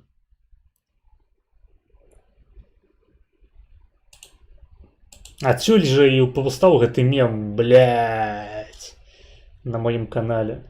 З таго, што Пазняк ён як бы стрымлівае сябе, але па вачах бачна заўсёды, калі ў яго пачынае падгараць ад тупасці суразмоўцы. Дрэнна зрабіў Шарэцкі, які выйшаў на плошчу, сказаў, мы ўсё дагаварылись. Нічого не дагаварылись. Это человек системы, номенклатуры. Приехал там Селезнёв, приехал Строев, Чорномырдин, и его лапки задрыжели. Такие начальники, и его уважают. Я памятаю, як пасля Лукашенко сказал, что вы дети малые, паперку нейкую подписали и вырашили, что все в это. И вот яны з імі, ну, конечно, каб быў бы я, былі б наши люди, мы б этого не допустили просто. Ну, вось я Мы пра ведаем, як гэта. это рабіць было б. Але гэта немагчыма было так. То бок так, у палітычных дзеячоў таго часу яшчэ і дзічайшы рэсентымент быў да Пазняка. Мала таго, што ён прынцыповы, дык ён яшчэ і разумнейшы ўсіх іх, блядь, на галаву вышэйшы. Ну, прынамсі, у палітычным сэнсе я разумею, там Шушкевіч прафесор фізікі, але гэта, блядь, не азначае, што ён нешта разумее ў палітыцы. А ў палітычным сэнсе у Пазняка была лепшая чуйка і, ў прынцыпе, разуменне сітуацыі. І ва ўсіх бамбіла, блядь, просто срака гарэла. Адсюль паўставалі усялякія беларускія сацыял-дэмакратычныя, нахуй, партыі, нейкія сацыяльныя грамады, блядь, хуй гарды. Все гэтыя перхаць падзалупная, якая існавала выключна для таго, каб адводзіць увагу выбарцаў ад Пазняка, таму што ва ўсіх гарэла задніца ад таго, што Пазняк, блядь, мае рацыю ва ўсім. А яны, блядь, тупая аглобля камсамольцы якія-небудзь па тыпу Лябельскі. Тады. І вось яны, значит, дамовіліся, што будуць там умоўны рэферэндум рабіць. Это ўсё глупства. Але ў той час, калі прыехаў Чорномырдин, Строев і Селезнёў, у тую ноч, я павінен быў у Вашынгтоне у фондзе Карнегі рабіць даклад. І на тым дакладзе было шмат прадстаўнікоў амерыканскай, ну, палітычнай эліты, і тым ліку ўсё пасольства рускае там было. Ну, не ўсё Выбачаюся. Амерыканскай, ну, палітычнай эліты, і тым ліку ўсё пасольства рускае там было. Ну, не ўсё два чалавекі там былі. Вось. Ну, то бок усё. І я у 3 гадзіны ночы пазваніў у Менск, а это ў Менску 9 было раніц, і спытаў, як справы. Вось сказалі такія рэчы, што пры Чорномырдзіне сёння яны дамовіліся, і тут справа дрэнна. Ну, нашыя хлопцы зразумелі ўсё. Ну так. І вот тады, калі я прыехаў на этой Карнегі, перада мной ляжыць праект Дзярждэпартамента аб падтрымцы Чорномырдзін настроивая все, што нашлі паразуменне. Ужо быў праект падрыхтаваны. А вы уяўляеце, каб ён пайшоў бы. Это ўсё, это было, назад жа не бралі. І тады я папрасіў, што я не буду рабіць даклад, дазвольце по этому пытанню. І была дыскусія, і прадстаўнік Держдэпа сказаў, мы берем назад гэты тэкст і будзем мяркоўваць, як рабіць. Давайте крыху. Усё, што можна было зрабіць з майго боку, было зроблена. Прыехаць было немагчыма. Ну, мы домой сэнсу. вернемся хотя б. Думаю, што вернемся. Будзем спадзявацца менавіта на гэта. Дзякуй вам вялікі за размову, за тое, што прыйшлі. Я так разумею, што тут некаторыя фрагменты не ўвайшлі ў размову, таму што тут была відавочная склейка, але інтэрв'ю неблагое. Дэмэдж-кантроль выратаваў нас ад гневу правадыра, сапраўднага правадыра нацыі. Текс. Слухайце, мяне, блядь, засмактала просто нахуй, як то кажуць, пад лыжачкай. Мне трэба пайсці за хаўкай, а вас я пакіну пакуль. Давайте, хто і Рыгуль, ты за старшога, карацей, у чаце, сачы за злачынцамі, якія будуць тут бібан свой даставаць і выёбвацца. А я зараз прыйду. Таму што у нас там же яшчэ ляжыць відос з нейкім хахлакантэнтам. Яго таксама было б няблага адглядзець. Так. Агулам данатьце, таму што у нас яшчэ часу шмат. Яшчэ прыкладна 2,5 гадзіны, а то і больш будзем сядзець. Можаце смела данаціць. Па другой, па першай. Я думаю, дойдзем да ўсяго. Так, давайте зараз прыйду.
Так, я зноў з вами, але я буду паралельна тут хаваць, хрусцець. Дарэчы, я зразумеў зараз, што сёння Мефіста на пачатку стрыму прапаноўваў паглядзець іншае відэа, а менавіта тое, што вы бачыце зараз на экране на Белсаце. Гэта іншае нейкае інтэрв'ю. Калі хочаце, можаце таксама замовіць. Наколькі я разумею, донатаў не было больш.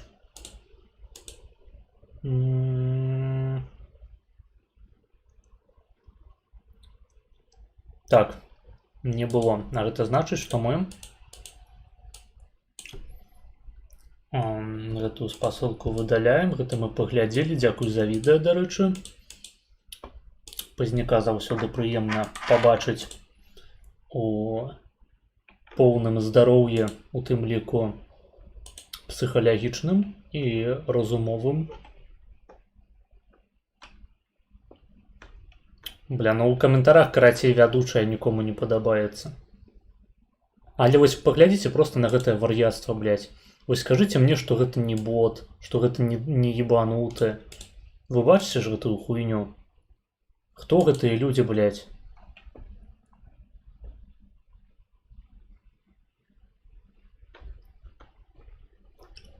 Капсам усё паведамленне. Гэта ж просто нахуй пацыенты психушкі. Хаця сам нешта піша, блядь, про психушкі. Карацей, это шауе, блядь. Партыя. Ладно. Я думаю, там нічога цікавага асабліва мы не прачытаем. Давайте наступнае відэа з другой чаргі. Так. Замоўлена 5 хвілінаў гэтага відэа наступнага.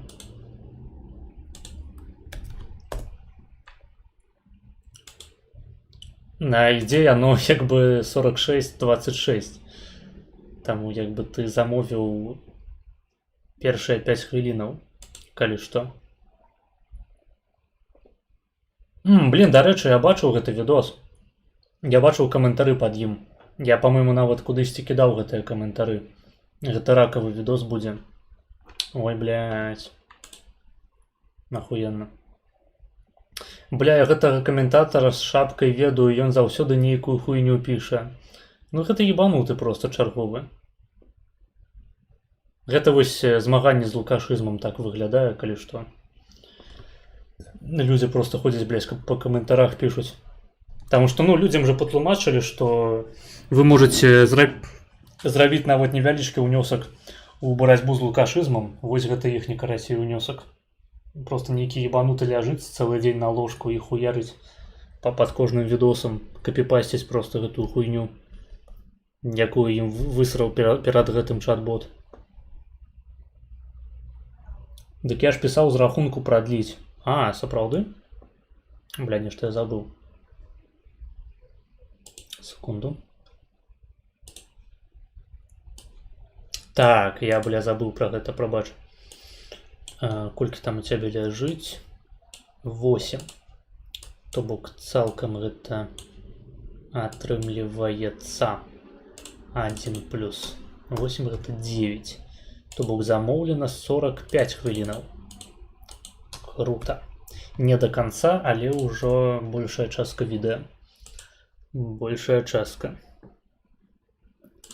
Тыкс. Давайте. Гэта у нас відэа з каналу Комік плюс Історик. Называецца П'ётр Кульпа. Розмова з адэкватным поляком.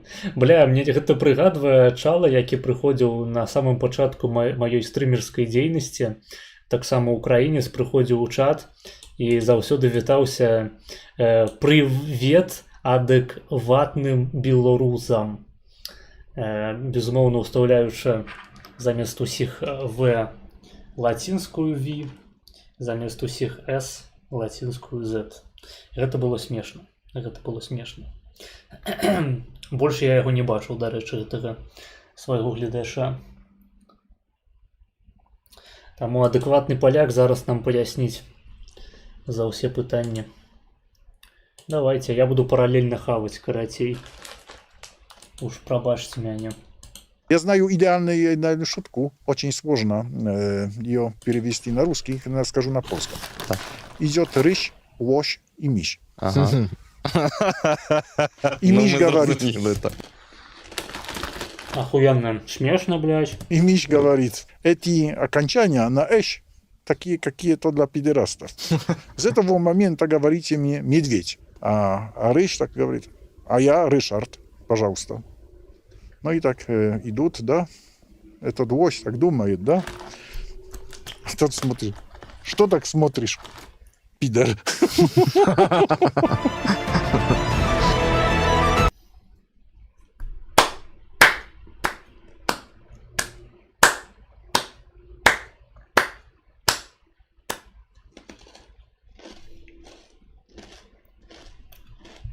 Галоўная падача, хлопцы. Падача гэта наше ўсё.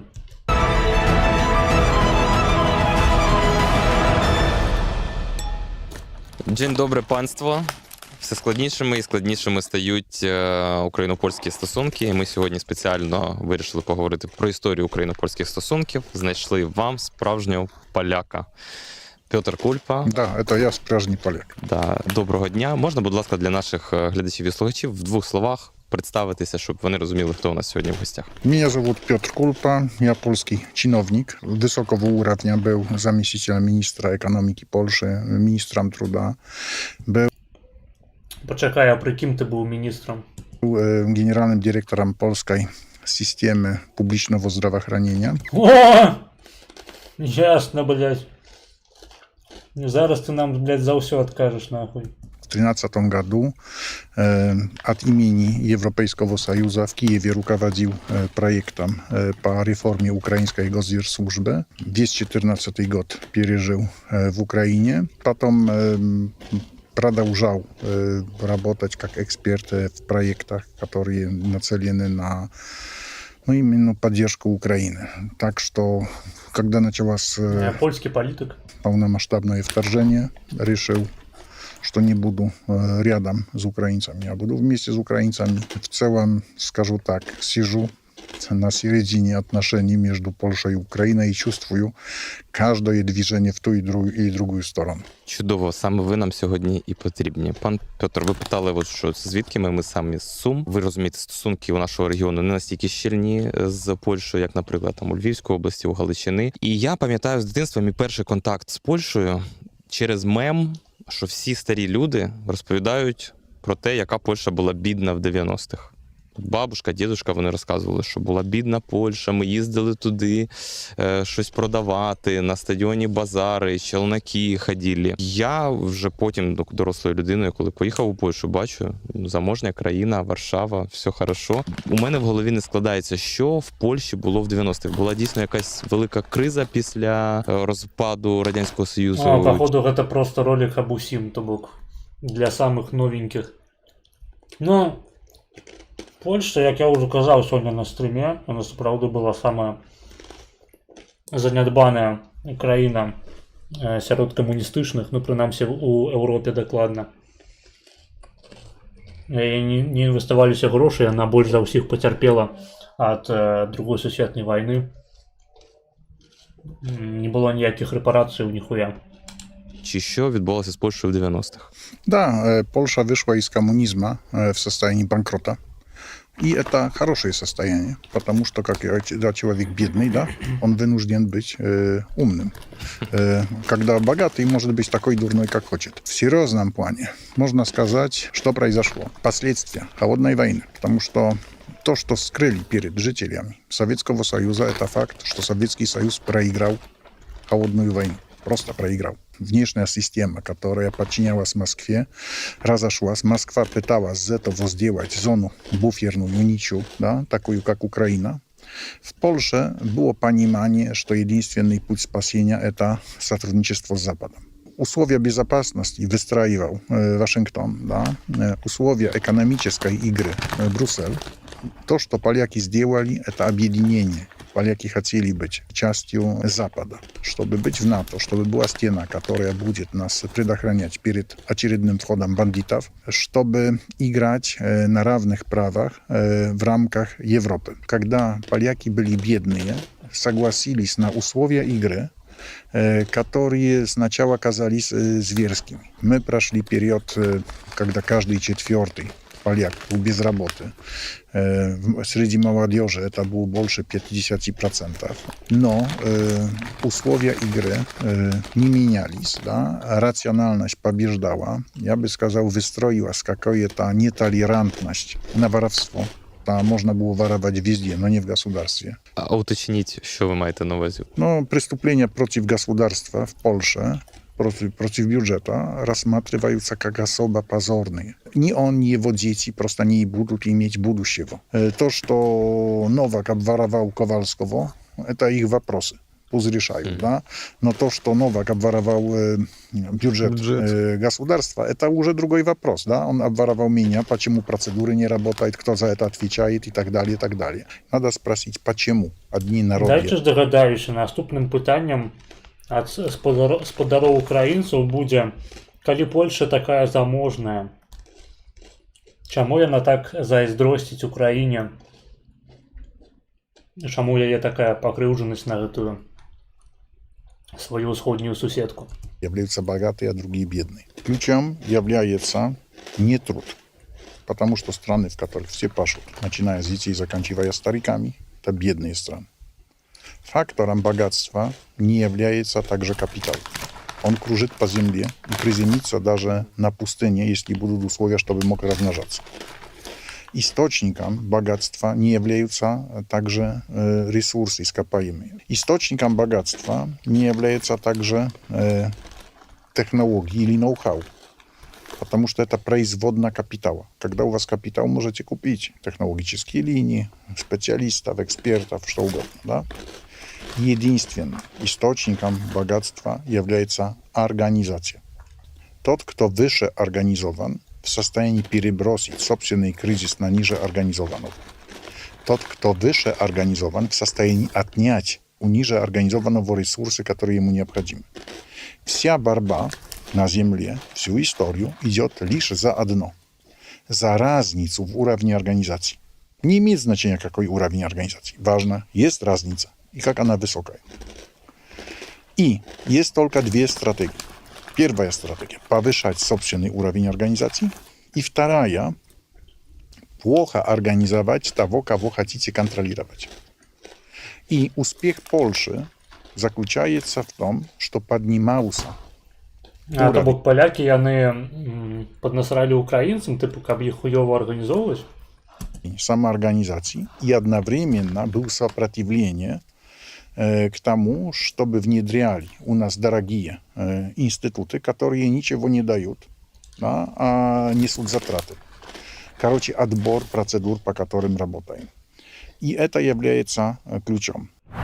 В 2026 році у українців є набагато більше інструментів, як забезпечити себе, ніж було в 90-х у поляків. Наприклад, інвестиції. Сьогодні ми хочемо розповісти вам про українську компанію «Інжур», як...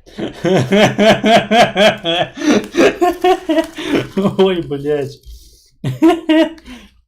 Українці у чаті, хто яшчэ не інвестуе? Лохи, блядь. У вас же грошей дохуя.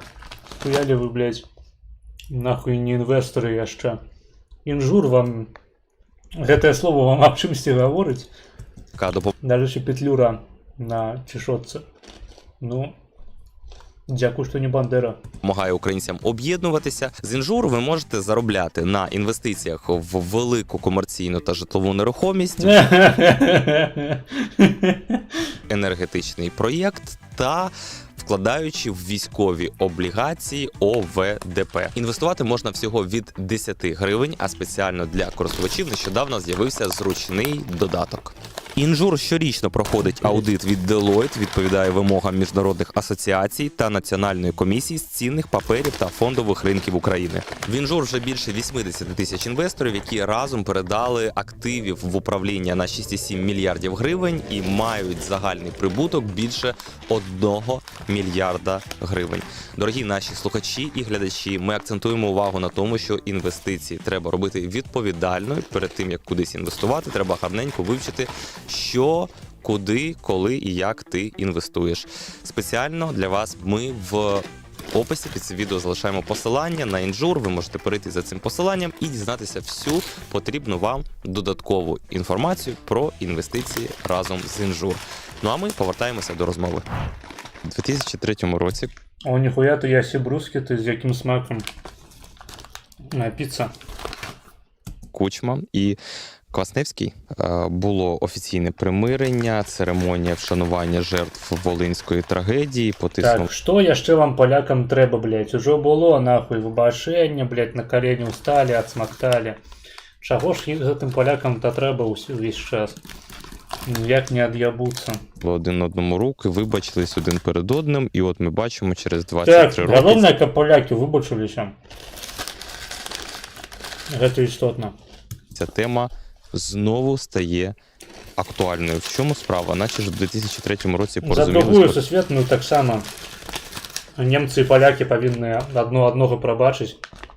Як бы і немцы палякаў забівалі, і палякі немцаў, правильно? Павінны дайсці да паразумення. Симетричная адказнасць за вайну. Потисли руки. Чому ця тема знову актуальна?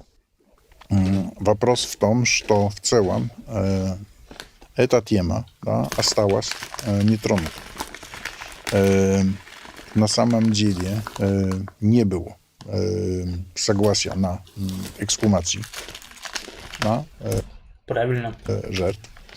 Не было понимания, чем это являлось. В принципе, так в Польше, как и в Украине.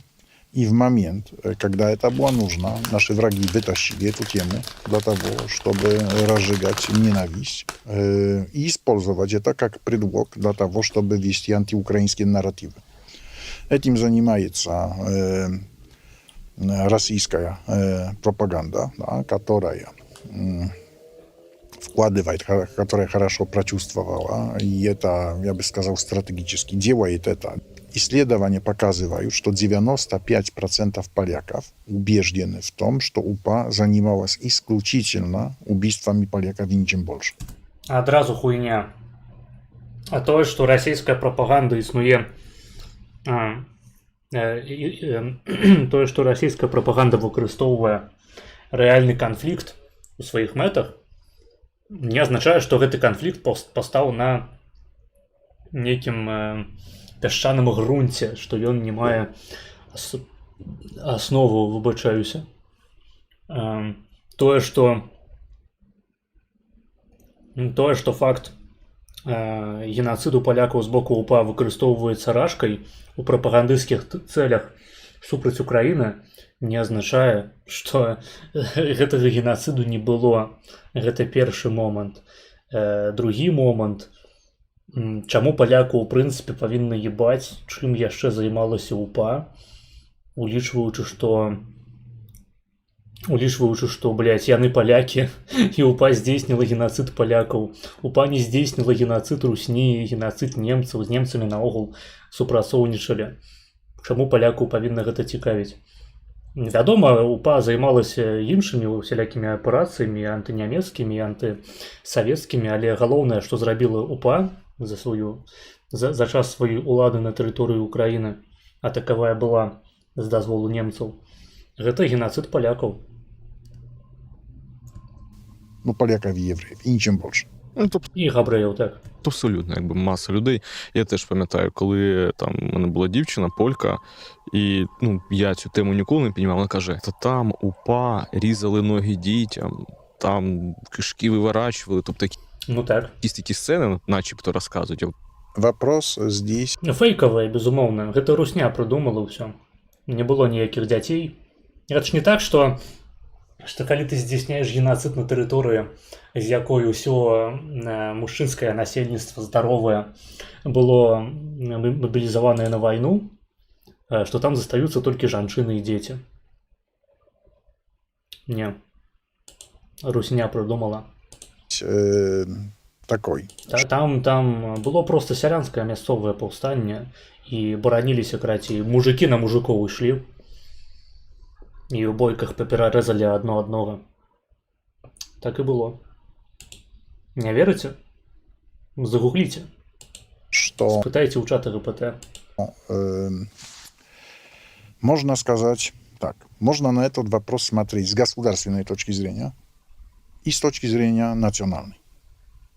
Смотрите, с точки зрения государственной система выглядит так, что в принципе Вось Украина... расійская армія, яна займаецца чымсьці яшчэ акрамя геноциду украінцаў? Ну так, яна вымушана займацца усялякімі арганізацыйнымі працамі. Рашка сама па сабе вымушаная весці агентурную дзейнасць супраць Еўразвязу і супраць Амерыкі.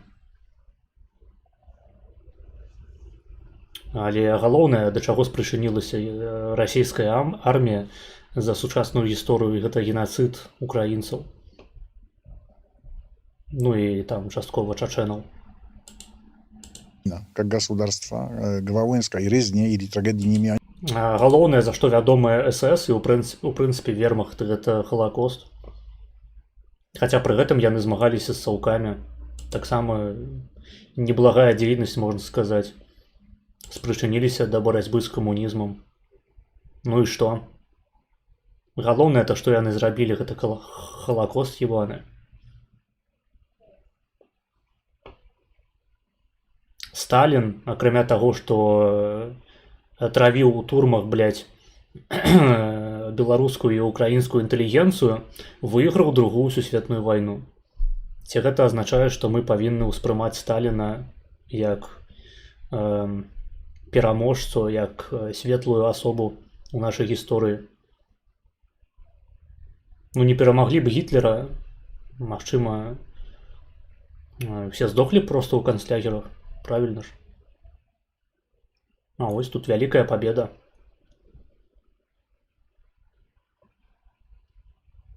Чаму б і не?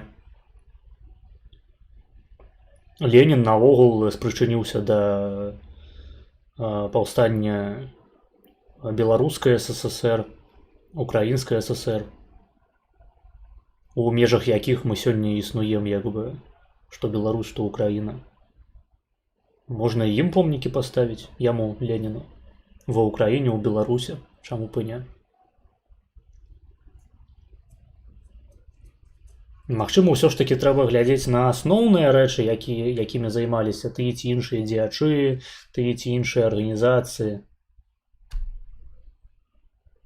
А не казаць аб тым, што там існуе 1% базавай дзейнасці, якую мы раздуем да такіх маштабаў, каб на ўзроўні ўсяго грамадства гэтая арганізацыя, гэтая асоба ўспрымалася як адказная выключна за гэты 1% чагосьці талковага, што яны здзейснілі.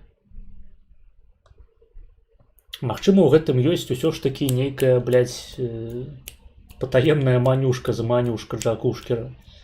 Магчыма, гэта ўсё ж такі, блядь, хуёвы троп, які вядзе да таго, што рана ці позна людзі, блядь, даведаюцца аб тым, чым займалася УПА, чым займаўся Сталін, чым займаўся Ленін, і чым займалася расійская армія 99% часу. Вам так не падаецца, што людзі рана ці позна адкрыюць не тое, што архівы, а проста артыкул на Вікіпедыі, прачытаюць яго і, як бы, ну, гэта ж нашыя героі, правільна? Ну, вось яны рабілі такую хуйню. Значыць, яны павінны шанавацца. Нават нягледзячы на гэта. Змагаліся за незалежнасць.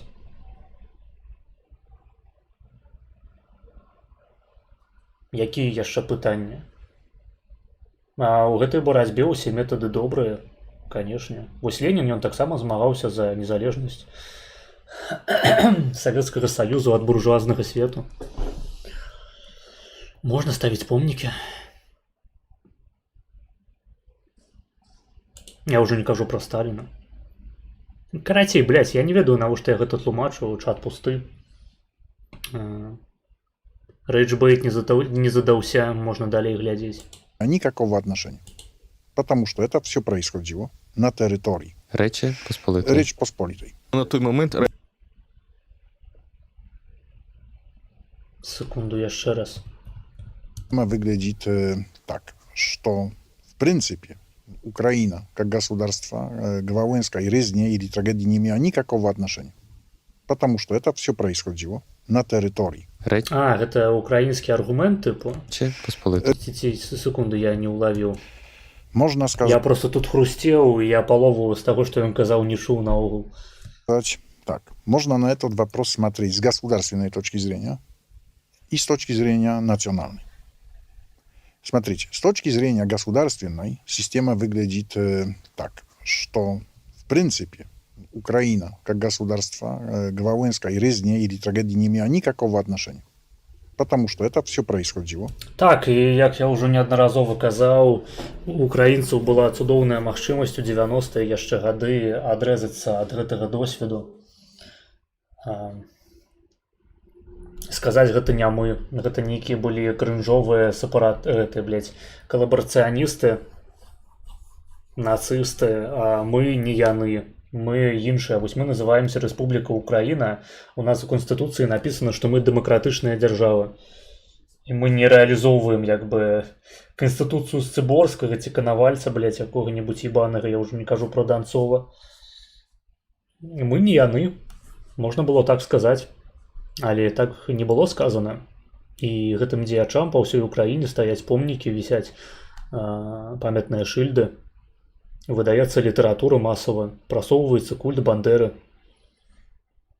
То бок, калі вы не маеце ніякага дачынення да гэтых падзеяў як дзяржава, то нахуя вы на дзяржаўным узроўні прасоўваеце гэтых асобаў? Значыць, відаць, ёсць нейкая сувязь. То бок, сувязь-то яна... Сувязь будь-якой дзяржавы з будь-якім эпізодам яе гісторыі вызначаецца выключна жаданнем і волей гэтай дзяржавы гэтую самую сувязь пабудаваць. Так-то можна гісторыю просто фрагментарна записываць у свой нацыянальны міт чыста выбарачна, і гэта кожная дзяржава робіць. Вось польская дзяржава, яна там сабе абрала.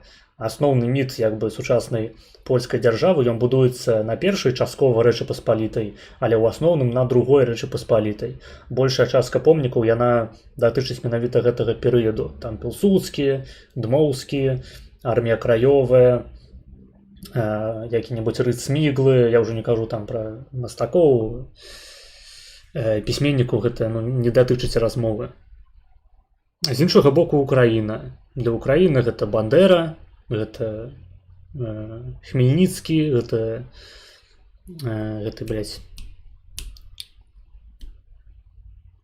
Шаўчэнка, гэта Мельнік, гэта Шухевіч. Вось як бы... Ну і Петлюра там недзе збоку прыпёку зусім на маргінезе гістарычнага дыскурсу. Вось як бы вы абралі гэта як свой нацыянальны міт. Вы гэта зрабілі волюнтарысцкі, ніхто вас не прымушаў да гэтага, блядь. Вы маглі сказаць, што гэта не нашае, нахуй. Гэта хтосьці іншы насраў нам у штаны. Вы гэтага не зрабілі. Хто вам доктар пасля такога, блядь? Ну, сур'ёзна. На территории. Речі Посполитої. Речь Посполитой. На той момент райкомісія Яны так усміхаюцца, як быццам бы гэта аргумент. Як быццам гэта робіць дохуя сэнсу. комісаріату України. Просто нахуй NPC ебаные. Ответственность, да, тогда на Германии. Тогда возникает вопрос, зачем украинцы, да, на свои памятники на будущее, как образец, ставят убийство, геноцид. Так. Ситуация меняется, если дать людям понять, что Волынь – это просто черная страница из богатой книги, да, в которой... Так, богатой книги супрацьстаяння паляка і украінцаў.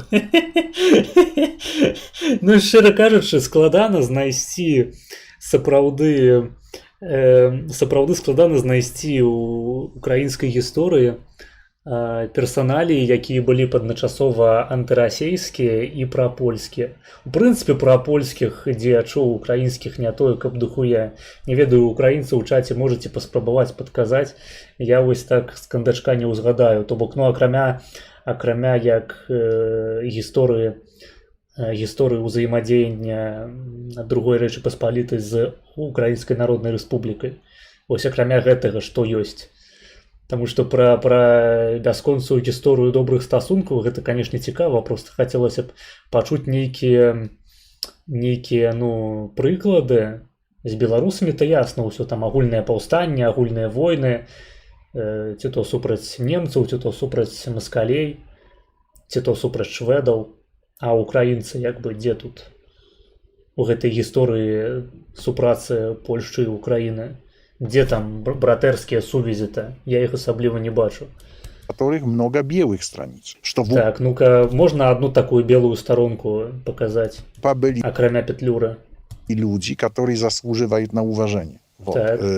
Этого в Польше нет. Я считаю, что это ошибка Украины. Вы понимаете Так. уровень. Ну так, это памылка Украіны з аднаго боку, але што Украіна можа зрабіць у гэтым выпадку? Яна ж не можа просто пачаць выдумляць гістарычныя падзеі асобаў. Эстаблишмента, который в Украине правил. Просто им до этого нет. Да? Там, если нет возможности на чем-то заработать и так далее, в принципе. Там 19-18 стагоддзя, якія былі прапольскія украінскія сілы. Давай. Вішнявецкі, тыпу, якога самі украінцы ненавідзяць. Не пусты мы сядзім натуем. А пра што гэта было? Я не памятаю. Хмельніцкі па-братэрскі палякаў і жыдоў рэзаў. Я разумею, што стасункі паміж братамі бываюць складанымі, але там нібыта гаворка ішла пра белыя лісты. И тема, я бы сказал, использовалась чисто цинически для того, чтобы накручивать себе поддержку.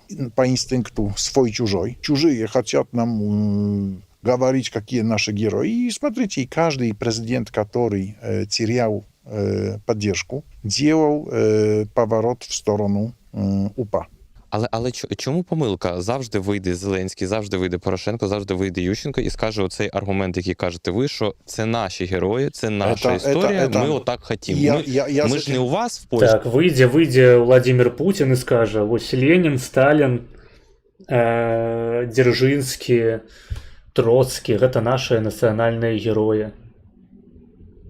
Якія пытанні да нас? Чи ставимо цей пам'ятник? Ми у нас ставимо. Я з этим абсолютно согласен. Ну і што як бы потым гэтыя помнікі, гэты культ Сталіна, Дзяржынскага, Леніна і іншых підарасаў савецкіх прыводзіць да таго, што грамадства застаецца саўковым і пачынае падсіраць сваім суседзям, у тым ліку Украіне. Мабыць, палякі яны баяцца, што гэтая ідэалізацыя, выбачаюся, УПА, культу Бандеры прывядзе да таго, што як бы украінцы яны зноў масава будуць хуярыць палякаў. А украінцы пра гэта не забываюць нагадваць палякам у сеціве. Ну, я не ведаю, варта вам нагадваць, што адбывалася апошнія тыдні ў інтэрнэце паміж палякамі і украінцамі. Але, адзінае, што рабілі украінцы ў сваю абарону, гэта казалі: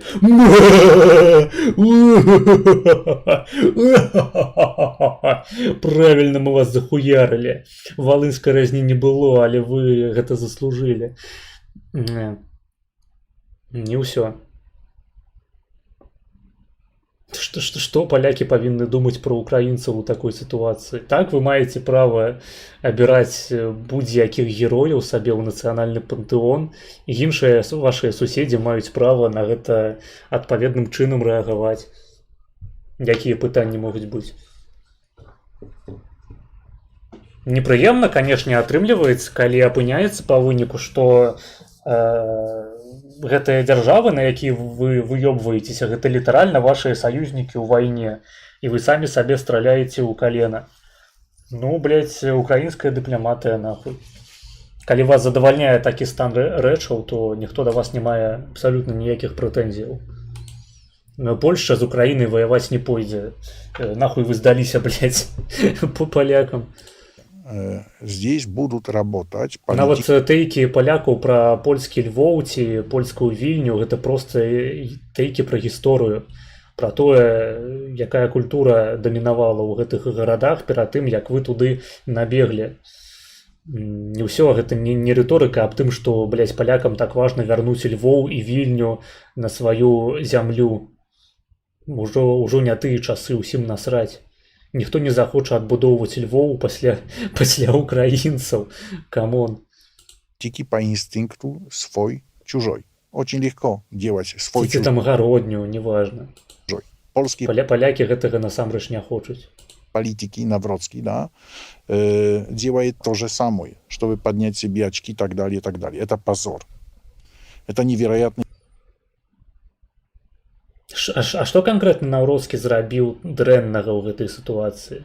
позор с одной и с другой стороны. Для меня это дебилы. Все они это дебилы. Ясна. Ну, карацей, штучная саматрызацыя, абодва бакі вінаваты.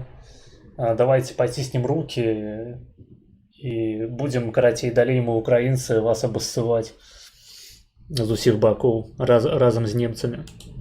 Которые заслуживают моего глубочайшего презрения. Почему? Потому что каждый, кто видит карту Европы, каждый, кто помнит последние 300 лет или больше, понимает, что все страны в пространстве, которые называются Межморьем, между Балтийским и Черным морем, возникали и были свободными, когда развивались по линии север-юг. Так, Киевская Русь мы пра гэта сёння таксама казалі. возникала на линии между греками и варягами. В момент, когда мы оккупированы в геополитическом смысле, нас превращают в мост, который обслуживает отношения между Востоком и Западом. И отсутствие линии север-юг делает нас абсолютно сезонными государствами, которые иногда есть... Сезонні держави, це цікаво. Это название Блять, якія яны нахуй NPC, ён упершыню чуе гэта словазлучэнне, блядь. Нахуй, тут сюды можна было просто двух Юрыў Дудзёў пасадзіць, эффект быў бы дакладна такі ж. это название, Комік нахуй плюс историк. которое было использовано во время Батя номер 1 и батя номер 2. конференции Версальской после Первой мировой войны. Самое ценное, что есть, польский и украинский народ являются самыми многочисленными, да, явлениями в этом пространстве. И отношения между ними являются ключевыми для того, чтобы воссоздать эту линию А север. цяпер я спадзяюся, ты нам патлумачыш, чаму Украіна гэтага не разумее і правакуе Польшчу на ўсё большую і большую эскалацыю гэтага канфлікту, узгадваючы пра УПА і надаючы імя УПА сваім элітным адзінкам вайсковым. Выбачаюся. Юг. То, что они сейчас делают. Ці зараз пойдзе рыторыка аб тым, што Польшча як мацнейшая краіна, замажнейшая краіна павінна даваць заднюю заўсёды і паддавацца на ўсялякія бамжацкія правакацыі свайго ўсходняга недарэчнага, блядь, брата ебаната. Да, они разрушают единственный путь выживания. Нету другого. Нету у Так, а хто поляков пачаў гэты канфлікт? ничего более ценного. Хто пачаў валынскую разню і вынішчэнне цывілаў на Валыні? У прынцыпе, польска-украінскі канфлікт у часе Другой сусветнай вайны. Хто пачаў гларыфікаваць УПА? Хто працягнуў гларыфікаваць УПА? Хто, блядь, вылез нахуй з гэтым УПА ў пачатку лета, там пад канец вясны? Чем Хто гэта зрабіў? Ну-ка, хто першы напал? хорошие отношения Спадзяюся, Кульпа нам, Пульпа, блядь, сёння нам патлумачыць гэта. с украинцами. Нету у украинцев ничего более ценного с точки зрения выживания в стратегическом смысле, чем отношения с поляками. Ти ж Так. бачив одне інтерв'ю зараз в польській, там був один політолог, не пам'ятаю його прізвище, він каже, ми потребуємо армії козацької, не буде вольної України, не буде вольної Польщі зараз. Например, 1920 Армія казацкая гэта пиздец прапольская нахуй рэч гістарычна. Добрая аналогія, просто куды падзецца. 21 год. Да, Пилсудский. Добрая спасылка, просто нахуй можна партрэты Хмельніцкага вешаць на сцяну ў Польшчы. И решает. Нет Вельмі спрыяе міжнародным стасункам гэтых краінаў. нету силы у Польши, чтобы дальше воевать, и решает идти на переговоры с Не коммунистами, тое, што спрыяе, вельмі добры прыклад. да, подписывает Рижский мир. Польша сохраняет, да? Ця людина плакала в цей момент. Польша получает суверенитет, Украины нет. Но и Так. сколько Польша выжила? 18 лет, да? 39 год, и уже Так мы вінавацім Польшчу ў тым, што яна не ваявала за Украіну. Мабыць, гэта была адказнасць Украіны ўсё ж такі. и уже залита, да? Уже сдохла. Drodzy ludzi, jestem stand-up-komikiem i zapraszam was na swoje koncerty. Пайшоў 8 нахуй. sierpnia Dnipro, 9 sierpnia Odessa, Пайшоў 28 нахуй. sierpnia Kijów, 3 września Пайшоў Sumy. Bilety нахуй. na younow.com.ua. Концерти, якщо Пайшоў будуть українською. нахуй, блядь. Всіх запрошую. Дів пізду, Євгена, блядь. можеш, будь ласка, розгорнути термін міжмор'я? Ми часто про нього говорили, і сьогодні він особливо актуальний. Ще латиною, інтермаріум називаємо. Що це за термін? Карацей, ясна, палякі, яны не дамагліся незалежнай Украіны, таму іх і выразалі.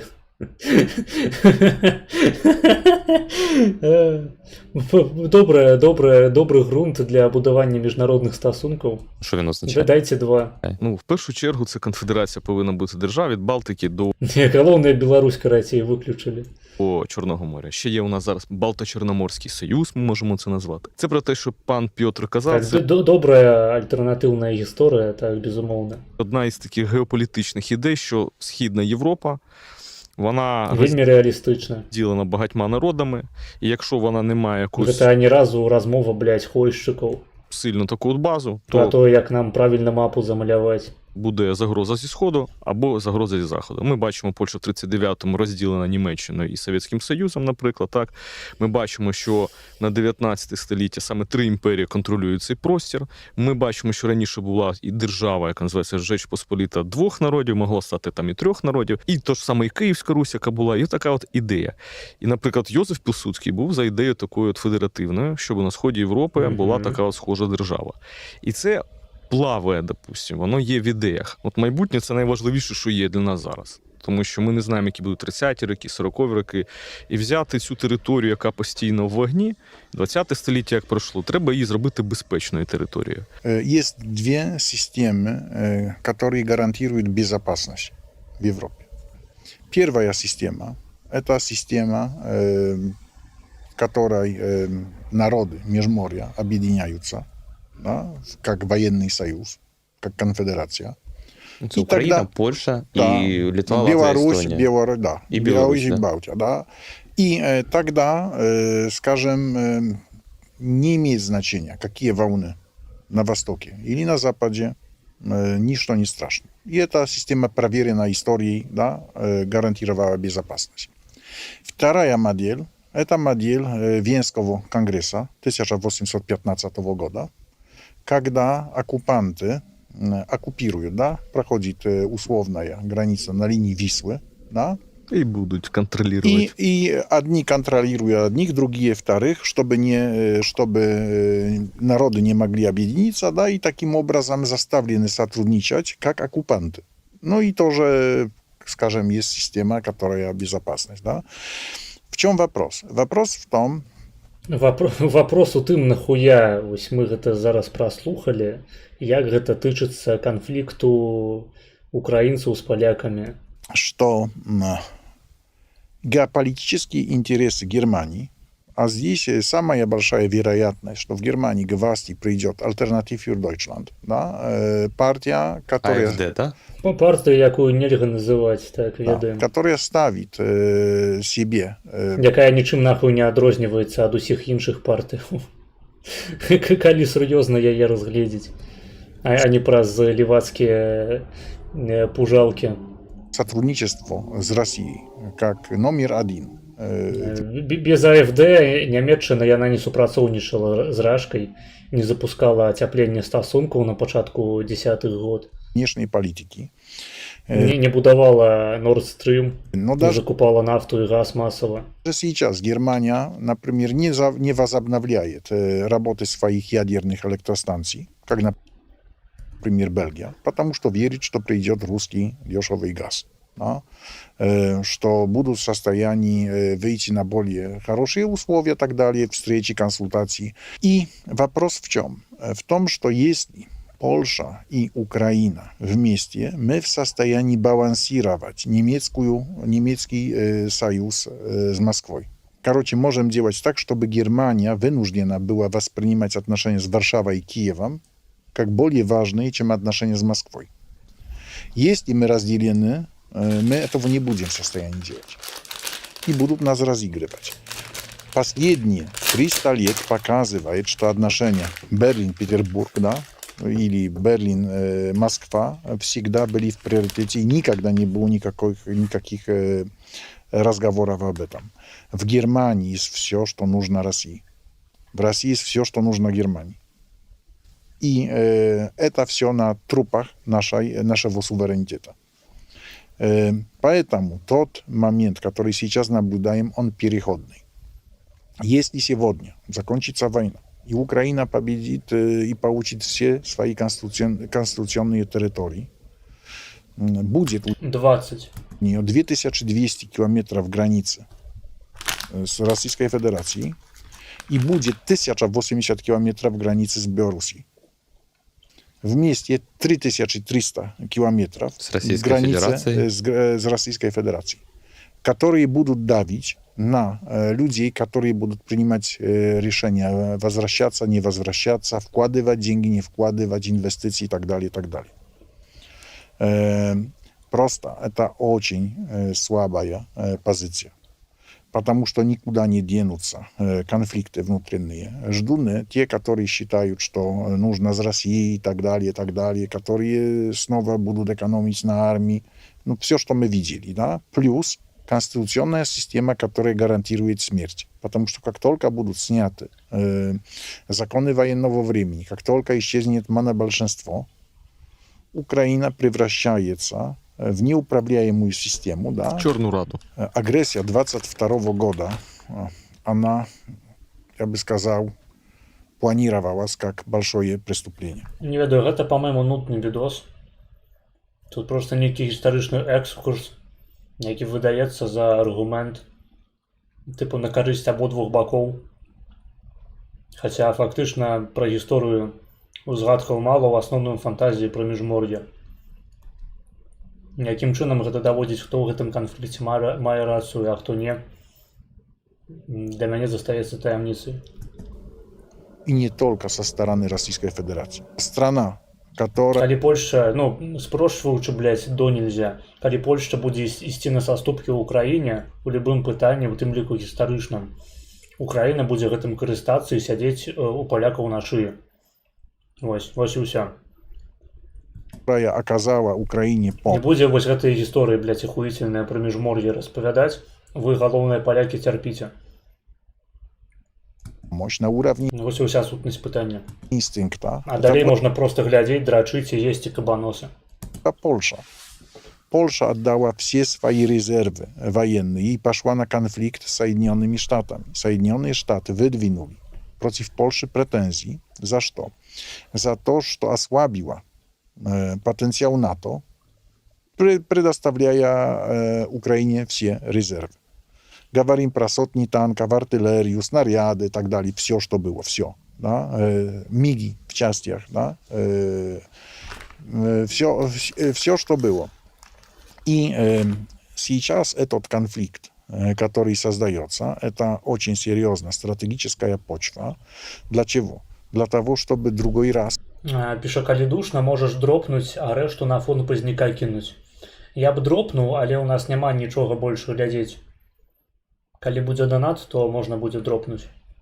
Але пакуль што гэта безальтэрнатыўны варыянт. Такая ошибка в истории не совершилась. Понимаете, что происходит? На самом деле мы сейчас как будто являемся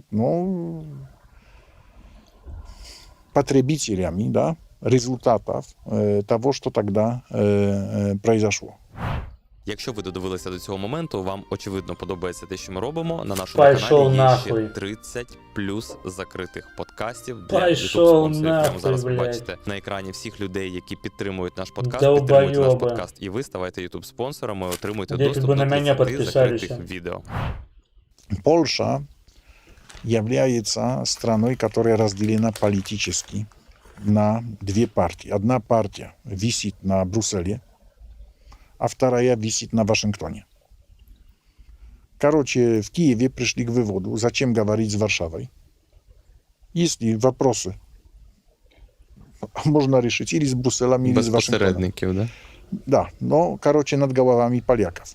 Это воспринялось... Я б не сказал, что ПИС висит прямо на Вашингтоне.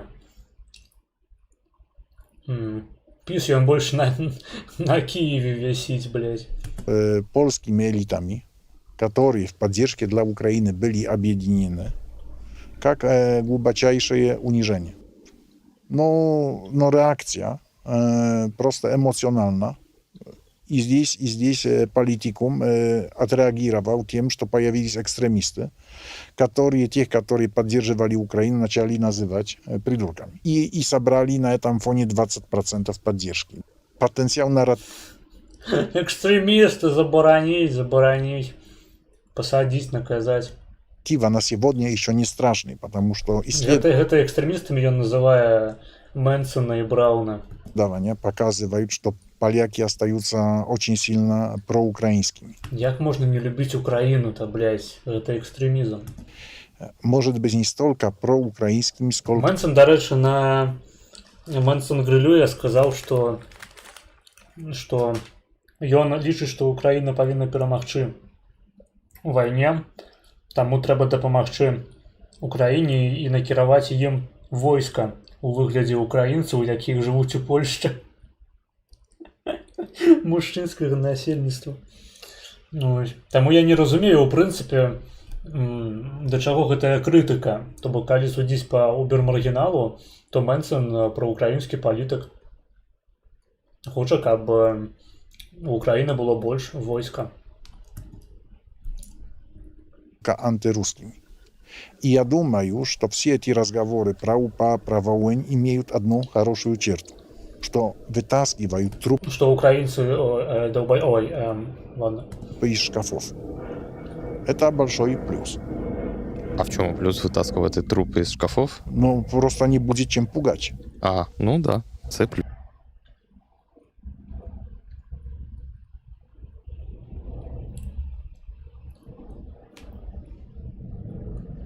Бля, реально замоўце што-небудзь іншае. Я нават перакіну грошы з гэтага відоса. Просто закіньце мінімальны донат. Плюс. В Европе все резали всех. Просто когда вытаскиваем, да, и говорим об этом, потом кто хочет говорить? Да, дальше, блядь, літаральна нахуй. У Нямецчыны, помню, Гітлер стаіць, блядь. Не ведаю. Дзе яшчэ там што можна паставіць, блядь? У Францыі, нахуй. Каго рэзалі французы? Я не ебу, карацей. Ну, у сербаў сапраўды там всякая такая хуйня стаіць, таму што яны выразалі ўсіх і ганарацца гэтым. Як бы Сербія параша. У Словаччыне, блядь, відавочна стаіць нахуй помнік гэтага забыў прозвішча, который з Гітлерам супрацоўнічаў у часу Другой сусветнай. Там яго нейкае смешнае такое прозвішча.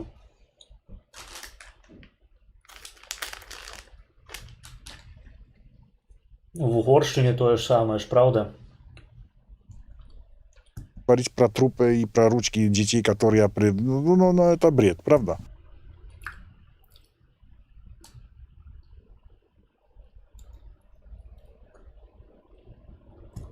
Просто принимается как данное и перестает Так не было адразу на грушак, не было споратых жыватоў, гэта ўсё хлусня.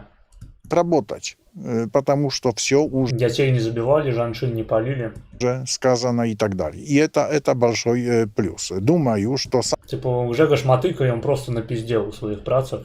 Трэба разуметь. сам процесс также плюс, потому что президент Зеленский принял решение, чтобы Ну, не толькі сербы, хорваты прыкладна такія ж. Там таксама любяць усташоў. Ну, я не ведаю нічога пра Хорватію. сделать, открыть все Магчыма, у іх там, блядь, ну, у іх відавочны канфлікт, як бы, паміж хорватамі і сербамі. архивы. Таму як бы так. І сербаў, хутчэй за ўсё, ніколі не пусцяць у еўразвяз менавіта праз хорватаў. Думаю, Бок, нейтральна. Польша и Украина. будет сопротивление со стороны идеологов ненависти, типа Вятрович и так далее, потому что старожеры Ну, это правда, Вятрович, блядь, то яшчэ хуй. памяти живут на архивах, которые закрыты в шкафах и только для них, да, но есть Просто, ну, по-моему, варто адзначыць все ж таки, что ну, эскалацией займаецца Украина в этой ситуации. действительно открыть, думаю, получим очень много информации, контекста. Я хочу Так, сказать, інфармацыя кантэкста, якая патлумачыць, чаму менавіта УПА вырашыла здзейсніць генацыд на паляках, як быццам бы гэта не відавочна. Ой, блядь. І, безумоўна, яны хаваюць архівы гэтыя, таму што яны змяшчаюць у сябе праўкраінскую версію гісторыі. Яны так баяцца гэта ўсё адкрыць менавіта з гэтай прычыны. Хаця, здаецца, я бачыў навіну пра тое, што былі нейкія падвижкі, каб усё ж такі адкрыць архівы. Не ведаю, ці былі сапраўды працы праведзеныя у гэтым кірунку, але доўгі час архівы былі зачыненыя. Калі б архівы змяшчалі ў сабе нейкую праўкраінскую інфу, нешта мне падказвае, што яны былі б ужо даўно рассакрэчаныя. такое, что первое, что люди делают, когда нет наказания, идут убивать своих соседей.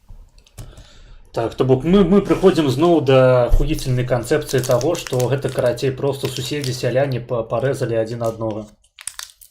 Круто. Не верите мне, Уся гістарыяграфія ідзе ў пізду. но я родился в городке Александров-Куявский. Это Хуявске. город в центре Польши. Он был как раз на границе в XIX веке между империей российской и немецкой. Там часто встречи проходили между царем и... Ну вот, маленький городок известен тем, что там самый длинный железничный Хуй.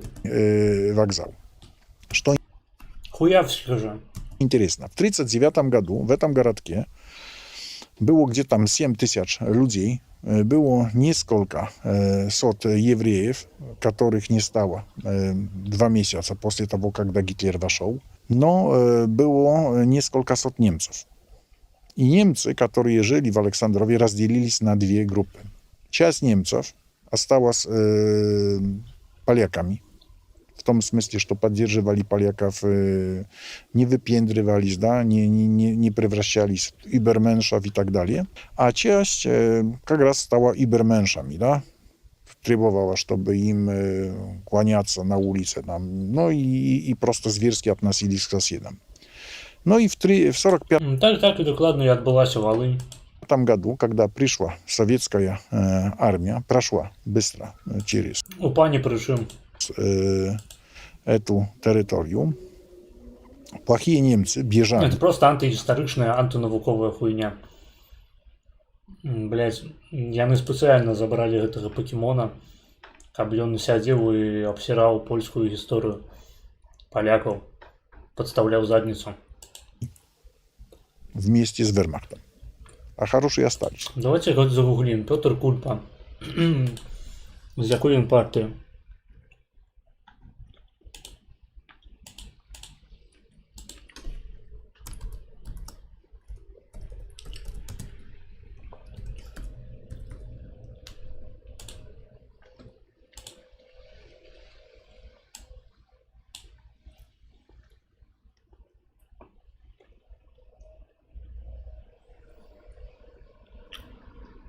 Блин, он беспартийный, походу. Ну ладно. Мінус вайбік. І на території Ну просто у сербаў і харватаў быццам бы спаборніцтва, хто больш крывавы хуесмокт.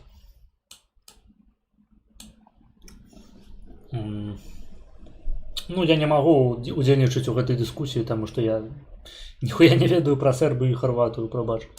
Александрова выползли, да, никакие морды. И этих немцев Як бы сэнс у тым, што яны не знаходзяцца ў саюзе. Пакажы мне краіны, якія ў еўрасаўку знаходзяцца ў саюзе, у добрых стасунках, пры гэтым гларыфікуючы забойцаў гэтых вось народаў наўзаем. Пакажы такія прыклады. собрали, убили. Хорватыя з сербамі яны ў хуёбых стасунках, так. Сербія не з'яўляецца краінай еўразвязу. Ну так, і можна сказаць, што гэта Еўропа, і тады сапраўды тэза будзе праўдзівая, што у Еўропе ўсе адзін аднога рэзалі, просто, ну, тады наступная частка гэтай фразы, і гэта нармальна, не вынікае з нашай першай часткі, таму што, блядь, гэта ненармальна атрымліваецца, таму што краіны да гэтай пары не могуць пагадзіцца ў гістарычных пытаннях. Гэта да гэтай пары адбіваецца на іхнім існаванні. Гэта акурат ненармальна. Сожгли и кости, да, вывезли на место, на которые потом огородили. И эти кости до сегодня вылезают. Вот, ну, калі мы хочам давесці, што палякам і украінцам трэба займацца пастаянным спаборніцтвам, хто ў каго больш забіў, мне здаецца, гэта не вельмі пацвярджае словы пана Пётра Кульпы. И у меня возникает вопрос, почему никто не хочет копать этих костей? Ну, пытанне гэта павінна гучаць да украінцаў, быццам бы. Почему эти кости никому не нужны? Не нужны Федеративной Республике Германии. Ну, потому Што гэта пра Нямецчыну? Ну, блядь, не ведаю. Ім похуй, мабы. они были, не бежали, да? Может быть. Нямецчына, яна як бы сама вінаватая ва ўсім, што адбывалася з Нямецчынай у 20 стагоддзі. Яна як бы вайну гэтую пачала. Быть, они оценили Таму як бы смактаць. их как хороших поляков, да? Хороших для поляков немцев. То бок, груба кажучы, яны заслужылі. Может Вось быть, хто рэальна заслужыў, дык гэта немцы. За ўсю ту хуйню, якую яны тварылі па ўсёй Еўропе. Гэта як бы яшчэ меншая заплата за той узровень генацыду і проста жыццязнішчальніцтва, які яны ладзілі. Знішчэнне жыццяў, архітэктуры, інфраструктуры. Проста, блядь, галоўны підарас Еўропы. Ванючы, абоссаны, абосраны. Гэта немец. Таму хай ягоныя косці, блядь, ляжаць нахуй у іх у задніцы уласнай. такое, да? Усім павінна быць паебаць. Чему польский Польша, яна не пачынала вайну. Яна не здзяйсняла геноцид. институт не хочет, но тоже не хочет показывать, что есть кровь, да? А это эти люди, которые этим занимались, этими убийствами. Калі мне, блядь, будуць прыводзіць у прыклады габрэйскія пагромы ў Рэчы Паспалітай другой, то я магу вам просто ебальнік ваш абассаць, таму што вы параўноўваеце непараўнальнае, вы ебасосы. Я просто вельмі часта чую іх прыклад з боку украў, тыпу харватам можна, а нам што не. Ну ахуенна, усташы забілі 200-800 тысяч сербаў. Давайте гларыфікаваць, зноў жа сербы ухваляюць. Ну калі украінцы хочуць быць як сербы, то ну пахуе на сербаў, яны ж прарасейскія.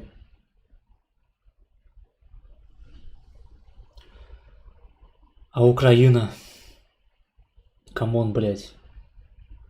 Я разумею, што Украіне зараз вельмі падабаецца распавядаць пра тое, як яна ўсю гісторыю змагалася з рашкай. Блядь, Украіна ўсю гісторыю гэта проста рашкаванская падножка ебаная. До 22-го году, блядь, яны былі гатовы ўвайсці ў склад РФ. І гэта, блядь, адбылося, калі Путін, блядь, не пачаў вайну ёбаную. 14 год як бы перашкодзіў, так. Калі б, блядь, калі б нахуй Путін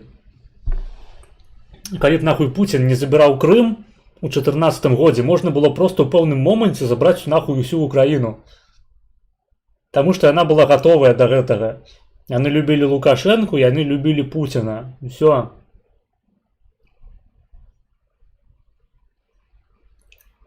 Бля, я іранізую. Да похуй мне, блядь.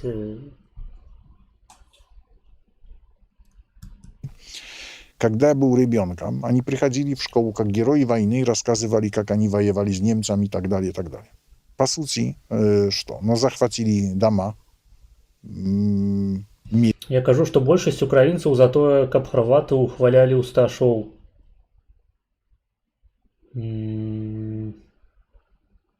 Брацкія народы. Вот што магу сказаць. Быццам бы чэтнікі не забойвалі харватаў. Я не ебу, блядь, я ж сказал, я нихуя не ведаю про Хорватию и Сербию, отъебитесь. Ебил, да? Вот просто самый низкий уровень бандитизма. Хочу сказать, первое, что люди делают, когда нету наказания, когда нету, идут убивать других.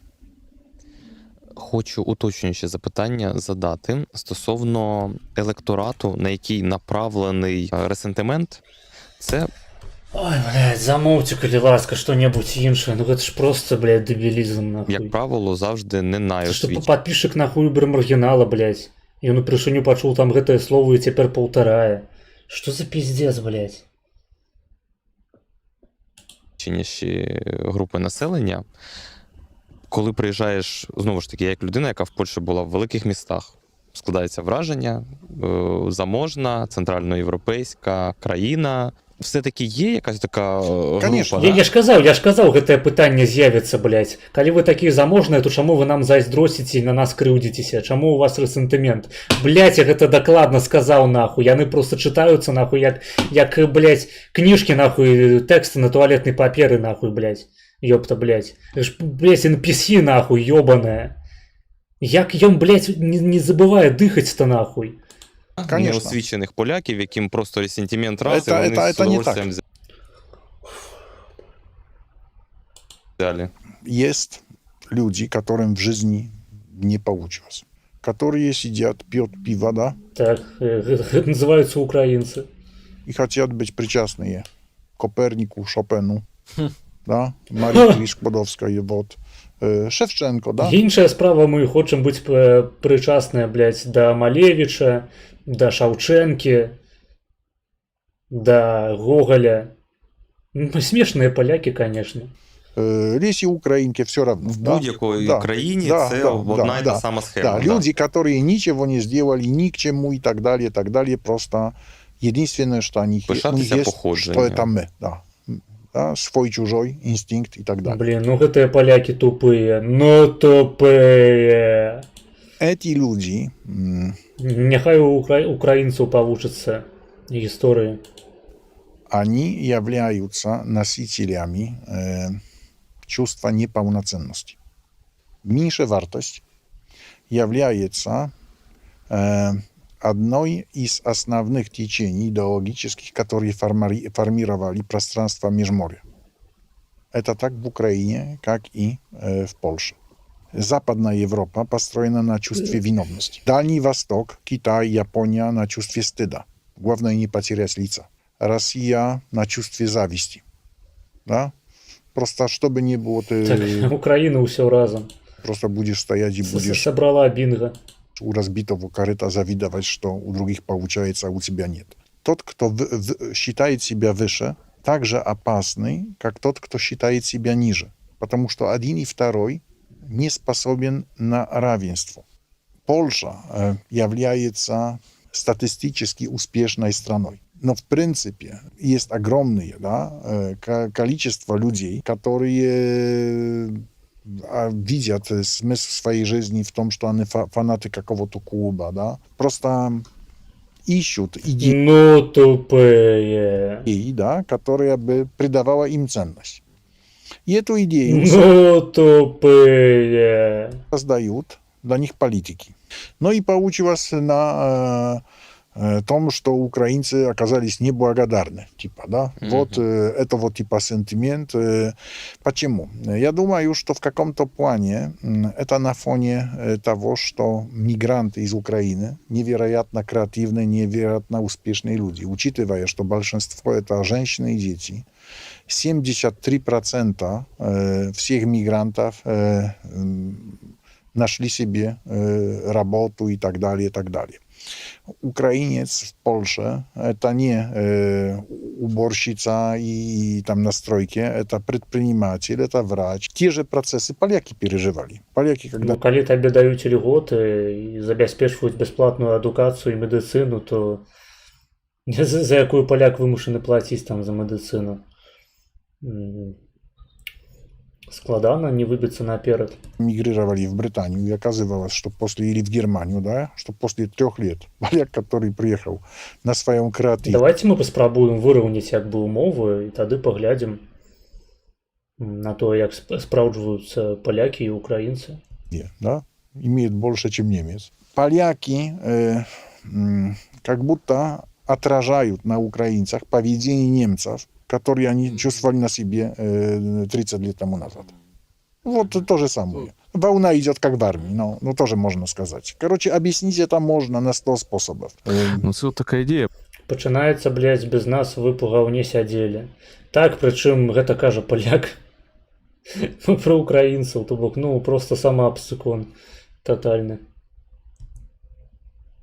Просто я прожив довго в Італії, і в Італії навіть такі були, там хлопець каже, так Польща ж не в Європейському Союзі. Просто от, як італійці восприймають поляків. На Сході десь українці... Вельмі цікаво нам, як італійці усприймають поляків. Поляки майже одне ж те ж саме. Був я раз в Варшаві в 2019 році. І що мені не сподобалось там? Не поляки, а наші співвітчизники, які, побувавши в Польщі, вже поставили собі отакі от пальці, і я просто кажу, та я із Риму приїхав, вони мені не вірять. Просто хто живе дальні, от я пам'ятаю, серед навіть українців, ті, що в Польщі, це, ну так собі, ті, хто вже в Німеччині українець, ну, типу, кращий українець. Тобто в він Америці це самий high-level. Так, я знаю, як іммігрант, це такі Но відчуття. что это отражает? Это отражает второсортность. Я знаю идеальные... Ніхуя собі база пішла. Шутку. Очень сложно ее перевести на русский, скажу на польском. Так. Идет Ми 2 рази її послухаємо сьогодні. Нахуєнно. рыщ, ложь и Я думав, ён просто на початку гэта сказав, типу, Ага. для розрядки обстановки. И Ну, Миш ми говорит, зрозуміли, так. и Миш говорит, эти окончания на «эщ» такие какие-то для пидерастов. С этого момента говорите мне «медведь». А Рыщ так говорит, а я Рышард, пожалуйста. Ну и так идут, да. Этот лось так думает, да. А тот смотрит. Что так смотришь, пидор? Так, гэтым лосем быў Степан Бандера. Питання логічно виникає. Якщо так багато українців, і вони гарно інтегровуються, чи є предпосилки до того, що в Польщі з'явиться проукраїнська партія? Можливо, навіть з етнічних українців. Во-первых, не является целью Польши как будто делать из украинцев поляков. Потому что Польша видит угрозу для себя в ослаблении Украины в смысле количества людей. Можно сказать, что территория 630 тысяч квадратных километров будет требовать населения. И здесь Польша заинтересовать в том, чтобы Украина вернула людей и стала успешной страной. Украина Вельмі, блядь, гарно інтэгроўваюцца. Ну, не ведаю, у свеце, дзе валынская рызаніна, гэта просто суседзі забілі суседзяў, магчыма, і украінцы добра інтэгруюцца. есть людей. Квантавая механіка, яна, наколькі я ведаю, дапускае існаванне паралельных сусветаў. Без хорошей экономики не будет в состоянии выдержать вызовов в безопасности и будет угрозой для Польши. Не должно быть украинской партии в Польше, так как польской партии в Украине. В том плане политическом считаю, что никто никому не должен в кашу залезать. Это гигиена здесь должна быть абсолютно. Именно ради хороших отношений. Думаю, что можно себе представить углубленное сотрудничество. Каким образом? Что среди стран Межморья можно бы создать дополнительную, скажем, форму политического сотрудничества, какую-то ассамблею Межморья, парламентскую. Можно создать специальные привилегии, например, чтобы каждый мог на 5 лет, да, без никаких проблем передвигаться, жить и так далее, и так далее. Может прийти момент, когда не станет Европейского Союза. Может прийти момент, когда не станет НАТО. Анекдот. Я будь Бандеру чэрці ў пекле, а ён кажа: а нас за шо? Адказ. Ты лысеючы пидарас, подсмокт человека с хуёвыми вусами. Ахахахаха за-за-ха-ха. Дякую. Я считаю, что для многих НАТО это просто 4 буквы. Но ключом выживания являются тысячелетние, да, отношения. Вот, Так, тысячегодовые стосунки Польши с Украиной. Ой, бля. на уровне равенства, На ўзроўні роўнасці, так. уважения и Ну, от, правды. наприклад, оця от Давай. ідея до міжмор'я, вона ж практично на даний момент це може бути лише як ідея ефемерна, тому що та ж сама Білорусь, яка, ну, Лукашенка ще є, і Білорусь, як би сказати, частина Росії, скажімо так, генерал-губернаторства. Територіально це проблема. По-друге, між Україною і Польщею певні є проблеми історичні, погляд на історію. Те ж саме там от Волинь, УПА, такий от конфлікт. Але у нас кирилиця, у вас латинка. Тут православні уніати, ну, греко-католики, там католики. І є такі протиріччя, які... Там волосатые здесь, Да. лисые, да, Я там вважаю, з що це все бородами. можна перейти. Да. Але просто на рівні, що завжди якийсь політик, якась політична сила Буде захоче користуватися відмінностями. спекулювати. Це наскільки політична воля повинна бути у всіх Еще державах? раз, мы говорим про бизнес, говорим про межморье, как инфраструктуру, как место, куда можно вложить десятки миллиардов долларов І проїбать їх там, так. в инфраструктуру, которая будет соединять В інфраструктуру. греков с варягами, Турцию со Скандинавией, да, Иран и так далее. Это железные дороги, автобаны, хабы. И таким образом Баби. создается группа людей, вовлеченных в то, чтобы Загальный это такой сотрудничество накручивать, потому что политики только когда нету реальных бизнесов в состоянии нести какую-то чушь. В момент, если бы были, Занимались занимались чимось. бизнесы, Да, которые Я стаміўся прыводзіць у прыклад фірму, якая ў Львове судзілася з мясцовымі ўладамі і пасмактала хуяку, нягледзячы на тое, што выйграла ўсе суды. Укладайцеся в Украіну. тысяча может, друг от выбрать. друга, Я просто заёбся паўтараць одно і тое ж па 10 разоў. да, Хватит. никто бы не посмел это вот Як бы хайп ужо прайшоў больш-менш. сделать, потому Гэта зараз цяпер гэта цяпер больш нагадвае такі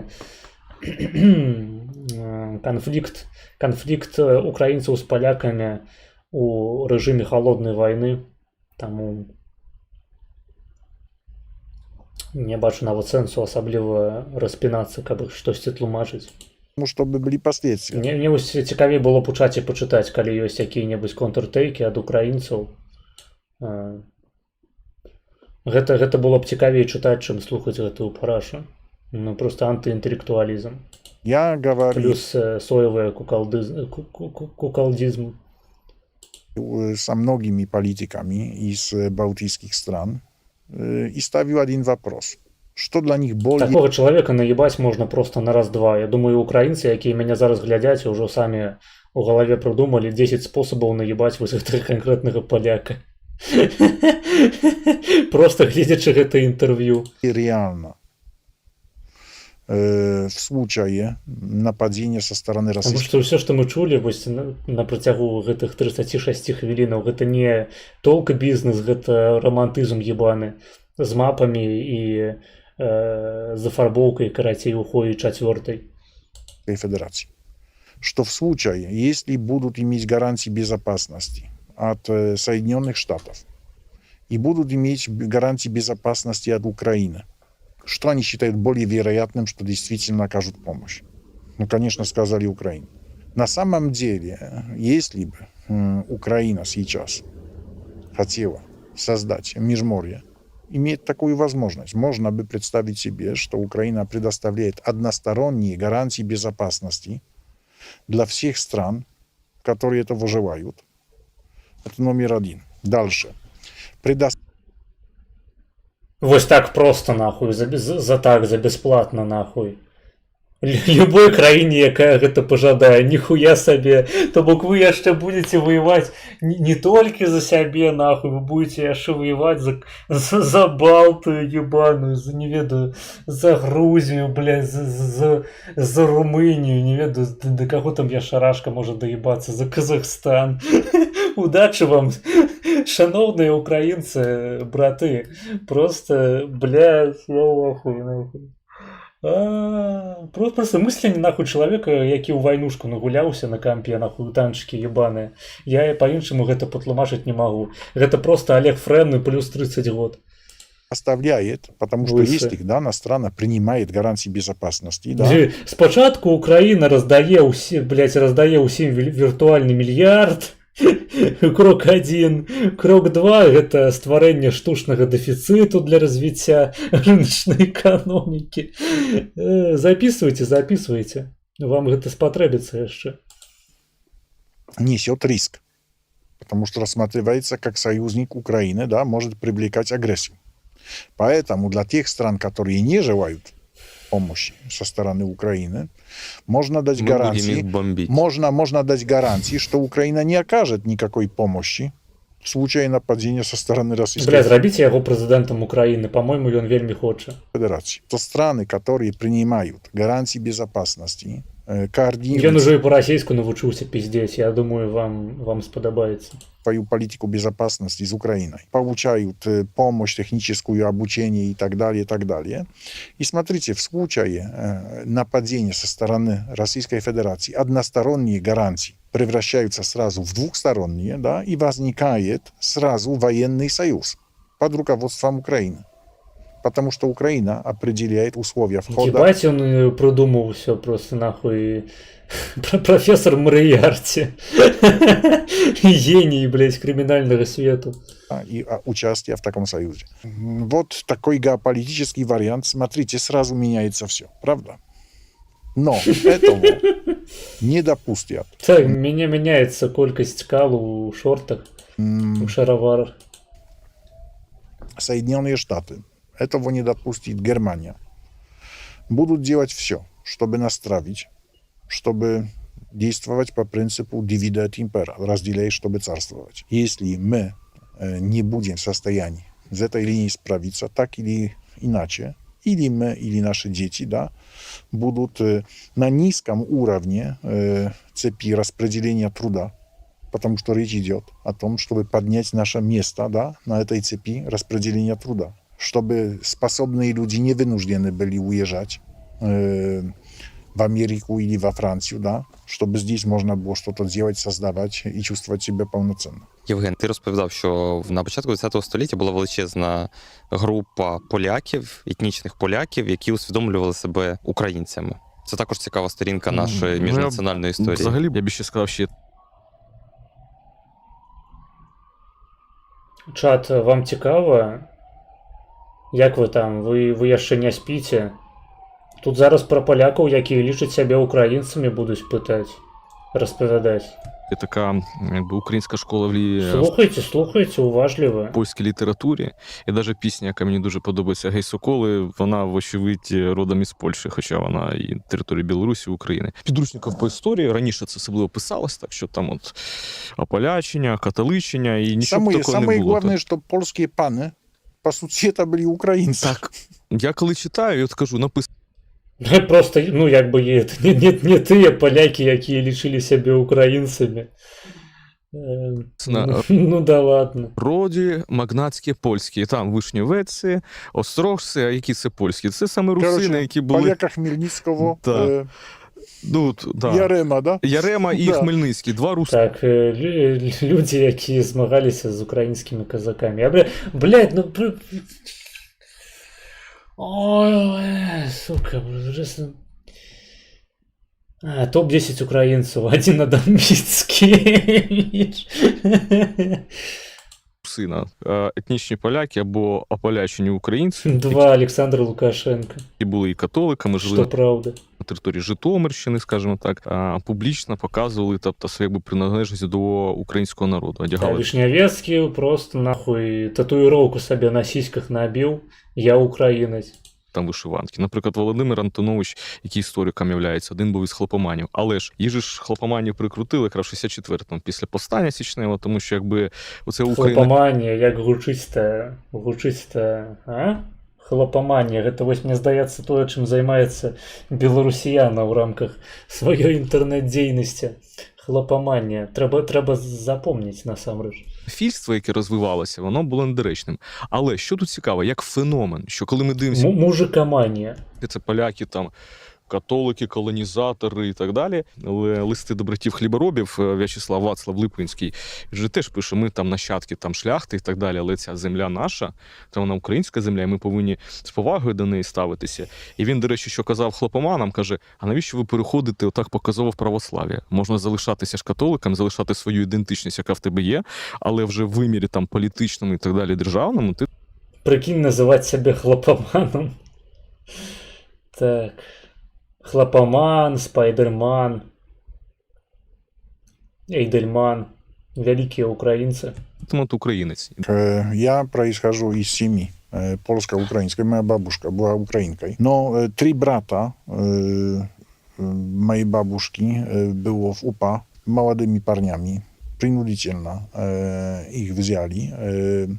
Потом прятались на территории Западной Польши, потому что население украинское, моя мама, моя бабушка были выселены в рамках акции «Висла». 3 брата потом в Канаде, да, потом они финансировали создание такого летопису УПА. Літопис УПА. Да, Багатотомно. Запросили самого нейтрального спикера, якого знайшли. Да. Багатотомов первые томы я привез на территорию Советского Союза. Ну, ведаеце, мой брат, ён як бы смактаўся ў дзёсны з Бандерай, а моя бабка с ракай, яна як бы уласнаручна хуярыла дзяцей на вілы. Ну, што тут такога? Ну, цёмныя старонкі гісторыі. Я, дарэчы, гісторык, абсалютна не заангажаваны. Зараз буду вам распавядаць, як правільна палякам кланяцца, блядь, перад украінцамі. Больш пытання няма.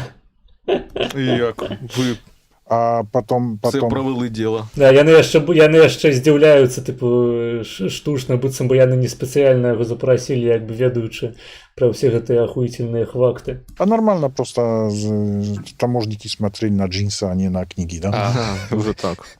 Отвлекаючий маневр, да? Ви просто взяли багато Пачку джинсів. джинсів, заховали архів. Кофе не исключает чая. Я, до речі, багато з поляками, коли спілкувався, багато у кого, ну, дійсно, в роду, там, бабця, українка, там, десь зі Львова, чи ще звідки. Я вчора забіў груднічка поляка, як бы, я польскі гісторык, задавайце пытанні. Теж оце ж, коли виселяли багато ж поляків, у нас же в Сумах, є братська могила солдатів польського народного війська. Яке от було, да, яке якби створено на території Совєтського Союзу, там був шпиталь, 44-му багато загинуло. Там 40 плюс поляків поховані, і абсолютно більшість з них вони народилися ще до революції, 1905 рік, 1908 рік, на території Заходу України і території Заходу Білорусі. І там читаєш, там ім'я і так далі, там матчі, там і пов'ят, написано Ковель, Ковельський повіт, там Тарнополь, там Рувне, наприклад, Ліда і так далі. І схід Європи, що ми кажемо, у нас зараз є оцей кордон між Польщею і Україною, і його ж, в минулому столітті по факту штучно створили таким етнічним, як він повинен бути. Але ж розселення поляків було більше, і українців вглиб Польщі було більше. Просто линия Керзона создавалась по принципу... Просто у мяне дзед быў чальцом УПА, ён як бы рэзаў дзяцей, так. Я польскі гісторык, задавайце пытанні, зараз раскідаю па палішках, блядь, што куды, хуё маё. Такому. что очень Меня умно. просто пустили нахуй, блядь, затопили нахуй, 10 детей нахуй, и привязали до их камяні и пустили по Рэшсе. Ну да ладно, блядь, ну что вы. Было и было, ёпта. Это, до речі, учора мы с хлопцами, ну ладно, неважно. Он смотрел на вопрос принадлежности территорий. А каким образом? Территория определяется не количеством людей, а просто силом. Чьи села, да, какой национальности село, потому что приезжие всегда расселяются в городах. В 1939 году, да, Пам'ятаєте, я вам розповідав, я, до речі, польський історик, пам'ятаєте, я вам розповідав, що сусіди під час війни починають забивати одного. Ось я, коли в Україні почалася війна, я пішов у хуйну, блядь, поляка сусіда, блядь, просто він мене заїбав, блядь, війна почалася, тільки я пішов, сказав, дякуй тобі, Боже, блядь, нарешті я гэтага гандона заїбошу, блядь. Пошел нахуй кувалды по башце, блядь, я ему уебал, выкинул, блядь, в сметницу, так и ляжуть там. Потому что в Украине смети не вывозить. О, так, я, до речі, так, я об'єктивний історик, так, это я. Задавайте питання.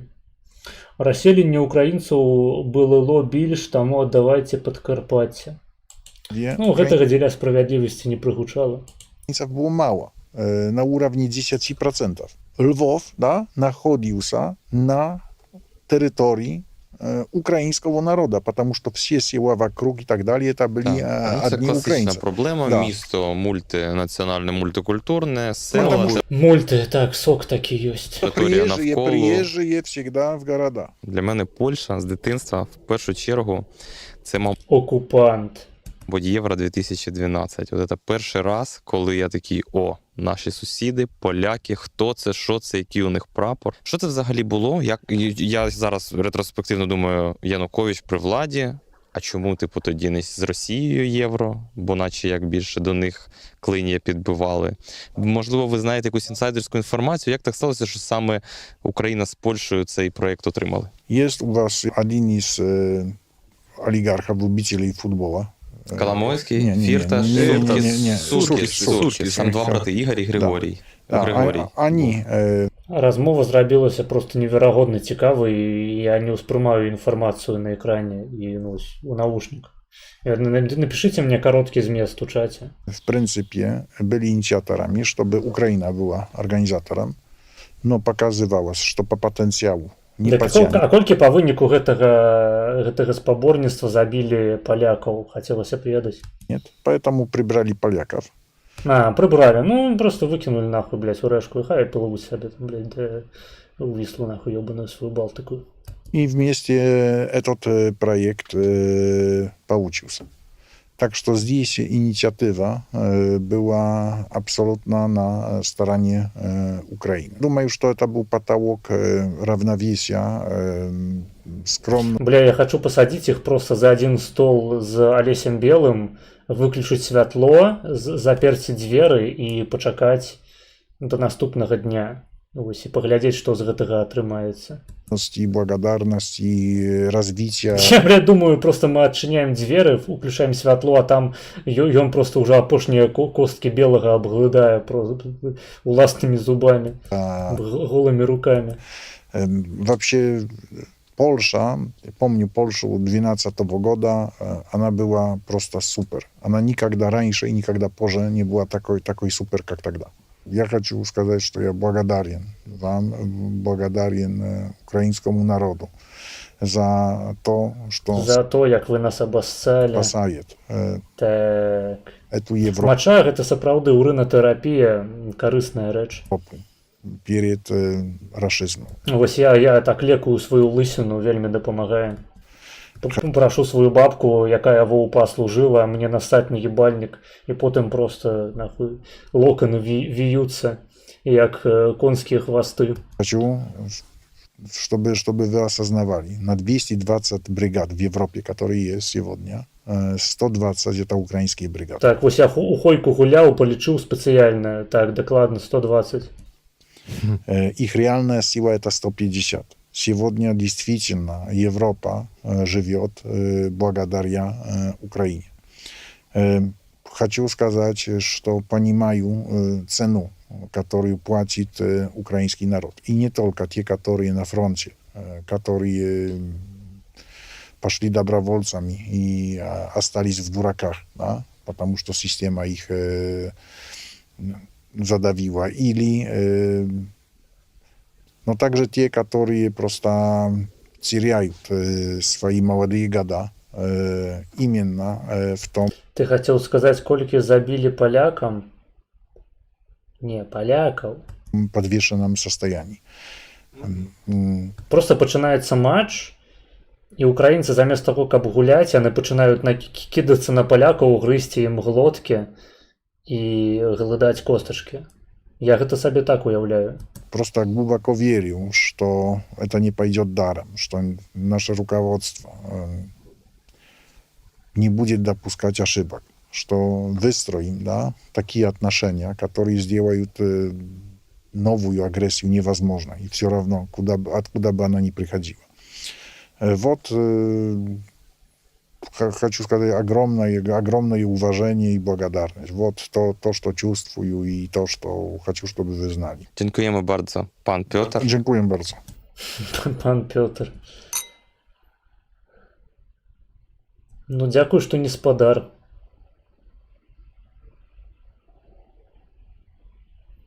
Ахуенны контент. Дарэчы, овертайме, не ведаю, навошта мы гэта до конца глядзелі. Я забыў, што нам толькі 45 хвілінаў замовілі. Піля, будзеш павінен мне гэтыя грошы, блядь. Я кожную хвіліну спішу з твайго рахунку. Будь упэўнены. Ой, блядь. Ахуенныя суседзі. Так. Ну, мы фактычна даглядзелі ўсё. Стрым цягнецца ўжо больш за 6 гадзінаў. Я думаю, мы на гэтым скончым сёння. Ніхто нічога не замовіў іншага. Значыць, можам спыніцца. Дарэчы, што тут у каментарах?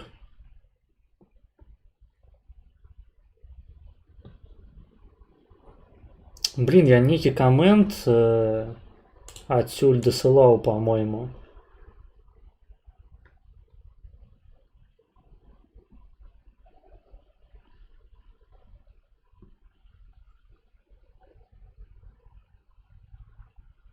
Вось каментар круты. Не маю взагалі нічого проти пана Пьотра.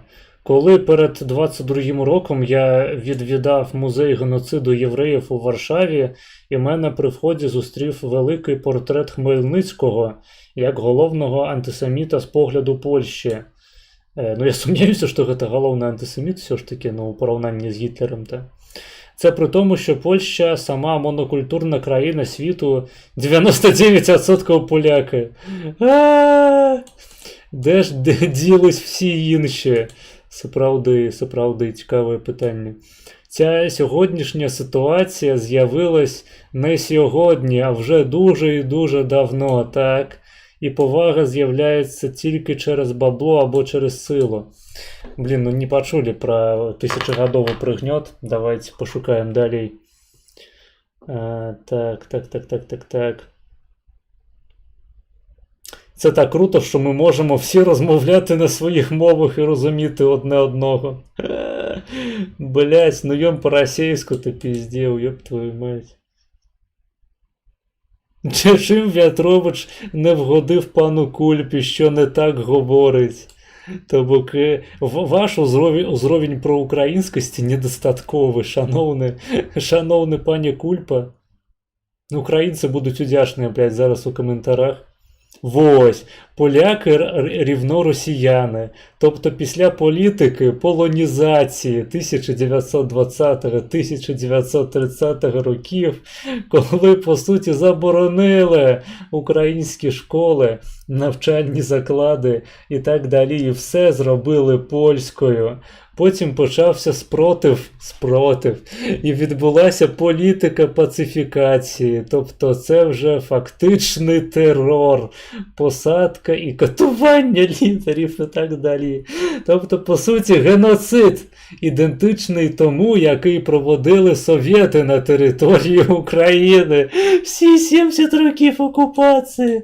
Потім вони взагалі планували виселення українців, а в 1942-му уряд Польщі в Лондоні взагалі казали, що виселити всіх українців з цих земель і щоб не було більше 10%. Є відповідний документ. А потім, коли трапилася після цього Волинська різня, вони заскиглили, що щось пішло не так. Ні, чуваки, тут все йшло до того, що поляки влаштували б голодомор на цих землях, ідентичний до голодомору 1932-33 років, коли оточували села, забирали все майно і їжу, а потім чекали, доки всі помруть. Я так нагадаю, що плану 1942 року мали виселити усіх українців з цих територій до СССР. Так що бав я в рот тих поляків з їх подачою історії. Просто вони, як то кажуть, не встигли. А з приводу того, що вони зараз допомагають нам, ну ця політика ненависті до українців, яка зараз є в Польщі, просто демонструє, що вони як були печерними людьми, так і залишилися. Вони допомагають нам зараз, бо інакше їх не буде. Вони хоч це зрозуміли, але вони так допомагають, щоб зробити нас слабшими, щоб ми не були їх конкурентами в ЄС після війни. От то і все.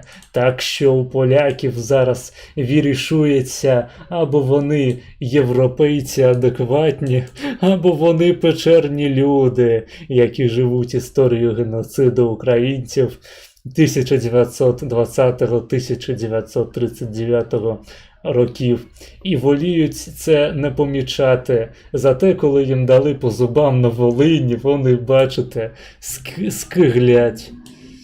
Я гэта ось падабайка і просто скриншот нахуй. Гэта ідзе ў паблос. Ой, як добра. Просто нахуй я гэтага шукаў. Я лічу, гэта нам патрэбна было на заканчэнне трансляцыі. Просто нахуй як павеў свежага паветра. Хоць голодомору хочацца. Ой-ой-ой-ой, хочацца. Асуджаем голодомор.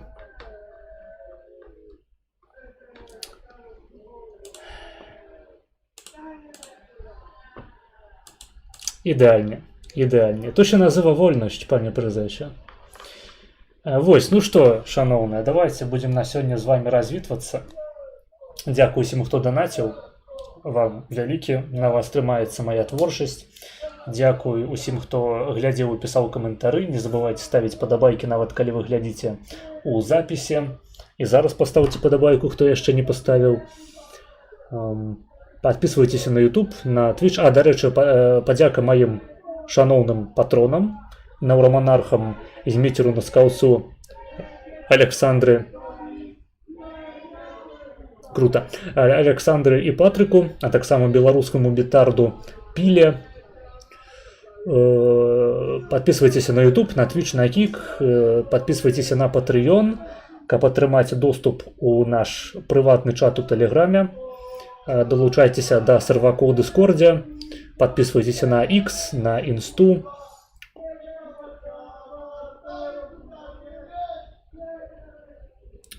І здаецца ўсё. Не забывайце падтрымліваць мяне па спасылках у апісанні. І на сёння хіба што ўсё. Усім добрых выходных, добра адпачыць. Пабачымся з вами на наступным тыдні. Вось, усім добраноч.